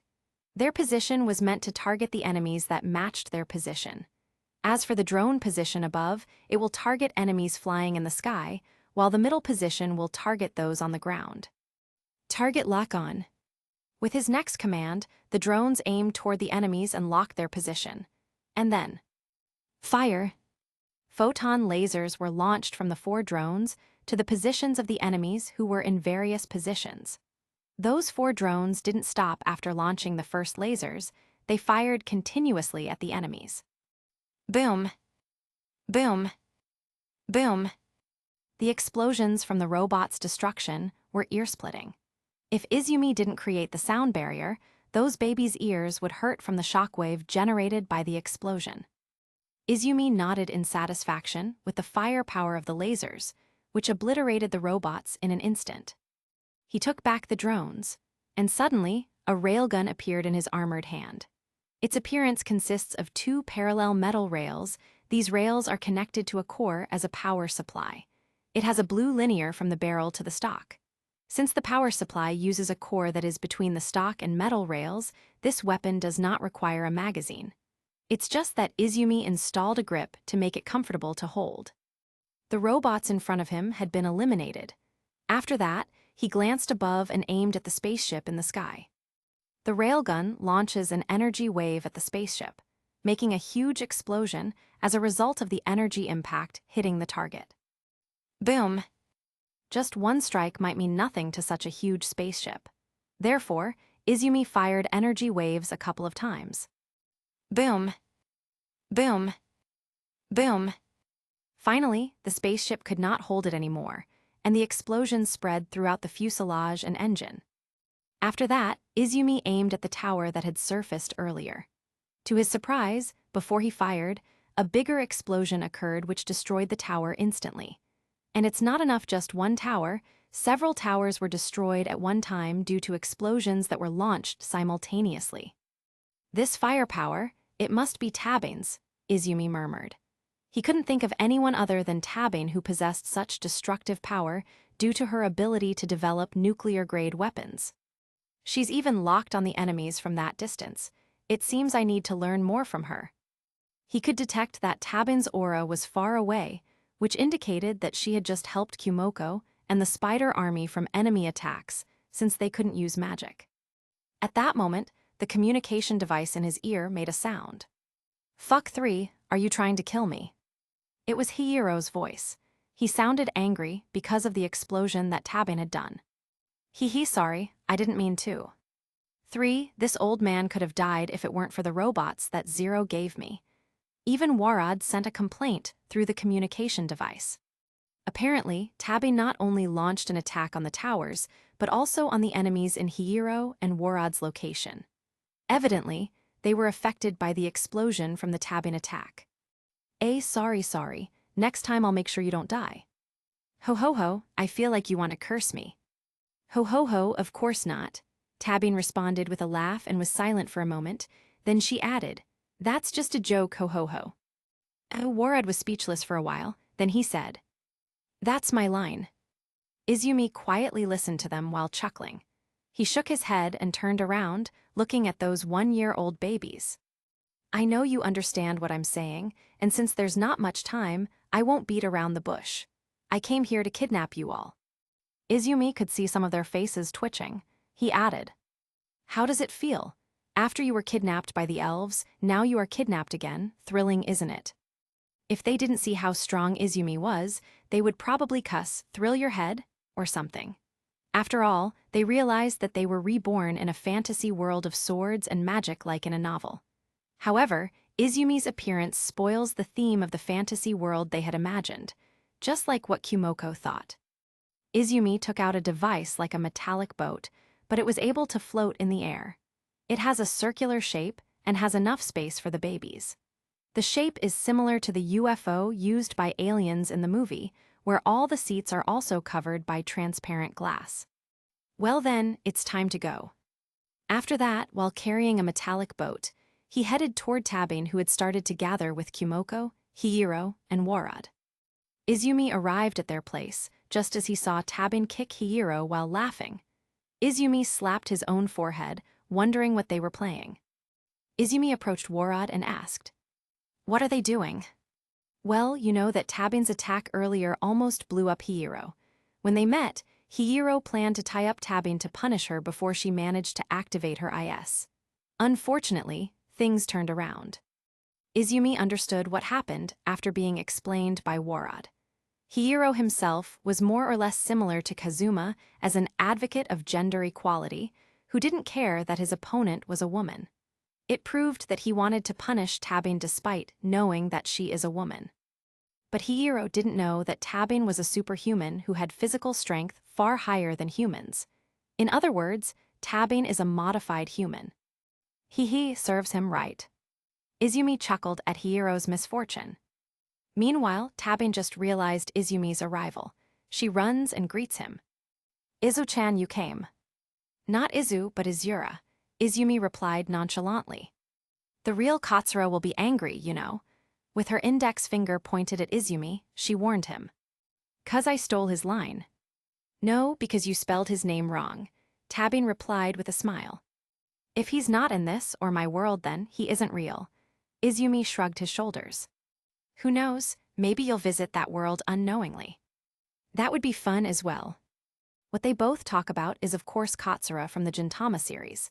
Tabin only found out about the existence of the Gintama series when she visited Kiriniko's world with Izumi and the others. Little did she know, it was the most interesting anime series she had ever watched. Well, before becoming a member of the chat group, she never touched anything related to anime. But after she found out, she became addicted to watching anime when she had free time. Chapter 260, The Elf Boss. After Izumi thought it through, he entrusted the reincarnators to Warad and Tabin, then asked them to return to the demon territory. Warad has a strong defense, while Tabin has the fastest speed and wide-range firepower. It would be best to entrust these reincarnators to the two of them. No way, I want to accompany you." Tabin complained while pouting. However, Izumi chopped her head. He pointed at those babies and said, "They would be in danger if they were here. I chose you and Gramp because I believe in your abilities." Tabin glanced at Kumoko, which made her back away. "What?" Kumo-chan, they're your friends after all. You're the one who should be responsible for taking care of them, right?" Kumoko couldn't refute Tabin's words. Actually, Kumoko herself was too lazy if she was asked to join the raid on the elven village. She helped Izumi because he promised her that she could have a fully human body.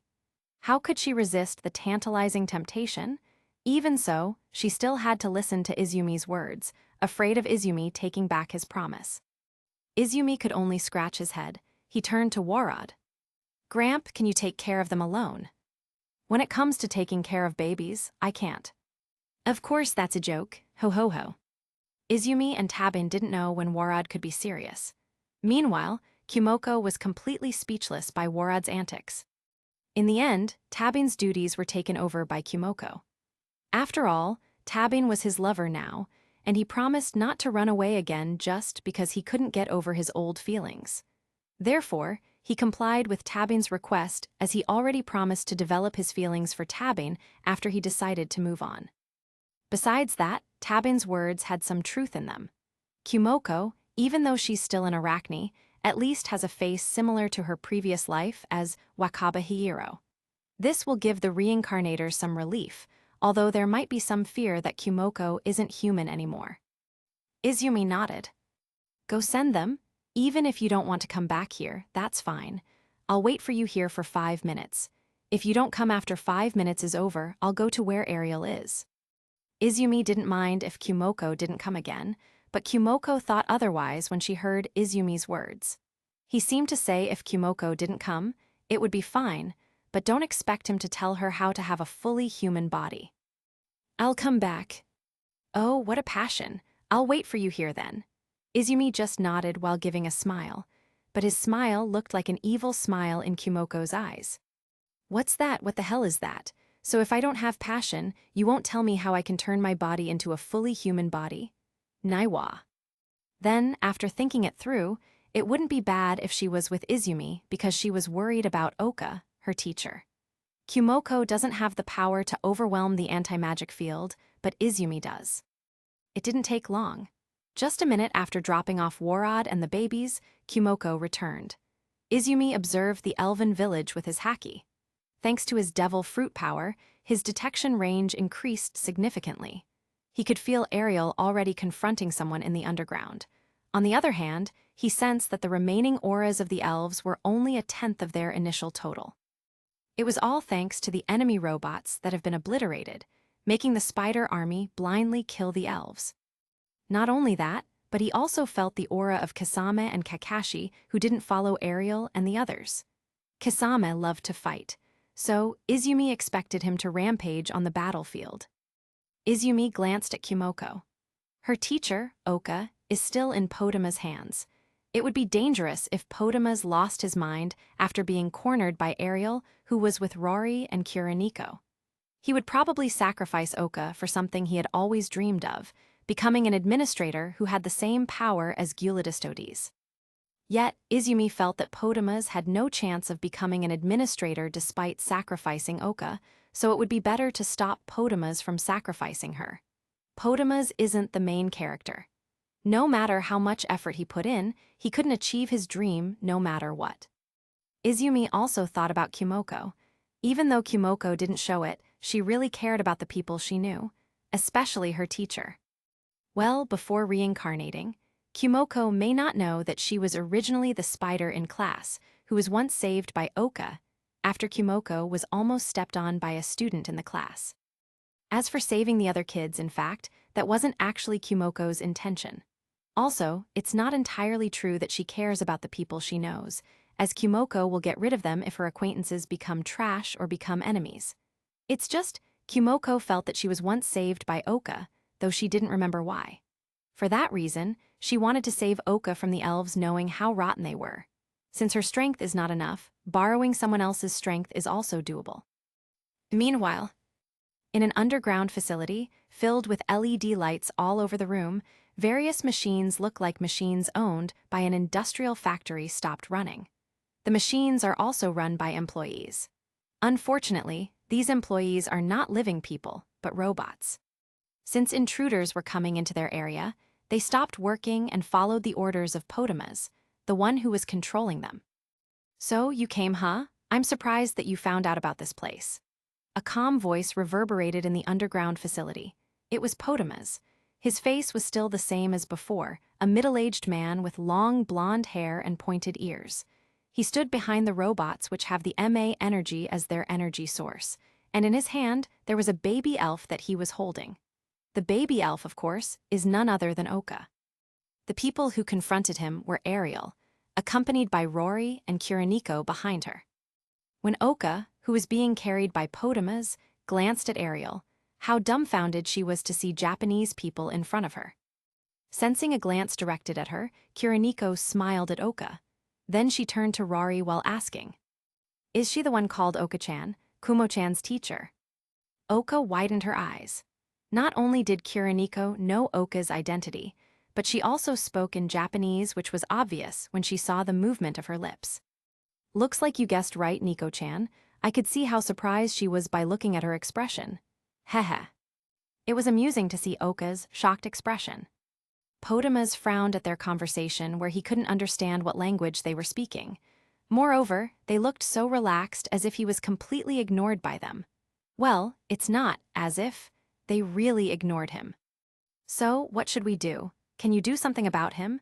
Use your soul manipulation or something. After all, he's weaker than you.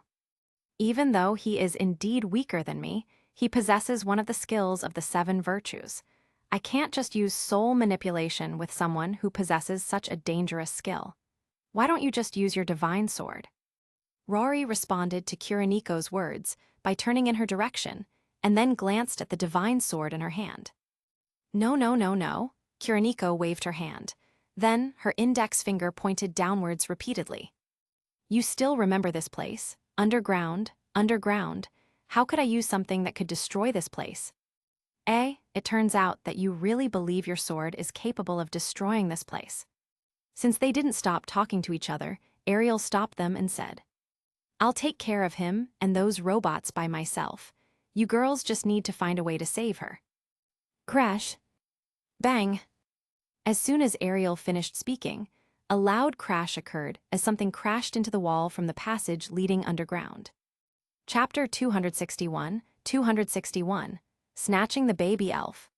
Da fuck, Izumi, can you pilot properly? Ouch, one of my legs is broken. There were voices of complaint from 2 people, a boy and a girl. Though the girl wasn't exactly a girl since she was a spider monster. They were none other than Hiro and Kumoko. For the culprit who made them both complain. Ha ha ha, sorry, the brake is broken. He, who was none other than Izumi, just laughed in response to the 2 of them. You're the one who's broken. Both of them snapped at the same time. Izumi brought the 2 of them down the path leading to the underground facility at high speed. He should be able to control his IS. However, it was unexpected that Kumoko was so scared that she pounded on Izumi's is using her sickle-like forelegs, asking him to slow down. Immediately, Izumi caught Kumoko's front legs to stop her. However, because he wasn't focused on piloting, he ended up crashing into a wall only a short time after.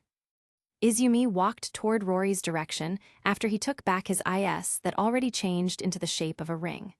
Followed behind him were Hiro, who rubbed his shoulder, and Kumoko, who cried while holding her sickle foreleg. Then, something popped out of her mind. Isn't my foreleg can be used as a weapon? Since it has a sickle-like shape, I should make a scythe. Kumoko nodded at her brilliant idea. Oya, the tension is kinda heavy. Should I light the firework? Suddenly, a woman with robotic rabbit ears walked cheerfully from the underground passage. Izumi, who heard that, immediately scolded her. Silly girl, playing with fireworks in a closed room is dangerous. Do it outside. My darling, this isn't your character. With your sadistic nature, you should have cooperated with me. Tabin complained. But then she thought something and said, Don't tell me you wanted to see fireworks with me outside. How sweet you are, Izu-chan. Izumi twitched. How many times have I told you not to call me Izu-chan? Haha, because it's so cute. Everyone around the 2 of them felt the atmosphere was so pinky. Hiro and Rory might not care, but Kuroniko, Ariel, and Kumoko wanted to slap the stupid couple for flirting without caring about TPO. Tabin turned to the 3 of them. Don't be jealous, okay? It isn't my fault when I have a boyfriend and you girls aren't. Well, little Kumo-chan might be impossible with her appearance though, unless she wants to have a spider boyfriend. Kumoko was annoyed, but she could only say in her mind, Mr. Spider-Man already had someone he liked, okay? Also, who would be willing to be a monster's boyfriend? At that moment, Kuroniko, who suddenly remembered something, let out a smirk. Hee, your words might become a boomerang on you, Tabin-chan. Didn't you remember at that time that guy also said those words, then he broke up afterward? She immediately pointed at someone, which was none other than Izumi. Tabin was surprised. He turned toward Izumi. She suddenly jumped and clung to Izumi while saying, Izu-chan, tell her that's not going to happen. You're not going to break up with me, are you? Just saying, if you're too annoying, I would break you up. Recently, Tabin became more and more overreacting. It really made him uncomfortable. It was better when she acted like a villainess instead of trying to lovey-dovey with him. Tabin immediately let go of him and stood on the side while saying, All right, my darling. From now on, I'll train to be a good wife for you. Izumi shook his head. He sighed. Just be yourself. Don't try to force yourself to be someone you can't imitate. Oh, Tabin seemed to have an epiphany, which made her release her sweet smile unexpectedly. Izumi was entranced for a moment when he looked at her smile. Tabin became 100% more beautiful than before in Izumi's eyes. However, that moment suddenly broke when someone shouted, "Kill them all, leave no one alive." It was Potamas who ordered the robot using a voice command. Izumi snapped out of a trance. Of course, he was furious about it. It was the first time in a while that he had felt something even so complicated to explain from a scientific point of view: love. He was certainly happy he could feel that kind of affection once again. He was finally able to move on. At first, a lovey-dovey couple might be suitable for each other. However, it doesn't seem so as time goes on. Some might keep going, some might not. If a couple once loved each other, even if they broke up afterward, they will definitely reminisce about their relationship, especially if it was their first love. In other words, the memories of their relationship were never replaceable. However, those sweet memories can be covered up when they have a new love, like what Izumi is experiencing now. Fuck, Izumi cussed furiously. Indeed, it was his fault because feelings like that had arisen at the wrong time. Even so, he couldn't help but be irritated. Moreover, the one who was bothering him was Potamas, who was his enemy. So he didn't care even if he made a mistake. Using his right hand, he created the wind and pulled Rari, Ariel, and Kuroniko toward him. While his left hand, he created a wind sphere in the middle of the robots and pulled them to the center of the sphere like a black hole that pulled any object near it. Everyone who was in the distance of the sphere even felt the suction force, so they could imagine how strong it was if they were near it. Tabin-chan, I'll create the opportunity, use your IS, and be ready to grab that baby elf, Izumi whispered to Tabin. Gotcha. At the same time when Tabin activated her IS, Izumi created another sphere after all those robots pulled toward the sphere he created earlier. And then, a new gigantic sphere formed that trapped all the robots inside. Strangely enough, after Izumi created that gigantic sphere, the suction force of the wind disappeared. His eyes narrowed, then he let out a smirk. A few moments later, he moved his hands as if he was throwing something heavy in a certain direction he was looking. Potamas, who was already feeling panic, became even more panicked when Izumi threw the gigantic sphere in that direction. No. Paying no heed to anyone around him, Potamas turned around and ran toward the control room. Swoosh. Unbeknownst to him, the baby elf he was carrying had been snatched away. As soon as he noticed a strong current of wind was passing through him, he realized that the baby elf was no longer in his hands. He raised his head. He saw a glowing red robotic armor worn by a woman in her mid-20s. In one of the robot's hands, the baby elf was carried. Hey, what should I do with this type of villain? Tabin grinned happily. All the reincarnators were secured. The only thing left is killing him. Go back over here, Izumi shouted. Tabin wondered why not just kill him, but then she thought about something and activated the radar. When it was active, it showed a holographic screen in front of her eyes. Then, with a thought, she saw something interesting. So that's how it is. Hee, what a sly old man. Tabin immediately flew back in Izumi's direction. The baby elf being carried by Tabin was frightened because she saw Tabin and the others as enemies. However, she was surprised. She saw one of her students who she thought was dead, and what surprised her was that her student became a monster. That monster was none other than Kumoko. Previously, she couldn't see clearly from a distance, especially when Kumoko didn't show up and only stayed behind in the dark, because her abilities in the anti-magic field were limited. Wakabahiro. Sensei, long time no see. When they just barely greet each other, Izumi interjected them and said, Sorry to disturb your reunion, but I wanted to perform something dangerous, so be prepared. Without waiting for the other to ask him, he moved his right hand to reach out toward Potama's direction. Moving his hand as if he slapped someone, Potamas, who was in the distance, suddenly threw toward the gigantic sphere which Izumi's controlled using his left hand. With that, Potamas was also trapped inside the sphere along with the other robots. He closed his eyes for a moment to concentrate, then he nodded. This amount is enough, I think, he murmured. Suddenly, he took out his laser gun from his storage space. Though the firepower might be weaker than laser cannon, Izumi thought it was enough. The moment he fired the laser gun toward the sphere. Boom! Boom! Boom! Chapter 262, Oka's Depression. Multiple explosions occurred. Even Izumi, who was the mastermind behind the explosion, didn't think the explosion was too great. Ever since he found out that his devil fruit power is a gas model, he quite understands that he can change elements that can easily create explosions. Because he couldn't create an inflammable element, he could only use a photon laser to trigger the explosion. However, he didn't think that the impact of the explosion was too big. Luckily for everyone, Izumi had pulled them all behind him, and they weren't affected by the explosion thanks to Izumi and Tabin putting up their barriers in time. Only Potamas had bad luck since he caught the explosion. His robotic body was destroyed immediately. The sound of a siren sounded along with a warning that the underground laboratory was in critical condition. Izumi approached the spot where the Potama's robotic body was destroyed. Of course, he released the explosion for a reason. And that reason, of course. He hid this location pretty well, but not enough. It was a secret chamber. Due to an explosion earlier, the secret chamber was exposed. Izumi could see many capsules lined up with Potama's bodies inside. Of course, they are just bodies without content or souls. They are made of machines that use MA energy as a battery. Izumi and the others dove into the secret chamber. However, they were met with a welcome from another robot created by Potamas. They could clearly see how desperate Potama's face was right now when his plan didn't go according to plan.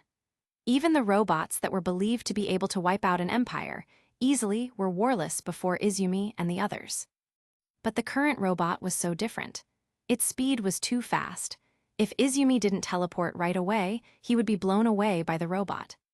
In that instant, Tabin and Izumi activated their ISs. Only by then could the two of them keep up with the robot's speed. Tabin-chan, end it real quick. Sure. While piloting the IS, Izumi flew toward the robot, then locked its movement because he felt that thanks to the abundant MA energy, the robot seemed to be anti-physical. After Izumi locked its movement, Tabin reached out her hand and touched the robot. All of a sudden, the overflowing MA energy from the robot went out of control before the robot short-circuited and died down. Potamas could only open his mouth agape in disbelief. And having taken care of the most powerful robot, which just might be his trump card, Izumi thinks there's nothing to worry about.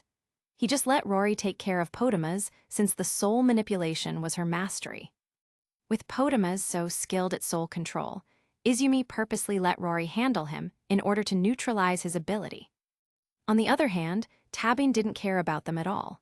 He instead inspected Potama's artificial bodies inside the capsules. With her ability to disassemble anything related to the tech, Tabin can know and understand the components inside the artificial body instantly. What a disappointment, Tabin complained about the results. What is it? Izumi asked. Ariel also didn't understand why Tabin seemed not satisfied after inspecting the artificial body. The components of this body are too low level. In my opinion, the homunculus in the shop is way better than this, although the price is a little bit expensive. Also, the previous robot is way better than these dolls. Hearing Tabin's opinion, Izumi asked, "Did you buy the homunculus in the dimensional shop?" Tabin nodded. Yup, it's amazing, you know. There are two kinds. One of them is using elemental magic crystals, which are limited in terms of strength, and the other one is using pure energy crystals. It can completely imitate one's abilities and strength with just a drop of blood into the energy crystal. Wait, what? Completely imitated? Isn't that one level higher than Edo Tensei? Not really. Edo Tensei is a jutsu that binds the soul of a deceased person to a living vessel, restoring them as they were in the last moments of their lives in order to do their summoner's bidding. However, a homunculus cannot be like Edo Tensei due to the lack of a soul that can be bound in a vessel. On the other hand, the homunculus can be programmed manually, so it can meet the owner's demand. After she explained, Kuroniko commented, "Does that mean Edo Tensei is still way better?" "I think you're wrong, Kuroniko. Tabin said that the homunculus can completely imitate any person by just using a drop of blood. Think about it. If I buy 5 of them, I can have 5 clones with the same power and strength as mine. Then, with Tabin's skill, she can program the 5 clones so they can be used as weapons. That sounds amazing, yet creepy at the same time. Kiriniko shuddered when she thought about it. Although what Izumi said was right, the action of the homunculus might be limited without a soul. I already bought one and tried to experiment with it. And as I expect, the homunculus can be said to be a substitute for your real body, or a living vessel to let you live longer. Tabin explained. Izumi lit his eyes upon hearing Tabin's explanation. But then, he sighed after knowing how expensive the homunculus was. The low-leveled homunculus just cost 10K. But the pure energy homunculus is frickin' 150K. What bullshit was that? There was no way he could save so many coins for a homunculus he might only use as a mirroring game. Suddenly, the ground shook as if a tectonic earthquake had occurred due to plate shifts. You asshole, you really want to be tortured, huh? Everyone could hear clearly that Rory threw a curse at someone. What happened, Rory-chan? Tabin asked. Rory just glanced at them while saying, all of you prepare to get out of here. No, just get out of the village at once. This bastard wanted to blow up the laboratory, and the village might have caught up with it. Izumi narrowed his eyes. Then grab him, never let him escape, not even his soul. Then he turned to Tabin. What do you think? Do you think there is anything useful in this laboratory? Tabin shook her head. Except for the energy source, nothing is useful. Since Tabin said so, there was no need to prevent Potamas from blowing up his laboratory. Or, it might be even better if Izumi decided to wipe out the village completely from existence. With Izumi's order, all of them, including Ariel's minions, teleported outside the elven village before the village was blown up, creating a mushroom-shaped flammagnetus cloud resulting from a large explosion. The babies are safe, and the elves are no more, Izumi muttered after seeing the result of the raid. Do you think sacrificing me is enough? Even if you sacrifice the demon lord, it isn't enough to restore the planetary energy. With just a wisp of soul, Potamas mocked Izumi for being naive. The crisis caused by the elves may have disappeared, but the lack of planetary energy still couldn't be made up for by just sacrificing the souls of the elves to the system. Like I care. Huh? Potamas was flabbergasted at Izumi's response. Do you think I care about this world? This world has no value at all. Why should I try to preserve this world when this world is about to reach its end? Izumi sneered. And then, why do you keep talking? Even if you beg for mercy, do you think I would let you live? Haha, for now, you're just a tool for my experiment, so be glad I let you live longer. It was a few days after the raid. At that moment, Izumi was playing around with Potama's soul. It was like what he said. He used the soul to experiment. Even though it sounded cruel, it was a well-deserved payback for Potamas who nearly drained the planet's energy and caused countless lives to be lost in the span of a millennium. On the other hand, Oka, the little elf or Kumoko's teacher, is still contemplating the mistake she made that caused one of her students to be killed by Potama's men. At first, Oka couldn't believe that Potamas had done that, before Sophia nearly attacked her with a magic that happened to awaken due to Sophia's hatred of elves. Kumoko also explained the reason for the outburst, which was caused when Potamas almost killed her. If it wasn't for Izumi, Kumoko, and Ariel, she'd be a corpse by now. And when hearing everything from Kumoko, Oka is getting depressed. How come it's not? She thought that she had saved her students from death. Turns out her expectations were wrong. When Potamas felt a threat from a skill owned by one of Oka's students, he decided to kill him and reported that her student was killed tragically. Another cheap trick to keep Oka's students in the elven village is to find a way to prevent the students' parents from paying off their debt so that their children can be sold. If Potamas had no other choice, he would have carried out the kidnapping. Kumoko's explanation to Oka was a death blow that was hard to take. She didn't even feel like she could show her face in front of her students after what she did. Chapter 263, The System Core. While Kumoko calms her distressed teacher, Izumi and the chat group members discuss before they go to another world to retrieve pure energy sources. Izumi held prismatic-shaped items. There were many that he showed them on the table. He created those in order to store pure energy. So, he purposely crafted as much as possible. "Oh right, who is the new member? Have any of you decided yet?" Suddenly, Rory asked, and Izumi replied in an instant. "I am."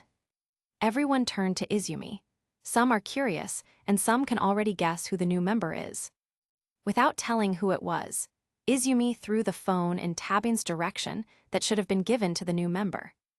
"You're living with her, so I entrust it to you." Tabin nodded with a smile. She had expected this. Wielding a pair of Sharingan, Manjikayo Sharingan to be exact, it was just a matter of time before she was invited to the group. And that time has come. She was finally invited to the group. And that person is none other than Uzumaki Karin, the so-called adoptive little sister of Izumi and Tabin. At first, Izumi had absolutely no plans to include her in the chat group. However, once the experiment on transplanting a pair of Sharingan eyes was successful, and even upgraded to the next level, Izumi wanted to protect Karin immediately by inviting her to join the group. Well, not exactly to protect her, but to protect the pair of Manjikayo Sharingan. That was Izumi's first thought before deciding to invite her to the group. It might be too cruel for Karin since she saw Izumi as her elder brother. Yet, he didn't really think of her as a little sister. It was a bitter truth. Even so, Karin just accepted the fact while trying to change Izumi's view, with the hope that he could view her as his real sister. Well, the reason he adopted her was due to her bloodline. And knowing that Karin was a very suitable vessel for creating the Sage of Six Paths eyes, Rinnegan, of course Izumi would make full use of her. Like, why not? Humans are nothing but tools. After all, most of them wouldn't complain if they got a fair exchange. Since Izumi already decided on a new member, the enthusiasm of the girls soared because they finally got another girl member. The matter of annihilating the elven race was over. Saving the reincarnators had already been done perfectly while giving them shelter. In addition, a new member has also been chosen. What was left for him to do in that world was to hack into the system as well as eliminate Potima's soul. Well, Potima's soul still had some use, so Izumi didn't just finish him off right away. Several days after that, Izumi played with Potima's soul to master his sealing technique. After too many attempts, perhaps, being sealed and unsealed by Izumi nonstop, his soul couldn't hold on and slowly started to fade away. One day, Kumoko informs him that she may know the location of the system core. With nothing else to do, Izumi immediately told the others to get ready as he planned to go straight to the ninja world after hacking up the system. "So where are we?" Izumi asked. Kumoko used her teleportation magic to send Izumi and the others somewhere. The place is so dark, damp, and lacks oxygen. What's more, Izumi could only see his surroundings covered in wet-looking rocks that strangely lacked moss. Although, normally, moss or plants will grow in a damp place like that. Well, Kumoko said that it was the bottom place in the Great Elro Labyrinth. It's just that Izumi didn't expect that such a deep place was like a large cave that a 10-meter-tall monster might be able to pass through. Kumoko led Izumi and the others deeper, until everyone saw something intriguing while hearing non-stop chanting in a monotone voice. Max skill achieved, skill evolved to XXX, max exp achieved, level up. And the one who let out that voice was a beautiful woman with pale skin, short light blue hair with faded dark blue at the ends, and a pair of angelic wings on her back. Both of her hands were restrained by chains with seals connected to them, while her legs seemed to merge with the floor of the labyrinth. Somehow, that seemed like the bondage plays in the H video. But it's not. "That's a real angel. It's the first time I've seen one," Izumi commented after seeing the angel in front of him, and she was probably Sariel. Well, not probably, but she's Sariel, the angel that was used by D as a system core. Not only Izumi, but everyone else was also seeing the appearance of an angel race for the first time. They all approached Sariel, who paid no heed to her surroundings, as if she had lost consciousness, due to having been the core of the system for hundreds of years. Izumi glanced at Tabin. Tabin nodded and inspected Sariel closely, from the front, left, right, and back. After confirming, Tabin took out something from her storage space. That thing was something like ports that could be connected from a speaker to her holographic computer. However, there was a difference in the ports. Both ports looked like they could expand into grappling hooks. And sure enough, because Tabin heard that the goddess turned into the core of the system, she immediately created the ports, specifically to hack the system by connecting them to the goddess body. After Tabin insisted on plugging the ports into Sariel's back, it didn't take long for data and information from Sariel to enter Tabin's computer. Tabin immediately stepped on the gas to operate it. Specifically, she was looking for a skill that would prevent reincarnators from leaving the current world. After she found it, she couldn't delete the skill from the reincarnators as Sariel prevented her from doing so. But Tabin chuckled. Hee, don't underestimate the most genius person across the universe. Izumi rolled his eyes after hearing that.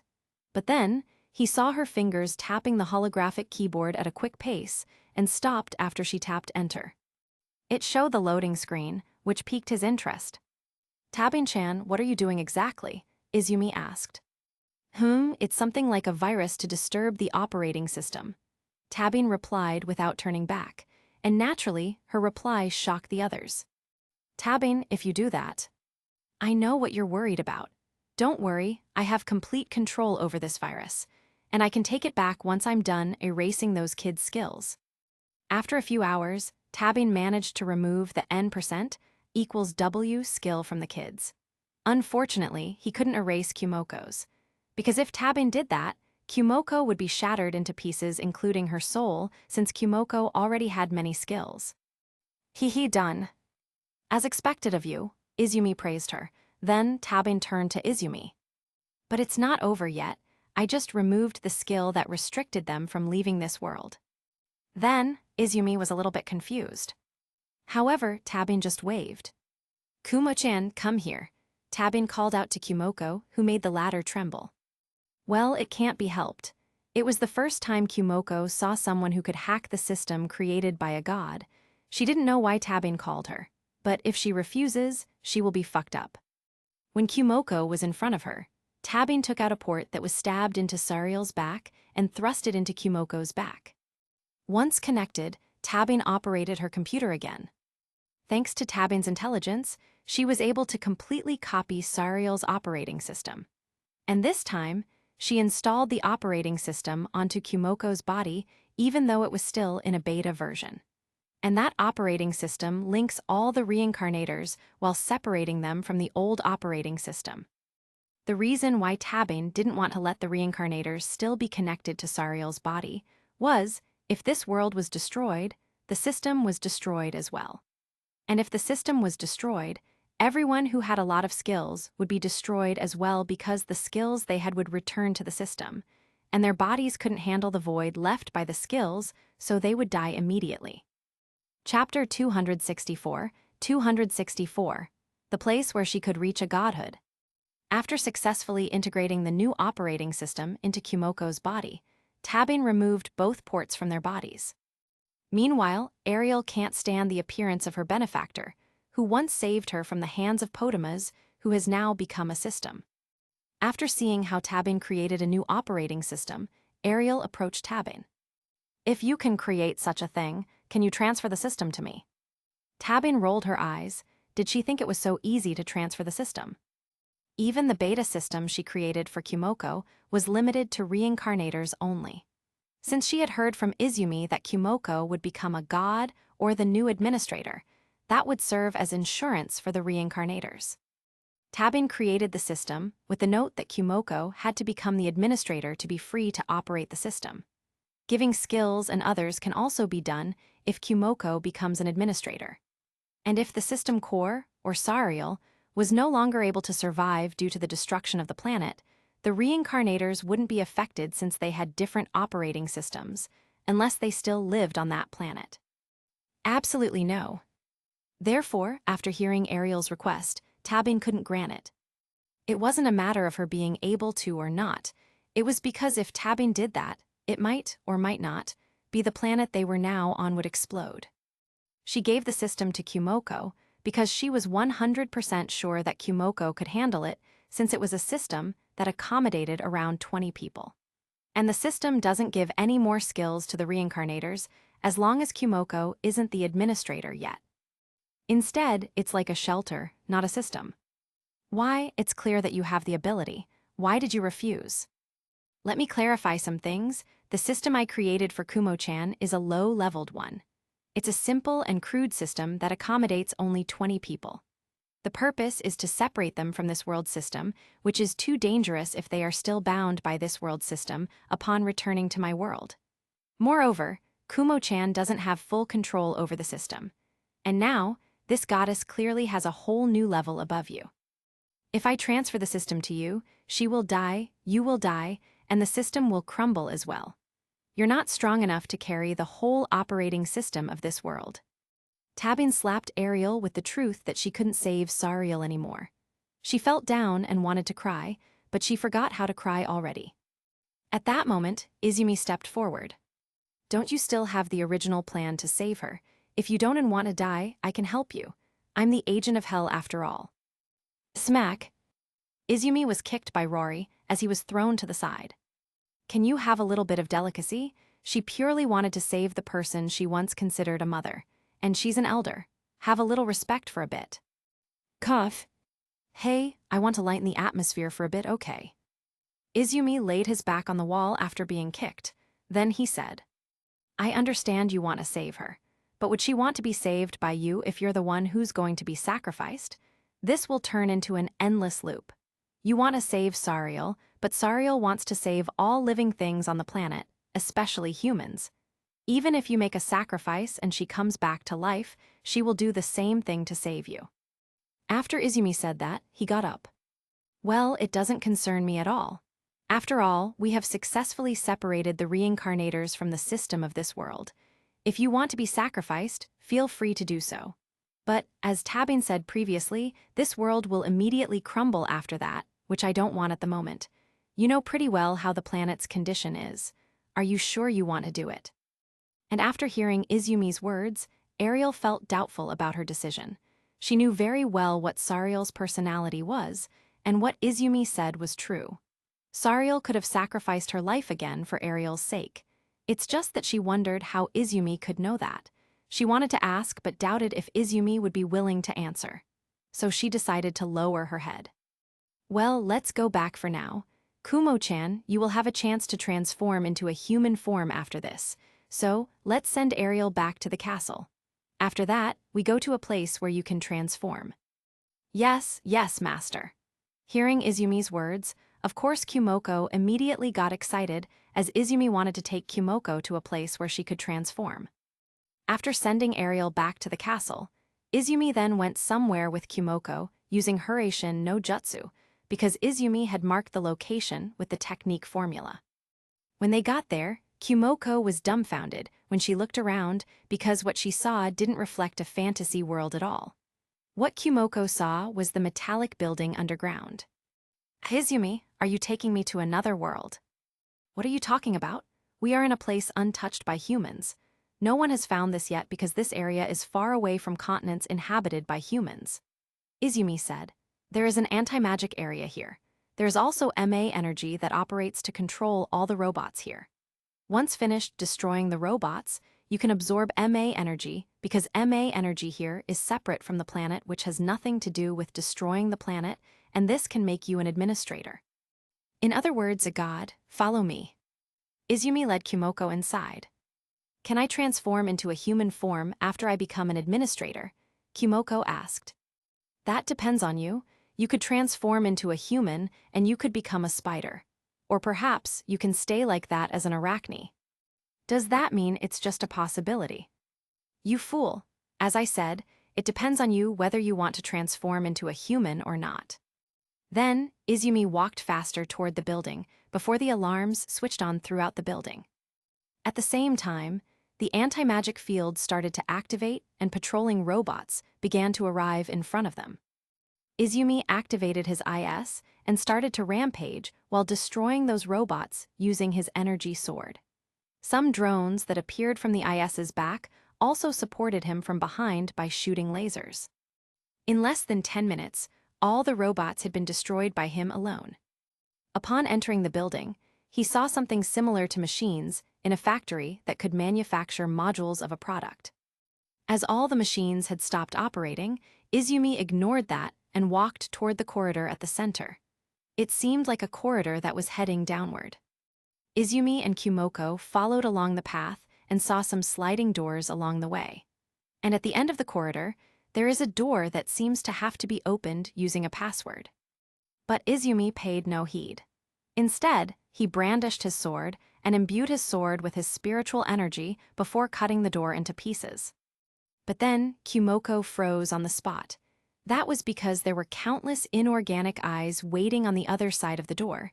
Tons of gun muzzles were pointed toward them, and they were all being wielded by robots. And then, a flash erupted in front of her. It was Izumi.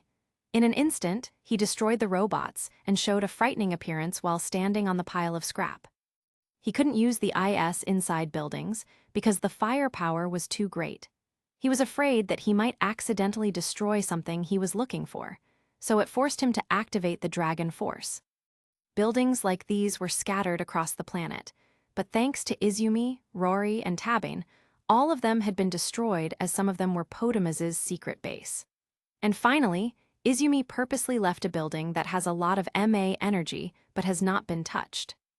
In the center of the laboratory, he saw a large container emitting energy like the robots earlier. Kumo-chan, here.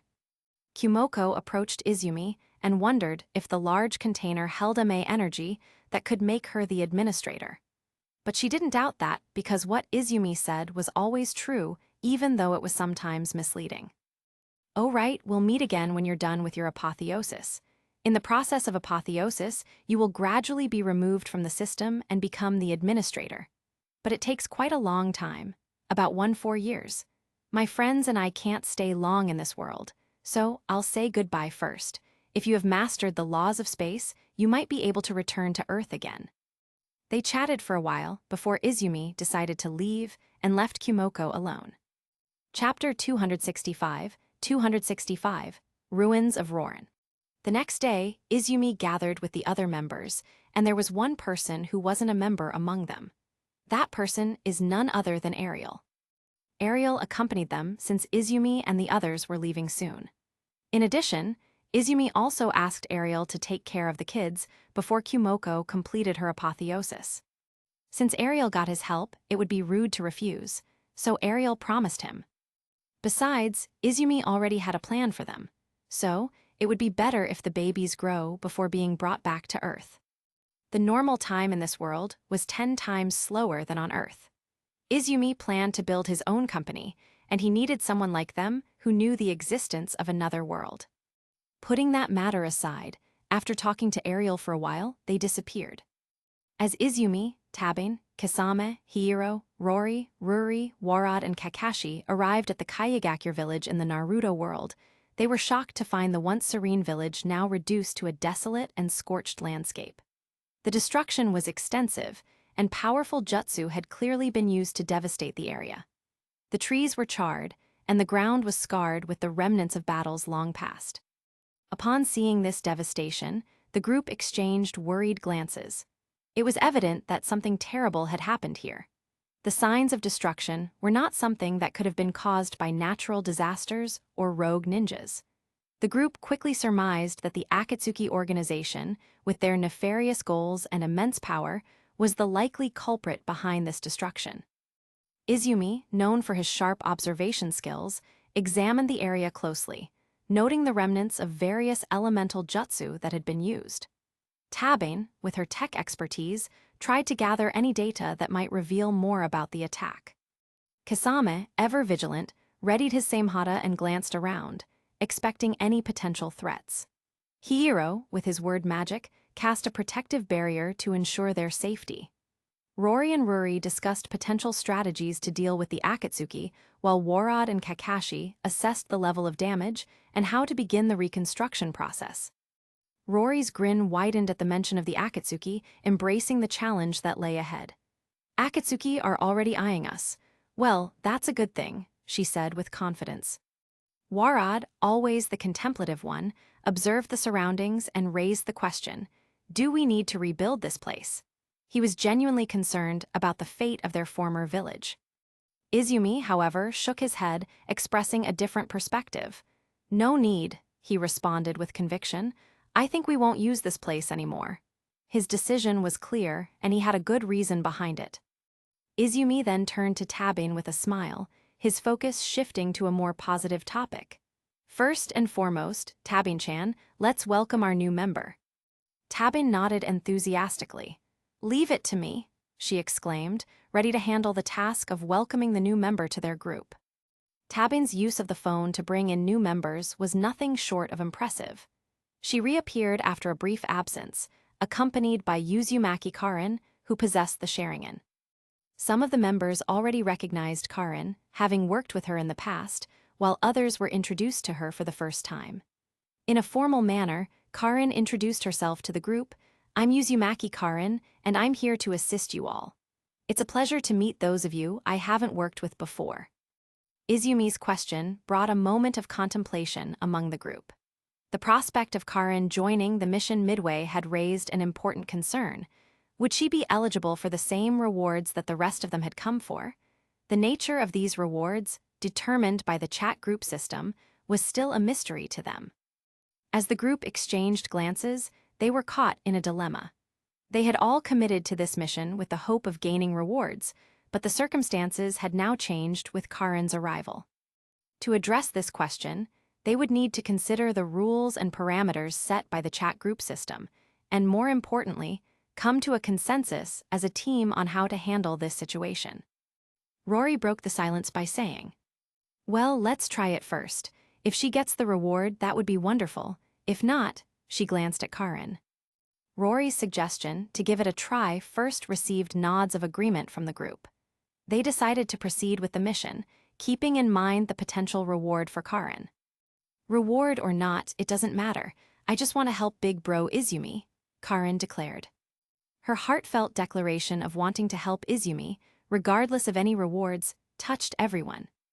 Izumi, who had initially transplanted the Sharingan to Karin with certain expectations, was surprised by her unwavering loyalty and willingness to support him.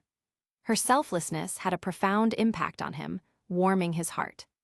Kisame's praise of Karin as a good girl resonated with everyone, and they expressed their approval and admiration. With their emotions now harmonized, the group delved into discussing the mission plan. Kisame's observation of their choice of attire, the black cloaks with red clouds, the unmistakable Akatsuki robe, brought a wry smile to the group's faces. They were well aware of the symbolism behind the outfit, and it was a strategic choice made by Izumi. However, not everyone was pleased with the fashion sense of the Akatsuki. Hiro expressed his distaste for the robe, describing it as ugly, a sentiment that Rory wholeheartedly agreed with. Tabin, with her more carefree attitude, found humor in the situation and commented that she couldn't blame the Akatsuki considering the world they were in. Her practicality shone through, showing that the robe's appearance was of little consequence compared to the mission at hand. Izumi, addressing the group, broke the silence. "The Akatsuki attire will help us move discreetly in this world. It's a necessary disguise." Kisame, with a chuckle, added, "And it might just make us look the part." Hiro couldn't hide his distaste for the outfit. "This robe is so ugly. The Akatsuki has no sense of fashion at all." Rory agreed, nodding in affirmation. "Yeah, it's not exactly stylish." Tabin chimed in with a light-hearted tone. "Well, I can't blame them since this world is too backward." They might not have liked the fashion choice, but they understood the importance of blending in while working on their mission in the Naruto world. Izumi and Tabin, with their enhanced speed and the IS technology at their disposal, set off on their own to locate the ruins of Rorin in the Land of Wind. They were confident in their ability to reach the destination quickly and scout the area before returning to bring the rest of the group with teleportation. The ruins of Rorin held a deep historical significance in the Naruto world. It was a kingdom surrounded by a desert in the Land of Wind, known for its gardens, palace, and the mystical Ryumiaku vein. Izumi and Tabin, guided by their mission, sought to explore the remnants of this once thriving kingdom. As Izumi and Tabin arrived at Rorin, they found themselves standing within the ruins of a once thriving kingdom, surrounded by the vast expanse of a desert in the land of wind. The sight before them was both haunting and awe-inspiring. The remnants of the city bore the marks of time and destruction. Crumbling buildings, partially buried in the shifting sands, stood as silent witnesses to the city's storied past. Weathered stone walls, adorned with intricate designs and carvings, hinted at the grandeur that had once defined Rorin.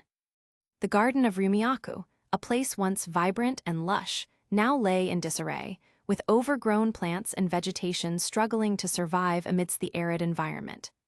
The Rorin Palace, a symbol of power and authority, was now in a state of decay, its majesty fading into history.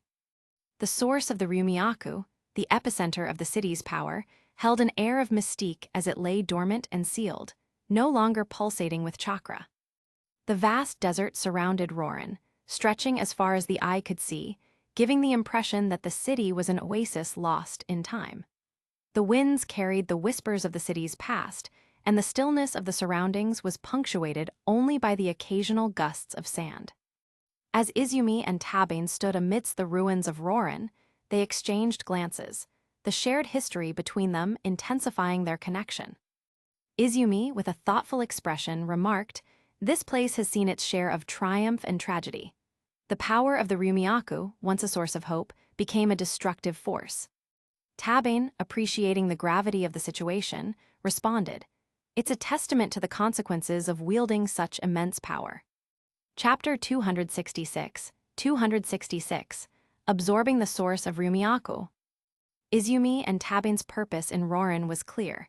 They sought the Ryumiyaku, the ancient source of energy. This vital energy source was crucial for their mission to seal the mischievous god known as D, or Wakaba Hiro. Izumi's expert use of the Hurashin, no Jutsu, allowed him to quickly teleport back to the location of the others. With a flash of teleportation, he reunited everyone and brought them to Rorin. Izumi, the group's leader, gathered everyone's attention with a firm yet reassuring tone.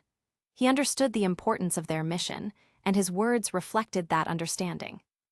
"All right, everyone," he began, "our objective here is to locate the source of Ryumiyaku. It's a vital energy source we need to seal the mischievous god. I need each of you to investigate the surroundings diligently." Izumi's eyes met each member of the group, his gaze carrying a sense of determination and trust in their abilities. "We don't have much time, and we must find the source before our enemy does. Be vigilant and work together. If you discover any clues or anything unusual, report it immediately. Let's proceed with caution and focus on the mission at hand." As Izumi conveyed the importance of their mission and instructed everyone to investigate the surroundings to find the source of Ryumiyaku, each member of the group responded in their own way. Ruri gave a determined thumbs up, showing her commitment to the mission. Rory offered a calm nod, her eyes reflecting her unwavering resolve. Wara displayed a calm and composed demeanor, ready to assist in the search. Kakashi acknowledged Izumi's instructions with a professional nod.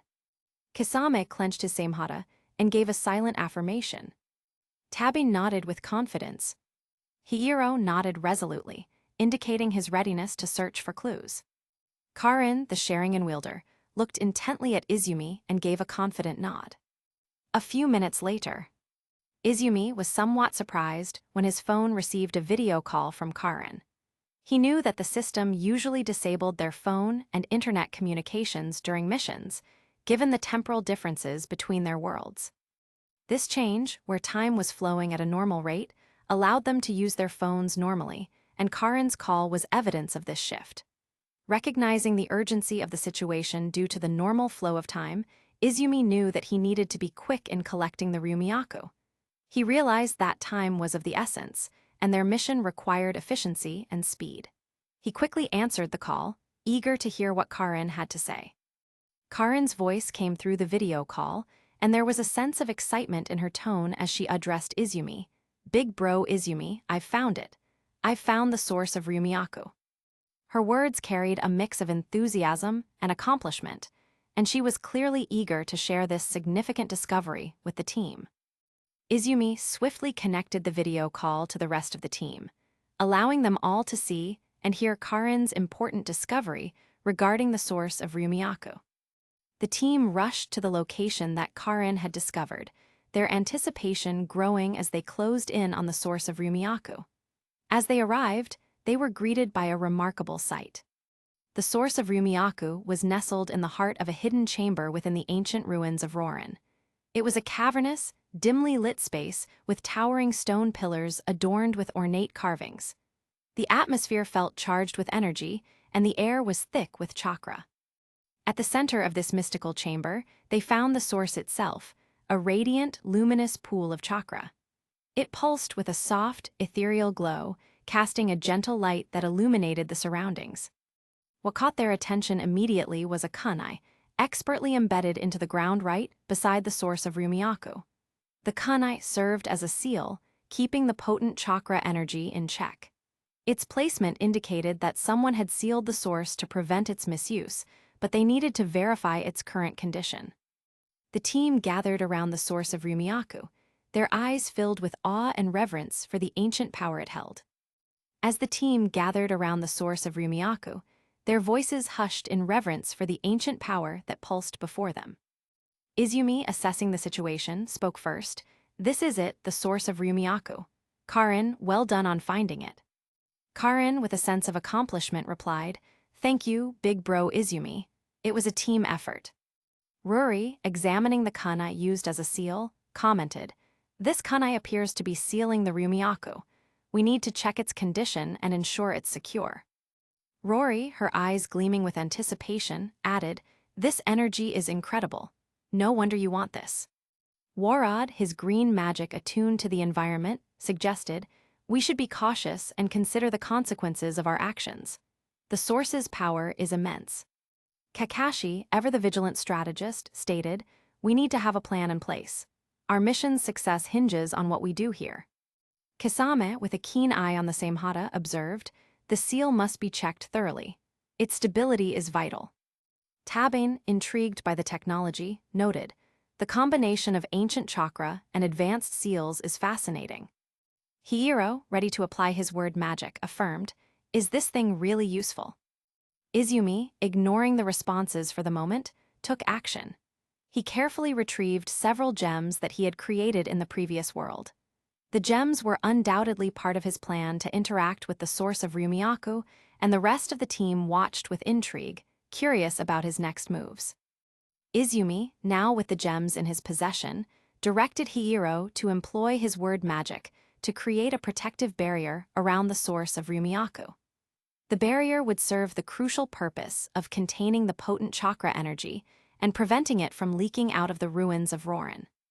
Hiro, with his proficiency in word magic, began the intricate process of creating the barrier using Japanese characters.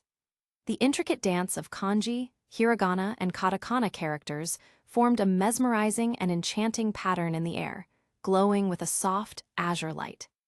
The kanji characters held the core of the protective spell, imbued with the essence of containment. They radiated power and determination, signifying the strength of the barrier. Interwoven with the kanji were hiragana and katakana characters, representing intricate elements and details of the spell. These characters shimmered in a delicate harmony, adding layers of complexity and finesse to the barrier. As Hiro continued to manipulate the characters with his word magic, the protective barrier took shape, gradually enclosing the source of Ryumyaku. It formed an ethereal dome of characters, each one contributing to the overall strength and integrity of the barrier. Izumi, standing before the source of Ryumyaku, began the intricate process of unsealing and drawing the potent energy from the source. His actions were nothing short of awe-inspiring, as he conjured a massive magic circle that stretched across the chamber. The magic circle was a breathtaking display of intricate and radiant patterns, glowing with a vibrant blend of colors. It pulsed with ethereal energy, casting a mesmerizing light that bathed the entire chamber in a radiant glow.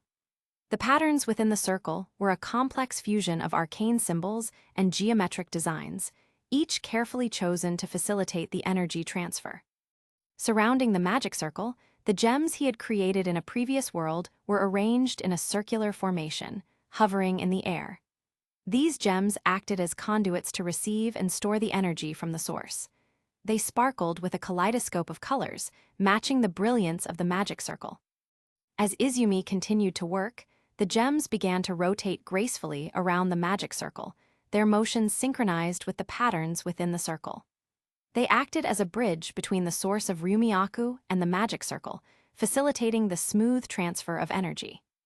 The chamber was filled with an atmosphere of anticipation and wonder as Izumi's expert control of magic and his meticulous preparation were put on full display. The team watched in fascination as the energy from the source was unsealed, drawn, and channeled into the gems. As the absorption process continued, the team began to notice an increasing intensity in the source of Ryumiaku. What had initially been a calm and radiant pool of energy now exhibited signs of restlessness and wild power. The source of Ryumiaku pulsed erratically, its ethereal glow fluctuating from a gentle radiance to a blinding brilliance. It seemed as though the ancient chakra within was responding to the energy extraction, growing increasingly turbulent and unbridled. The chamber vibrated with unchecked energy as the once steady patterns within the magic circle became distorted and chaotic. Arcane symbols shifted and transformed, and the geometric designs warped as the source's wild energy threatened to break free from its confinement. Izumi's focused determination remained unwavering as he continued the absorption process, but the growing turbulence of the source was undeniable. The entire team felt the palpable power within the chamber, and they remained on high alert, ready to assist or intervene as necessary to ensure the mission's success. Chapter 267, The Ryumiaku. Izumi, standing at the center of the swirling energy within the chamber, remained remarkably composed despite the increasing turbulence of the source of Ryumiaku. His determination and unwavering focus were evident as he continued to guide the energy absorption process. With a stern and resolute expression, he kept a watchful eye on the magic circle and the gems circling it, making delicate adjustments to maintain control. The chaotic and erratic patterns within the magic circle responded to his expertise as he fought to keep the energy transfer stable. Although the situation had become more challenging, Izumi's resolve remained unshaken. He understood the gravity of the moment and the need to complete the absorption process successfully. Izumi, recognizing the growing instability of the wild energy from the source of Ryumiaku, swiftly turned to Hiro for assistance. His voice was firm and urgent as he addressed one of his fellow members. "Hiro, help me to stabilize and calm down this energy with your word magic. Also, keep a watchful eye on the barrier. Be careful, it seems this energy is alive." Hiro, understanding the urgency and gravity of the situation, responded to Izumi's request with a sense of responsibility and determination. Despite his usually egocentric and practical nature, he recognized the importance of their current task. With his characteristic no-nonsense attitude, Hiro nodded to acknowledge Izumi's instruction and immediately focused his efforts on using his word magic to stabilize and calm down the unruly energy. His commitment to the mission and his team was evident in his actions, even as he continued to fix his glasses, a unique quirk of his character. Hiro, with his glasses firmly in place, began the intricate process of employing his word magic to stabilize the tumultuous energy emanating from the source of Ryumiaku. His practical and observant nature came to the forefront as he carried out this crucial task. In a precise and deliberate manner, he uttered a series of carefully chosen words and phrases. The spoken language of the incantation consisted of kanji, hiragana, and katakana characters, each selected with the utmost care to address the unstable energy. As Hiro's words filled the chamber, they resonated with power, their vibrations aligning with the chaotic energy. The effect was immediate. The wild fluctuations of the source began to subside, and the ethereal glow dimmed as the energy became more contained and controlled. The characters he employed in his incantation were a testament to his mastery of word magic, effectively taming the restless power within the chamber. It was a display of precision and expertise, allowing the team to regain some semblance of control over the situation. Hiro's expertise with his word magic worked wonders in the chamber, gradually transforming the once turbulent and wild energy of the source of Ryumiyaku into something more stable and docile. The ethereal glow of the energy became calmer, and the chamber itself felt less charged with unrest. The negative emotions and chaotic fluctuations that had characterized the energy source appeared to vanish, leaving behind a serene and tranquil atmosphere. It was as though Hieiro's magic had not only calmed the energy, but also dispelled the negative emotions associated with it. The team members could sense the remarkable transformation, and a collective sigh of relief washed over them. As the energy from the source of Ryumiyaku continued to stabilize and calm down, it underwent a remarkable transformation. What had once been a turbulent and chaotic force now began to take on a discernible form, manifesting as a young Eastern dragon. The young dragon's appearance was nothing short of breathtaking.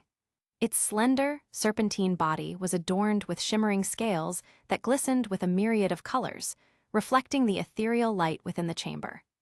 The dragon's scales transitioned from vibrant shades of emerald green to azure blue and shimmering silver, creating a mesmerizing play of hues.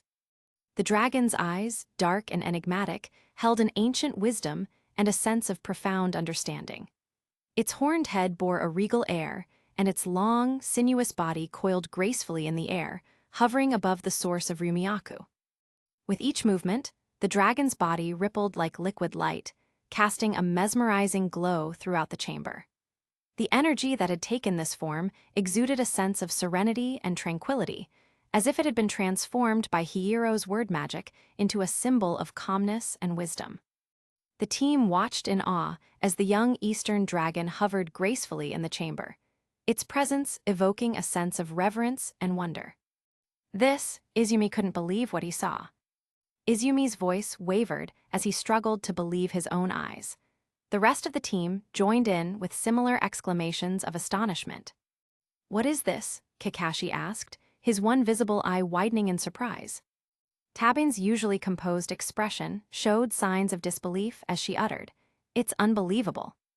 Ruri and Rari, who had seen their fair share of extraordinary things, were equally taken aback, their expressions a mix of shock and curiosity. Kasama's eyes gleamed with intrigue, and Karin, bearing her sharingan, examined the scene with a heightened sense of perception.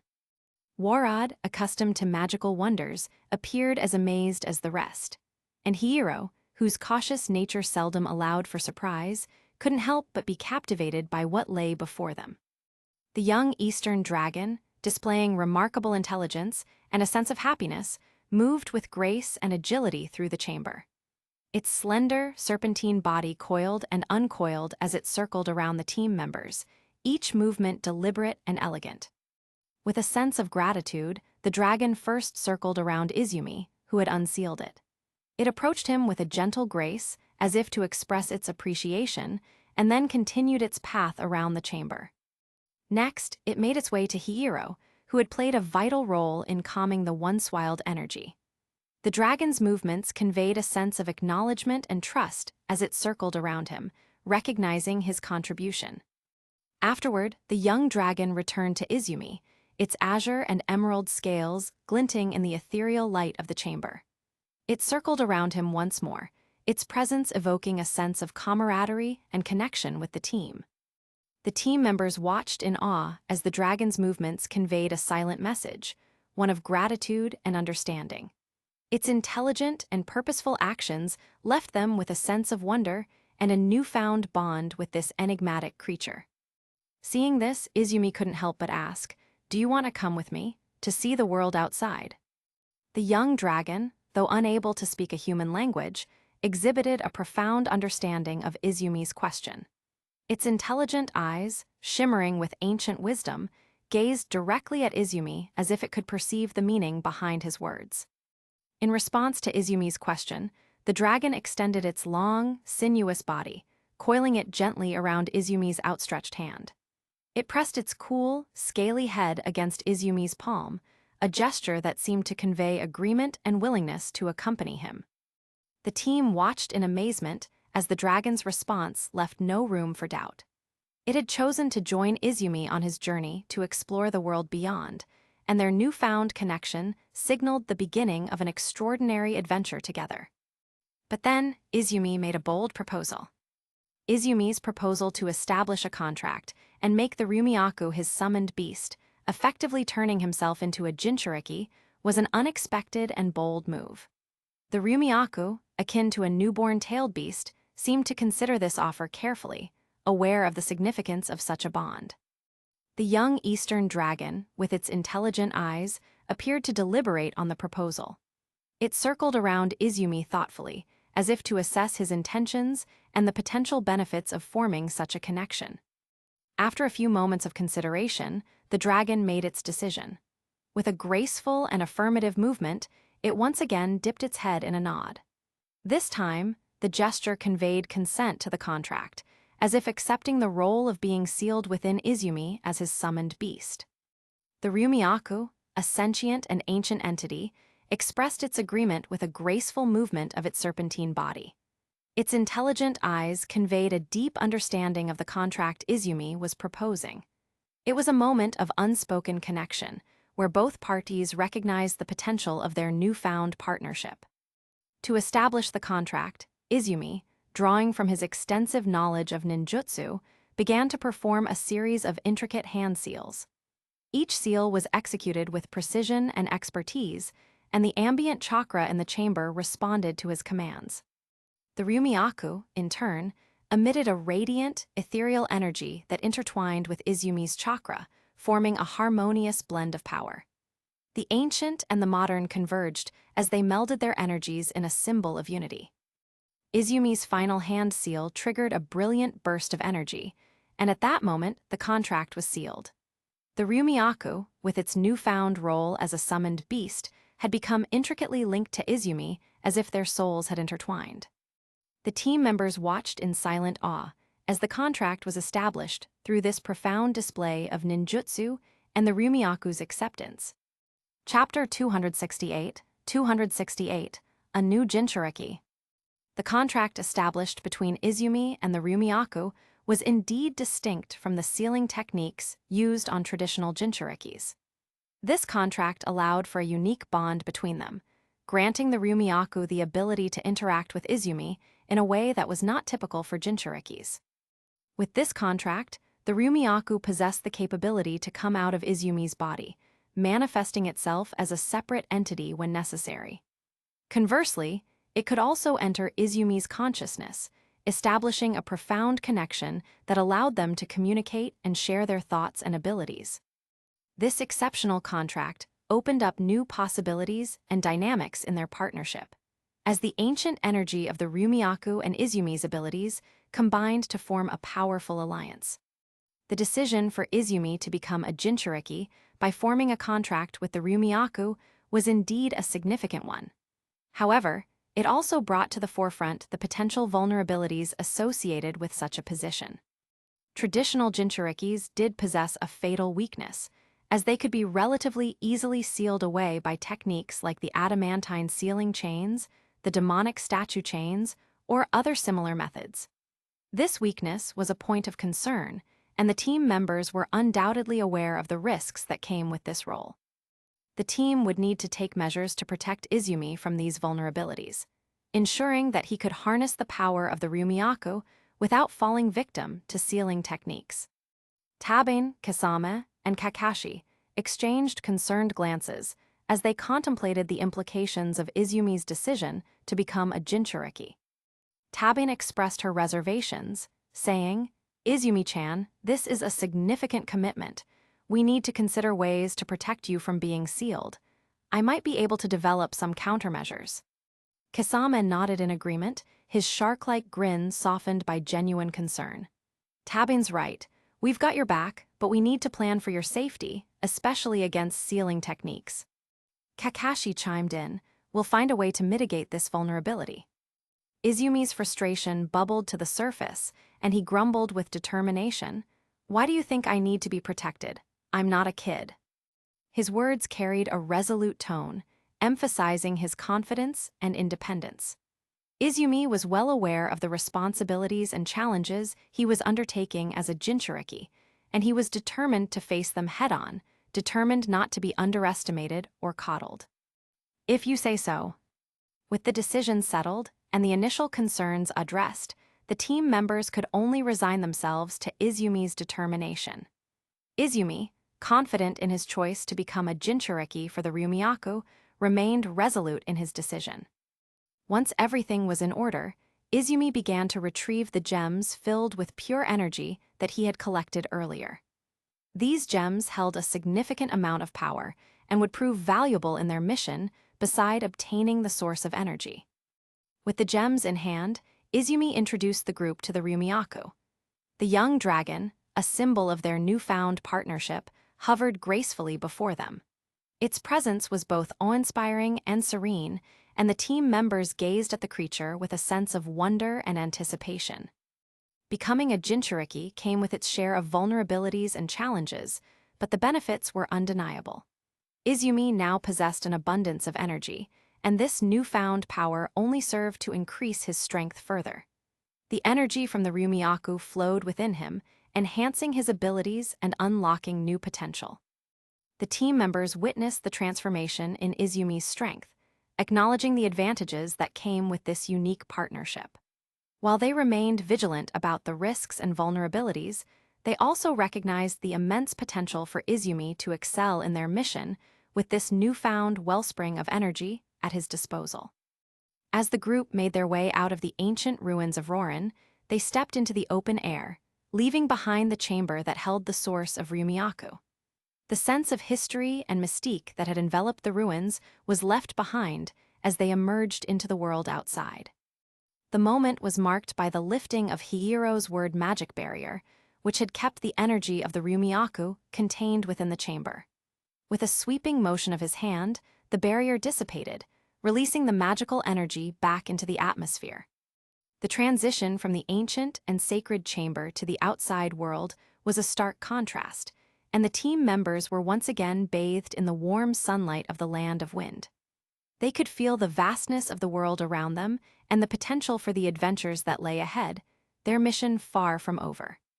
Sensing the residual energy and the potential for others to detect their presence, Izumi swiftly proposed, "Let's get out of here before someone from Sunagakure comes. We don't want to attract any unnecessary attention." His words carried a sense of urgency, emphasizing the need to depart quickly to avoid any potential conflicts or inquiries from the hidden sand village. Contrary to the urge for discretion, Kisame and Rory sported mischievous grins on their faces. Kisame chuckled and added, "You know, fighting against Sunagakure ninjas might be quite interesting." Rory, with her penchant for battle and a hint of excitement in her eyes, concurred. Indeed, it could be a thrilling challenge. Their unconventional enthusiasm for a potential confrontation brought forth a mix of amusement and bemusement among the team members. While they valued caution, Kisame and Rory's appetite for battle was a reminder of the diverse personalities that made up their unique group. Izumi cast a side glance at Rory, a hint of amusement in his expression as he remarked, "Thrilling? Let's be honest, Rory, you could probably wipe them out with ease." His words drew a few chuckles from the team members, who understood the vast difference in power between Rory and most adversaries they might encounter. Rory's battle prowess was renowned, and the idea of her finding a challenge in Sunagakure ninjas seemed rather far-fetched. Izumi's expression took on a thoughtful and contemplative demeanor as he considered the idea of confronting the ninjas from Sunagakure. It was worth noting that they were all wearing the distinctive Akatsuki robes, which could easily be misinterpreted. Izumi's grin, filled with a sense of mischief, spread across his face, signaling that he had a plan in mind. The team members watched him with curiosity and anticipation, ready to hear what he had in store. Izumi turned to Kakashi and offered a piece of advice, his grin still present but with a hint of caution. "Kakashi, it might be best for you to take a step back. Your jutsu and your movements might be too obvious," he suggested. Kakashi, ever the seasoned ninja, acknowledged Izumi's wisdom and nodded in agreement, his hidden features expressing understanding. In the group, only Kisame didn't wear the hooded mantle, unbothered by the potential exposure. His confidence and readiness for a potential confrontation were evident, and he stood ready to embrace whatever challenges lay ahead. Izumi, taking into account their choice to confront potential adversaries while dressed as Akatsuki members, decided to don a swirling pattern mask, imitating the infamous Tobai. This choice was a strategic one, as it was known that Tobai had the ability to teleport, much like Izumi. With the mask obscuring his face, Izumi's identity was concealed, allowing him to blend in seamlessly with the Akatsuki guise. His resemblance to Tobai added an element of surprise and unpredictability to their approach, and he was prepared to use this to their advantage in any interactions with the Sunagakure ninjas. As they waited for the potential arrival of the Sunagakure ninjas, the scorching desert sun beat down upon them, making the heat nearly unbearable. Realizing that the wait might be longer than expected, the group made the decision to seek shelter and escape the oppressive heat. They ventured back into the ancient ruins of Rorin, looking for a place where they could find some respite from the harsh desert conditions. The ruins offered a welcome escape from the sweltering temperatures, providing a temporary haven for the team members to gather. Feeling the intense heat of the desert, Izumi couldn't help but comment, "Damn, the weather is too hot. I guess I should try that." What he meant was to utilize his devil fruit power, the K's no Mi, model gas, to create nitrogen gases that could potentially provide some relief from the scorching heat. His unique abilities had the potential to manipulate air and gas, offering a creative solution to combat the extreme conditions of the desert. Izumi focused his devil fruit power with precision and expertise. As he concentrated, the air around him began to ripple and shimmer, signaling the transformation that was about to take place. Slowly, the surrounding air molecules were manipulated by his power. Nitrogen molecules, which made up a significant portion of Earth's atmosphere, were drawn in and rearranged. They combined and separated, reconfiguring into a pure and invigorating nitrogen gas. As the nitrogen circulated within their shelter, it enveloped the team members in a refreshing and chilly atmosphere, providing much-needed relief from the sweltering desert heat. Their discomfort was quickly replaced by a sensation of coolness and comfort as the cold nitrogen surrounded them. It was as if they had found a temporary oasis in the midst of the scorching desert, and they couldn't help but appreciate Izumi's resourcefulness in using his devil fruit power to create this welcomed respite. Chapter 269, 269 Acting as Toba. The sudden display of Izumi's ability to create cold nitrogen gas left the team members puzzled, and their curiosity was evident. Tabane was the first to voice her questions, her inquisitive nature shining through. "Is that ice release?" Tabane asked, her tone filled with curiosity. But ice release is exceptionally rare and typically requires a Kekkei Genkai user or someone with specific talents. You didn't seem to have that talent previously, Izumi-chan, and you didn't use any hand seals either. The others nodded in agreement, intrigued by this newfound capability. Izumi scratched his head, attempting to clarify as he said, didn't I tell you? I created an explosion after generating hydrogen. Remember when we defeated Potamas in the underground laboratory in the previous world?" As Izumi recalled the past event, Tabane, Kuroniko, Rory, and Hiro also recollected the occurrence. Their memories resurfaced, but at the time, they hadn't attributed it to his devil fruit power. Tabane, sporting a thoughtful expression, remarked, "I do remember that explosion, but I didn't connect it to your devil fruit power at the time. But you didn't tell us." Kuroniko nodded in agreement, saying, "Same here. I thought it was just some unique ability." Rory chimed in with her usual enthusiasm. "Well, it seems you have even more tricks up your sleeve, Izumi." Hiro, as the observant member of the group, offered his perspective. "Your abilities are indeed becoming more versatile. It's quite intriguing." The other members couldn't help but be impressed by Izumi's versatile devil fruit power. It wasn't limited to just manipulating wind, but also had the capacity to create and control gases. This adaptability in his abilities was seen as a valuable asset, enhancing their effectiveness in a variety of situations. Which is right, gases or gases. Around an hour later, Izumi's heightened senses allowed him to detect the approach of several incoming presences. His experience and intuition led him to a firm conclusion. These were likely the ninjas from Sunagakure, the ones they had anticipated. He turned to the rest of the group, his expression focused and ready. "They're here," he announced. The team members rose to their feet, each one preparing themselves to meet the approaching Sunagakure ninjas. In an effort to maintain their disguises and protect their identities, everyone except Kasame took measures to conceal their faces by donning hoods or masks. As the group of Sunagakure ninjas arrived at the ruins, they were met with the sight of the team members, who had just deliberately walked outside. The leader of the Sunagakure group, showing signs of caution and curiosity, voiced the question that was on all of their minds. "Who are you all?" the ninja inquired, uncertain about the identity and intentions of the figures who had emerged from the ancient ruins. With his swirling pattern mask concealing his face, Izumi adopted a playful demeanor reminiscent of Tobai, one of the enigmatic members of the Akatsuki. He spoke in a light-hearted and somewhat mischievous tone as he addressed the Sunagakure ninjas as he approached them closely. Tilting his head slightly and using a tone that carried an air of jest, he responded, "Oh, you don't recognize us. We're just humble travelers exploring these ancient ruins. Nothing to worry about, we're not here to cause any trouble, I promise." His words were delivered with a touch of theatricality. The Sunagakure ninjas, their suspicion heightened by the chakra disturbance they sensed from the ruins, couldn't help but feel a growing sense of frustration as they perceived Izumi's playful demeanor. Their patience was wearing thin, and their leader voiced their increasing irritation.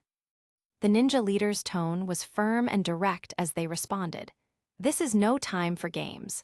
We sensed a disturbance of chakra from these ruins, and we demand to know who you are and what your business is here." Maintaining his playful demeanor, Izumi responded with a mischievous tone, "Oh, a disturbance, you say? My, how exciting. But don't you worry, we're just here to enjoy the view and soak up some history. No need for any trouble, really." His words carried a sense of nonchalance, as if he was treating the situation as a mere curiosity rather than a matter of significance. The leader of the Sunagakure ninjas, sensing that the situation was growing increasingly tense, swiftly gestured to their fellow ninjas in a coordinated manner. With a series of hand signals and nonverbal cues, they communicated their intention to launch an attack, signaling for their comrades to act in unison. In response to this silent command, the other ninjas of the group moved with remarkable synchronization. Each of them unleashed their ninjutsu in a choreographed assault, directing their techniques toward Izumi, who stood before them in his Tobai disguise. The group of Sunagakure ninjas launched a combination of elemental jutsu, creating a flurry of fire, wind, and earth-based attacks. The desert sky was briefly illuminated with the vibrant colors and effects of their ninjutsu as they aimed to overwhelm Izumi with their coordinated assault. As the Sunagakure ninjas unleashed their coordinated attack, they were met with an unexpected turn of events. Izumi, utilizing the Logia-type abilities granted by his devil fruit power, swiftly shaped his body to become intangible, resembling the wind itself. This transformation rendered him impervious to the elemental ninjutsu aimed at him. The attacks passed through him harmlessly, and the ninja's efforts seemed to have no effect on Izumi. The encounter had taken an intriguing twist, leaving the Sunagakure ninjas bewildered as their attacks failed to make an impact. The Sunagakure ninjas, witnessing Izumi's uncanny ability to render himself intangible and impervious to their attacks, found themselves at a loss for words.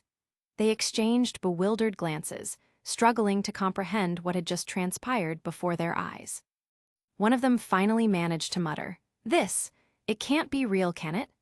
The others echoed this disbelief, finding it nearly impossible to accept that their coordinated assault had been met with such an inexplicable outcome. Izumi, still maintaining his playful demeanor, couldn't resist a hint of amusement in his voice as he responded, "Well, it's my turn now, isn't it?"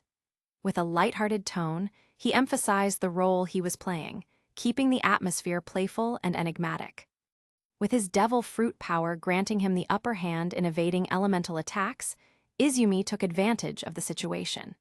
He swiftly created 2 shadow clones, effectively tripling his presence on the battlefield, before engaging the Sunagakure ninjas in close combat. Izumi's approach shifted from evading to utilizing his impressive physical strength. He closed the distance between himself and the group of 15 ninjas, launching a flurry of precise and powerful strikes.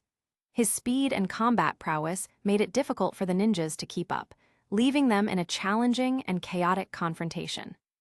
Izumi, with his impressive physical strength and combat skills, swiftly and decisively took on the group of Sunagakure ninjas.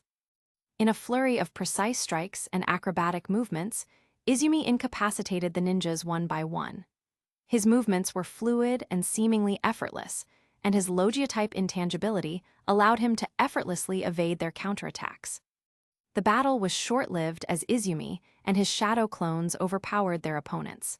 With a combination of strength, agility, and the element of surprise, they swiftly defeated the Sunagakure ninjas, leaving them incapacitated and bewildered. Izumi, having defeated the Sunagakure ninjas, briefly took on an ominous demeanor, as if he were about to deal a final blow. However, in a sudden change of behavior, he stopped in his tracks and stood still, his expression shifting from aggression to one of deep concentration. It was as if he were receiving a telepathic communication that commanded his attention. The Sunagakure ninjas, though defeated, observed this sudden change with confusion, unsure of what was transpiring. Izumi, continuing his enigmatic role, pretended to make contact with someone telepathically. His demeanor suggested that he was receiving a message or communication from an unseen source. His eyes took on a distant and focused look, as if he was engaged in a mental conversation.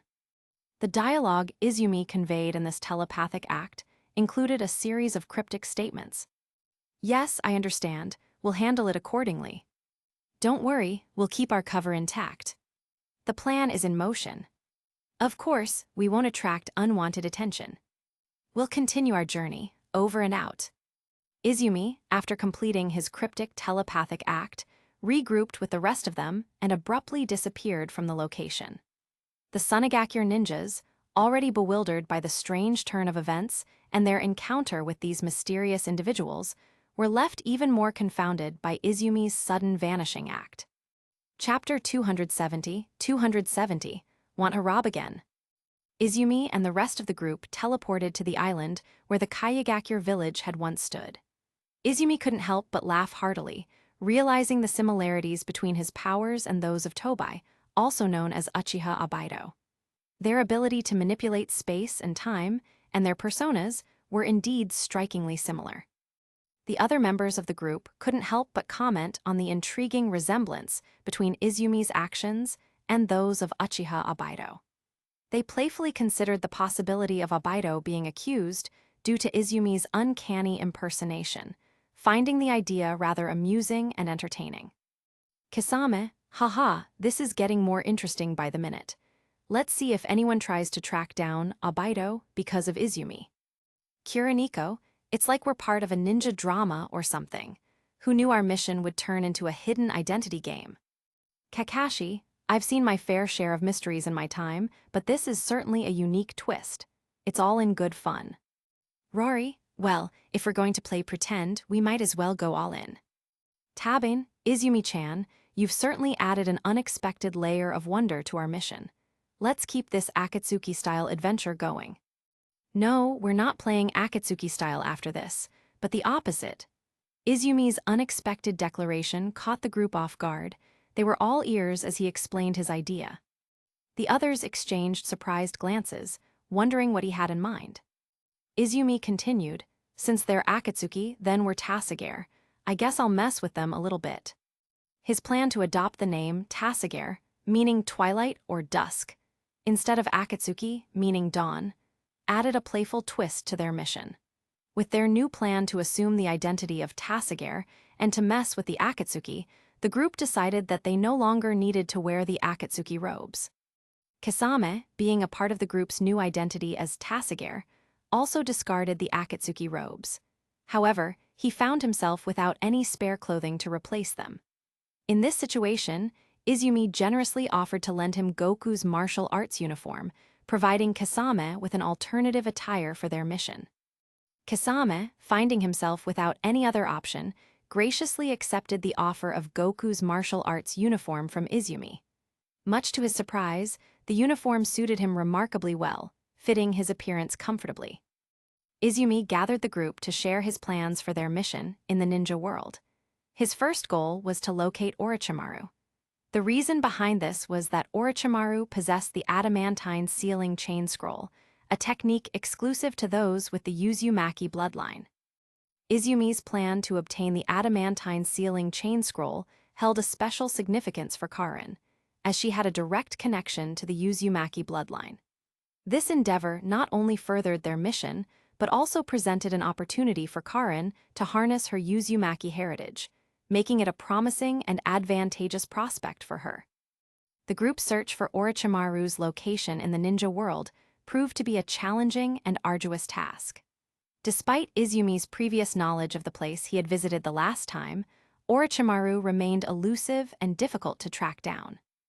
Thankfully, Tabin's unique abilities and intuition proved to be a valuable asset for the group. Her scanning of the area near the Land of Fire was particularly beneficial, as if she had a sense that this location would be useful in their search for Orochimaru.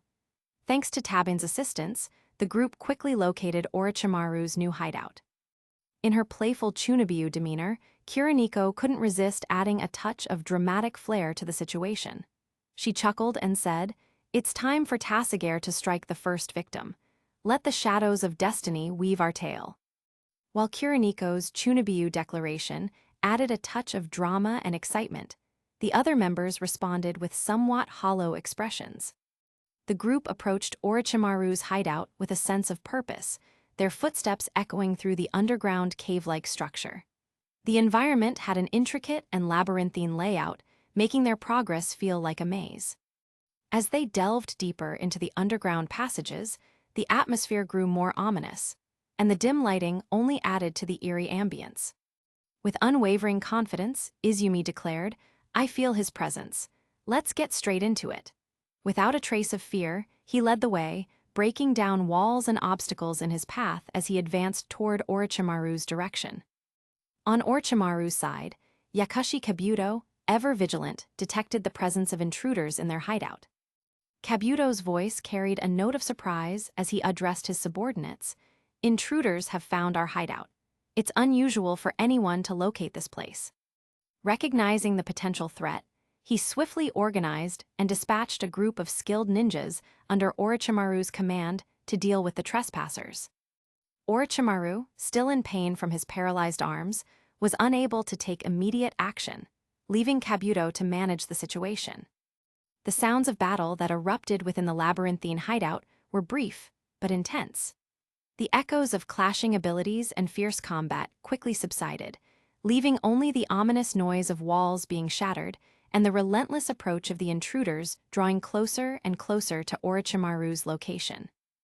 Bang! As the last wall crumbled under the forceful impact, revealing the figures of the intruders, Kabuto's eyes widened in surprise. He recognized them, and his astonishment was evident in his words. "You again?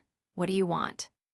Kabuto couldn't hide his surprise at their return, especially after the previous encounter when Izumi had expelled Orochimaru. To add to his shock, he noticed the presence of Kakashi, who had joined their group. Kabuto's surprise deepened when he saw Kakashi among the intruders. He took a moment to collect himself before addressing them with a mix of curiosity and concern. "Hadake Kakashi, what business do you have with us, and why are you here with them?" Kakashi responded calmly, acknowledging his companions while addressing Kabuto. "These are my friends. We've come here to find something. We're not here to cause trouble. As for you, Orochimaru, you have something we need." Kabuto's anger flared as he retorted, "Not causing any trouble? You've nearly destroyed Orochimaru-sama's hideout and defeated our ninjas. You think that's not causing trouble?" Kabuto's sharp eyes didn't miss Kasama's presence, and he took note of the unusual situation. He questioned them, "You're all affiliated with the Akatsuki organization." Izumi's response was filled with amusement as he chuckled at Kabuto's question.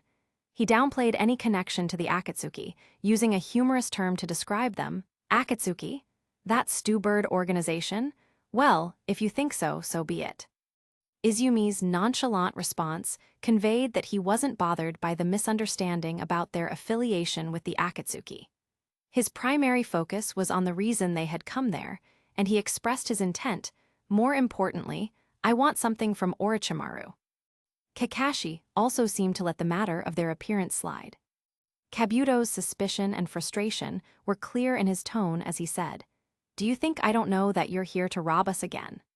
He remained wary and untrusting of their motives, given their previous encounters with Orochimaru and his hideouts. Izumi stepped forward, his demand clear and unwavering. "Since you understand, then I don't need to explain further." His hand reached out, a clear gesture of his intent as he continued, "Just give me the adamantine sealing chain scroll and any other sealing technique scrolls you have." Izumi's determination to obtain what he needed was evident, and he wasn't going to be deterred by Kabuto's expression or resistance. Kabuto was taken aback when he noticed something peculiar about Karin. While he had already recognized her as a member of the Uzumaki clan due to her red hair, her eyes caught him completely off guard. Sharingan? Kabuto's voice stuttered as he couldn't hide his surprise and confusion at the sight of her Sharingan. Orochimaru, who had been laying on the bed in pain, raised his head, his eyes filled with intrigue and curiosity as he heard the mention of the Sharingan. His painful expression seemed to momentarily give way to a spark of interest. Orochimaru struggled to sit up in his bed, his eyes locked onto Karin, who had Sharingan eyes. Despite his pain, his curiosity and fascination with the Sharingan were undeniable as he focused his attention on her. Karin felt Orochimaru's gaze on her Sharingan, and she couldn't help but feel a sense of unease. While the Sharingan had indeed been transplanted into her by Izumi for a specific purpose, the intensity of Orochimaru's curiosity was disconcerting. Karin took refuge behind Izumi, seeking protection and a sense of security from Orochimaru's intense gaze. It was a natural reaction to the discomfort she felt in that situation. Chapter 271, A Friendly Visit. With a sly grin and playful tone, Izumi stepped forward, his eyes locked onto Orochimaru. Well, what a pleasant surprise," he quipped. "It seems you're still not forgetting your obsession with obtaining the Sharingan, aren't you?" Orochimaru's eyes darted between Izumi and Karin, who remained hidden behind Izumi. Orochimaru's voice was hoarse, and his eyes bore into Izumi. "You seem different, kid," he rasped, his curiosity overriding his usual malice. Orochimaru, despite his typically sinister and cunning demeanor, couldn't help but sense a palpable change in the room, primarily emanating from Izumi. The aura of power and the formidable presence that surrounded the young man hinted at an impending transformation. Orochimaru couldn't help but feel intrigued by this change and the latent strength that Izumi now possessed.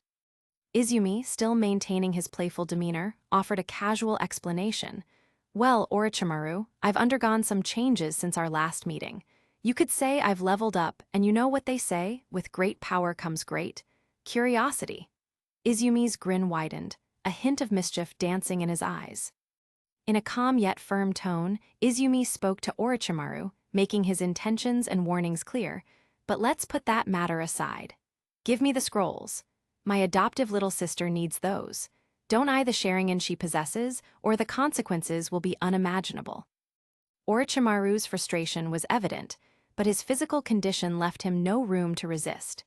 He was cornered by a group of formidable individuals, and the prospect of fighting back seemed impossible, especially considering the presence of Kakashi, Kisame, and the little girl, Rari. Frustration and helplessness welled up within him, leaving him gritting his teeth in silent anger.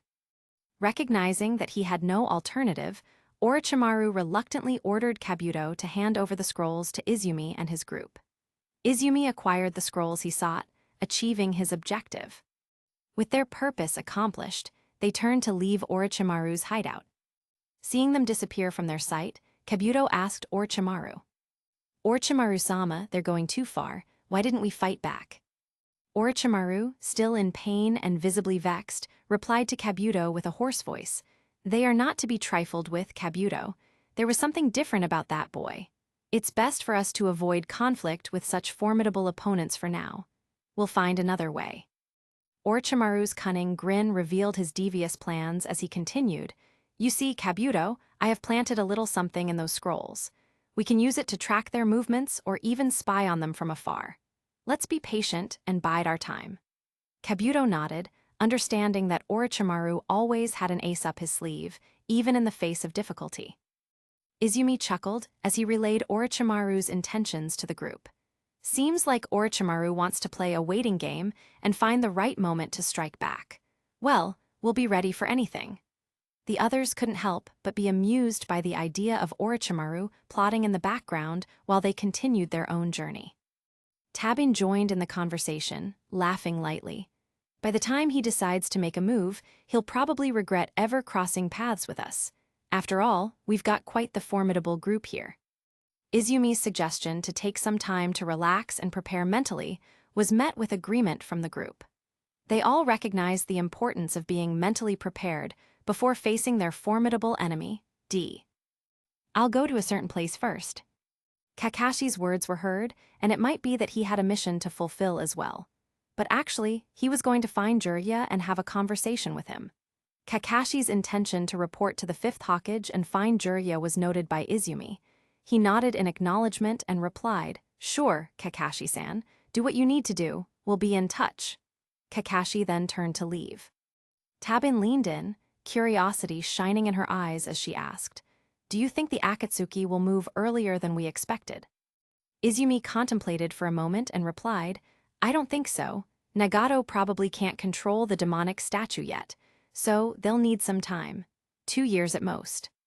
Kiriniko chimed in while playing a certain game on her phone. In sooth, thou ought to ponder Abido, Miyamura. Izumi nodded, somehow understood her Chuuni sentence, acknowledging the point. You're right.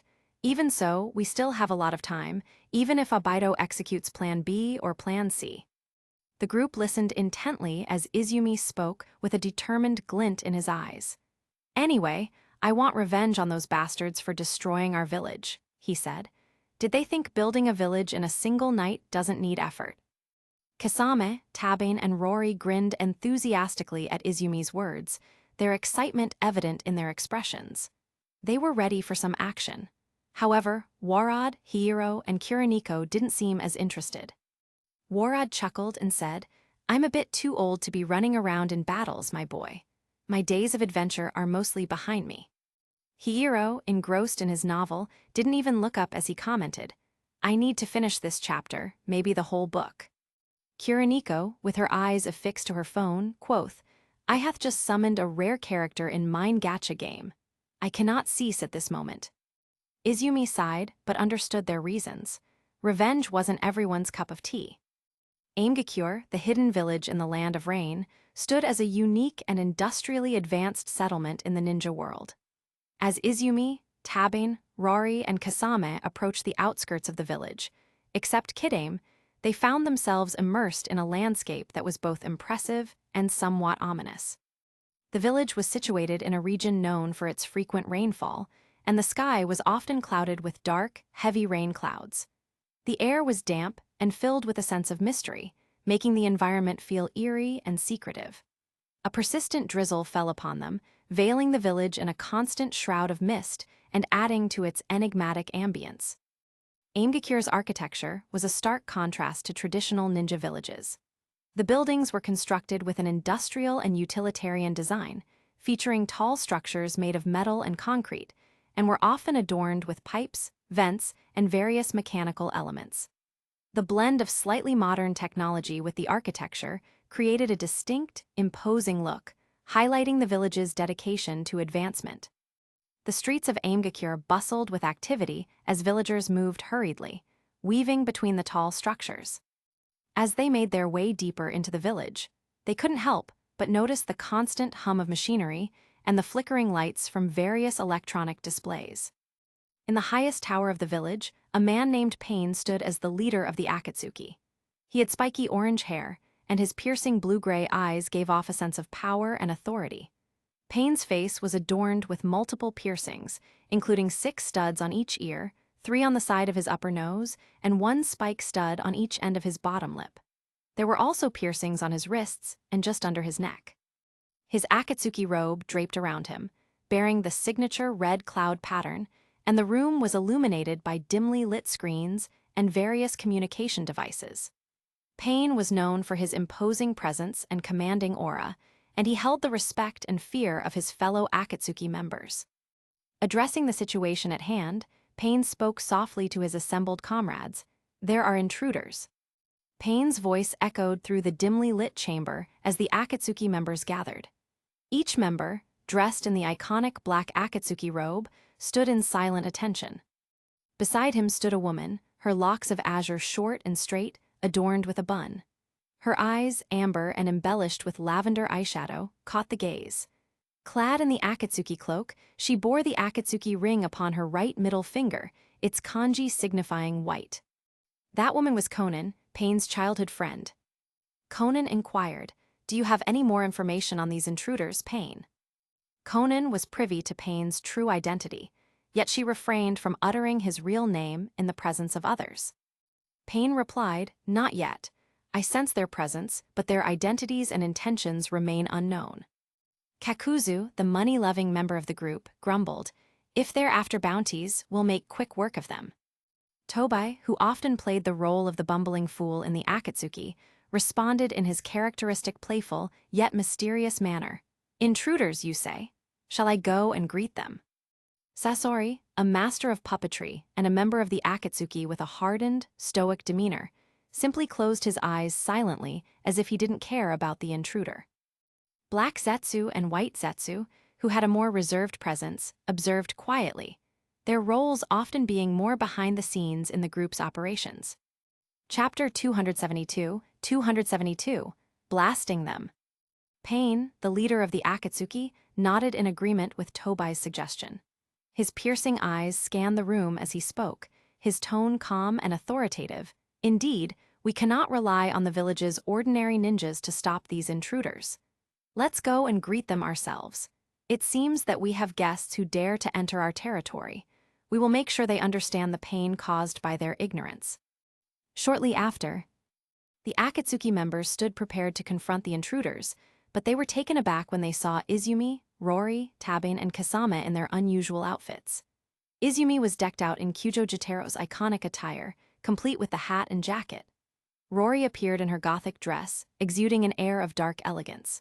Tabin donned her bunny-maid outfit, with a playful and mischievous demeanor, and Kasame sported Goku's martial arts uniform, a stark contrast to the Akatsuki robe. The Akatsuki members couldn't help but exchange bewildered glances when they noticed Kasame with the intruders. "What the hell are you doing there, Kasame? Did you betray us?" Kakuzu fumed in anger after seeing Kasame with the intruders. Kasame glanced at the Akatsuki members, particularly Kakuzu, and responded with a sly grin, "Betrayal? Nah, I'm just enjoying a little adventure with these guys. You know me, always up for some good time." His casual demeanor only seemed to fuel Kakuzu's anger, who was still trying to grasp the unexpected turn of events. Tobai, who was typically more playful, chimed in, well, what do we have here? New recruits, perhaps? It's been a while since we had some fresh faces in the Akatsuki." Sasori remained quiet, studying the newcomers carefully, while Black Zetsu and White Zetsu exchanged curious glances. Certainly, the arrival of Kasame with a group of outsiders caught the Akatsuki members by surprise. The misunderstanding was evident as they seemed to assume that Kasame might have betrayed them or that these newcomers were somehow related to the Akatsuki. This led to a bit of confusion and uncertainty among the Akatsuki members. But, Izumi reassured, "We empathize with your concerns, yet it's important to note that Kasame hasn't betrayed you. He's aligned with us now, standing beside us rather than against you." Kasame affirmed, "That's correct. I departed from the Akatsuki to join their ranks. Our presence isn't to obstruct your plans. In truth, we have our own matters to attend to."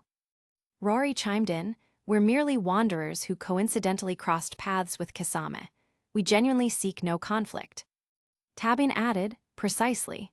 The Akatsuki's objectives hold no interest for us. We're dedicated to our own distinct aspirations." With a playful tone, Izumi and his group continued to emphasize their points, relishing in the banter. Izumi quipped, "Oh, come on, guys. don't take it too personally. Kisame here finally realized that our team knows how to have a good time, much more than your Akatsuki shenanigans. Kisame chimed in, absolutely. I couldn't resist the allure of joining their festivities. It's way more enjoyable. Rory added humorously, who needs world domination when you can enjoy a good laugh? Tabin agreed, indeed. We're just here for some adventure, not grandiose world-altering plans. With their playful taunts having its desired effect, Izumi and his group took advantage of the situation. In a flash, they disappeared, leaving the fuming Akatsuki members behind. Their quick retreat left the Akatsuki members irritated and baffled as they vanished without a trace. As they stood at their new location, Kisame and Rory couldn't hide their disappointment at not causing enough chaos in Aimgakure. Kisame spoke up first. This is so frustrating. We barely got to flex our muscles back there. I wanted to give those weaklings a taste of our power. Rory chimed in, yeah, Izumi, you're no fun. Just let us go all out next time. Izumi chuckled, his usual playful demeanor in place. Calm down, you two. We need to be strategic about this. We don't want to reveal our full strength too soon. We'll have our chance to show them what we're made of. Tabin couldn't help but tease, oh, come on, you two. The fun is just beginning. Let's enjoy this game of cat and mouse with the Akatsuki. Kisame and Rory reluctantly agreed, understanding the need for caution, but still eager to unleash their power. As Izumi rotated the ring, Izumi's Theomars, materialized into a formidable armored suit. The suit took the form of a sleek and navy blue exoskeleton that covered his entire body, enhancing both his mobility and protection. It featured a pair of glowing blue wings on the back, which could be extended or folded as needed to maximize performance, whether for offense, defense, or mobility. The armor gleamed in the light, exuding an air of power and readiness. The design was practical, streamlined, and well-suited for combat. It was clear that Theomars was a force to be reckoned with, capable of great speed and adaptability. Izumi swiftly accessed his storage weapon interface within his and with a series of mental commands, a pair of missile launchers emerged from holsters on his hips. The sleek launchers had a modern, streamlined design, blending seamlessly with the suit. Each launcher was capable of firing a variety of missiles designed for different combat situations. They gleamed with a metallic finish, reflecting the ambient light. As Izumi prepared to unleash the missiles, they were ready to respond to his command, demonstrating the technology's precision and readiness for battle. In a calm, robotic voice, an AI system within Izumi's intoned, recharge missiles. It proceeded with the task, initiating the reloading process to ensure that the missile launchers were fully prepared for the upcoming engagement. Searching for the target, the AI continued, executing a swift scan of the area. In no time at all, it confirmed, target found, lock on. The system locked onto the designated target with precision and unwavering focus. Finally, the AI declared, proceed to eliminate the target. It sent the command to the missile launchers, which responded in kind. There was a brief moment of suspense before the AI's robotic voice stated resolutely, fire. As the missiles launched with incredible speed, they streaked toward the intended target, ready to deliver a powerful blow. The missiles from Izumi's soared through the air, hurtling toward the direction of the Akatsuki members with remarkable speed and precision. The ground trembled as the powerful weaponry closed in on their mark, creating an imminent threat that sent shockwaves through the surroundings. As the missiles approached, the Akatsuki members barely had time to react. Chaos erupted as they scrambled to defend themselves against the unexpected attack, realizing that they were in the crosshairs of an opponent with advanced technology. Explosions and plumes of smoke filled the air as the missiles struck their intended targets, causing a frenzy of smoke and debris. The ground shook from the powerful detonations as the area around the Akatsuki members was engulfed in chaos and destruction.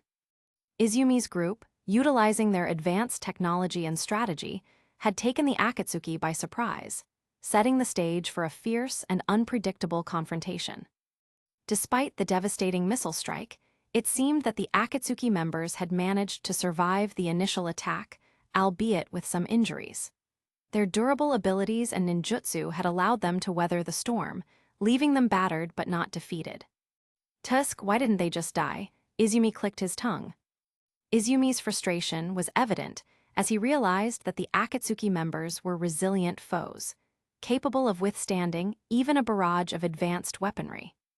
Looks like they're a bit tougher than we thought, Tabine remarked, observing the situation. Rory added with a grin, well, it wouldn't be fun if they went down that easily.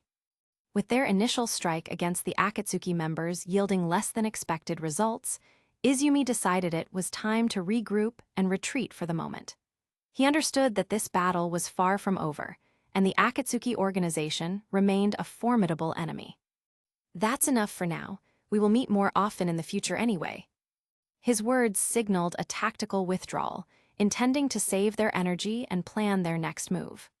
The group, including Kasame and Rory, began to move away from the battleground, disappearing into the distance and leaving the injured Akatsuki members behind.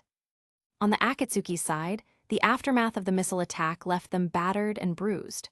Thanks to Pain's swift use of his jutsu, the majority of the members had been shielded from the brunt of the explosion. However, the shockwaves still managed to injure them, scattering them and causing disarray.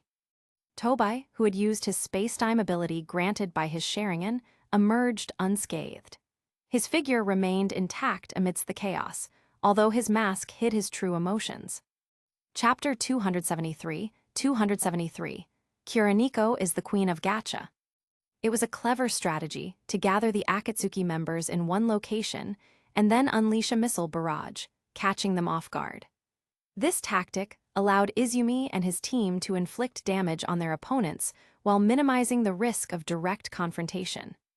The Akatsuki members engaged in a tense conversation as they tried to make sense of the recent event. Pain inquired, "Do any of you know who that boy was, the one who was seen with Kasame?" Konan shook her head, signaling her negative response to Pain's question. Sasori and Kakuzu were quick to respond, their voices laced with anger. "It doesn't matter who he is. They must be killed." "Agree. Moreover, that bastard Kasame and probably Itachi as well. If they've betrayed us, they must pay for their disloyalty." Tobai turned to Pain and spoke, his voice somewhat muffled by his mask. "Boss, about the village in the middle of the sea that we eradicated, there's a connection between it and the boy we encountered earlier. I suspect they might have a larger group behind them." That village? The village with a lot of cage-level ninjas according to our intelligence, which could threaten our way? Pain asked to confirm. "Yes, that's the one," Tobai replied, nodding behind his mask. "The boy was clearly not alone, and they had advanced weaponry and technology. We should investigate further." Certainly, Tobai's act as an intern within the Akatsuki organization, despite being the actual mastermind, was an interesting dynamic. Zetsu's voice rose as he expressed his thoughts.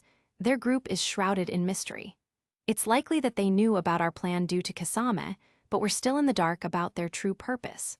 Moreover, they have this uncanny ability to seemingly materialize out of thin air and vanish without a trace, leaving us unable to track their whereabouts.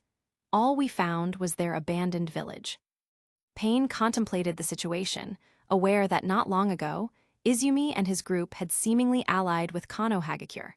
However, it was becoming increasingly evident that they possessed extraordinary power. Their ability to thwart Orochimaru's plan, even with his alliance with Sunagakure, showed that they were not to be underestimated. The Akatsuki's recent attack on the village was driven by their desire to locate Izumi and his group. However, despite their efforts, they couldn't find a trace of them. Yet, the sudden attack by Izumi's group took the Akatsuki by surprise, given the group's seemingly fearless demeanor even in the presence of a Rinnegan user.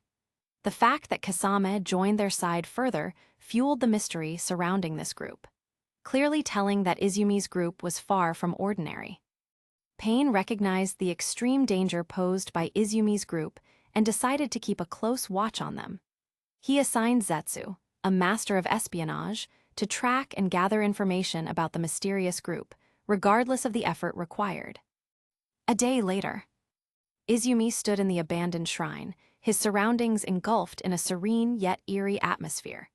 The dilapidated shrine, overgrown with moss and vines, held an air of mystery. In his hands, he held the blue talismans adorned with intricate golden patterns. Izumi clutched the 10 mystery amulets in his hand, each one bearing ancient symbols and sigils that held a profound power. These amulets were the key to his connection with the spiritual world. With a deep breath, he began the ritual, and the amulets emitted a faint, ethereal glow as he summoned his shikigami, each representing a unique and powerful spirit. Izumi attempted to summon the specific shikigami he desired with determination. He knew the process was challenging, and it might take several attempts to succeed. Each time he used the mystery amulets, he hoped that the next attempt would bring forth the spirit he sought.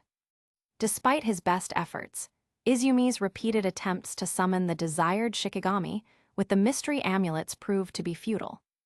After a period of 6 hours, the mystery amulets absorbed sufficient energy to be activated once more. This was the reason why Izumi rarely summoned them. Izumi had an idea. It seemed Kuroniko was really lucky in gacha games. He looked for Kuroniko and asked her, "Kuroniko, you have some incredible luck with gacha games, right? Can you help me summon the shikigami I need?" Kuroniko exclaimed with a proud countenance, "What a hapless youth to lean upon me, the queen of nightmares, in a gacha." Izumi could only twitch in response. At times, her chuunibyou words were rather vexing when she proclaimed them so proudly. Nevertheless, Izumi still handed over the mystery amulets to Kuroniko. She received and scrutinized them closely before turning to Izumi to inquire. "Hark, what deeds must I perform with these? Can I indeed conjure shikigamis with these contrivances? After all, they belong to thee." Izumi didn't fully grasp all of her words. However, he surmised that Kuroniko was inquiring about the method to summon the shikigamis using the mystery amulets. Thus, he replied, "Simply direct your energy toward those amulets, akin to the way you channel energy for casting magic or ninjutsu." Understanding his simple explanation, Kuroniko immediately channeled her energy into the amulets. Kuroniko commenced her incantation. "O spirit from realms beyond, hearken to my entreaty, and grant me thy strength to cleanse the malevolent forces." The mystery amulets she cradled upon her fingertips began to radiate with a brilliant glow. One by one, a shikigami manifested from each amulet. A little girl with long, straight hair, undoubtedly a Zashiki Warashi, a house spirit known for bringing fortune and wealth. Izumi was elated after witnessing the first summon, but the spectacle continued. Next appeared a little cat girl with an ample bosom, Kyuume Nico. Then, a mouse spirit clad in monk's robes, carrying a plethora of gold coins, Tesso. After that, a diminutive figure perched atop a dark, serpent-like creature, seemingly an underwater spirit that stole people's shadows, known as Keijuani. Then, a girl who bore an uncanny resemblance to a fly spirit, Mashishi. The first 5 were satisfactory, although all of them had R rarity, and 5 more remained. As the 6th one commenced materializing, Izumi was left utterly astonished by the sight unfolding before him. The one in front of him was a shikigami based on the ruler of the afterlife and judge of souls in Buddhist mythology, Enma. No, she's Daiyamate Enma, an SB rarity, which is literally superior to an SSR rarity. Daiyamate Enma has long, flowing black hair that cascades down her back, almost reaching the ground. Her hair is adorned with intricate accessories and ornaments that are characteristic of traditional Japanese style. Her eyes are sharp and striking, with a deep red color that gives her an otherworldly and powerful aura. She often has an intense and stern expression that befits her role as a judge of souls. Her attire consists of a flowing, kimono-style robe adorned with various symbols and patterns. The colors of her robe are a combination of white, black, red, and gold. "Damn, Kuroniko's luck is so broken," Izumi exclaimed. The luck didn't end there. Successively after Daiyamate Enma, a bird woman wielding an umbrella sword, Yubyum, an elderly man riding a colossal goldfish, Ebisu, and a girl with scorpion arms and a tail, Sasori Anna, manifested. Those 3 were SR rarities. Lastly and unexpectedly, an SSR was summoned as well. Based on the Japanese Shinto goddess of creation and death, and is portrayed as a beautiful and ethereal character. The last shikigami was Izanami. Izanami has long, flowing, silver-white hair that cascades down her back in intricate waves. Her hair is adorned with delicate blue and purple flowers, adding to her otherworldly beauty. She has striking, almost otherworldly pale skin that gives her an ethereal and ghostly quality. Her eyes are a mesmerizing shade of deep violet, and they are often depicted as glowing with an otherworldly radiance. She wears a traditional Japanese kimono that is a mix of vibrant blues and purples, with intricate floral patterns that symbolize her connection to creation and death. Her kimono is adorned with flowing, diaphanous sleeves that add to her elegant and mystical appearance. Damn it, seriously, it was just one 10-pole. How can she be so lucky? I've never been that lucky in my entire life. If she had been around in my previous life, I would have befriended her and asked her to summon for my game. Izumi exclaimed inwardly. Even so, he was genuinely delighted that Kuroniko had successfully summoned them. Nonetheless, as they were merely spirits, their powers were far from their peak. Yet, Izumi recognized they possessed a particular skill he could utilize against D. With this, he initiated the formulation of a new plan. It dropped. This book has been on hiatus since chapter 273.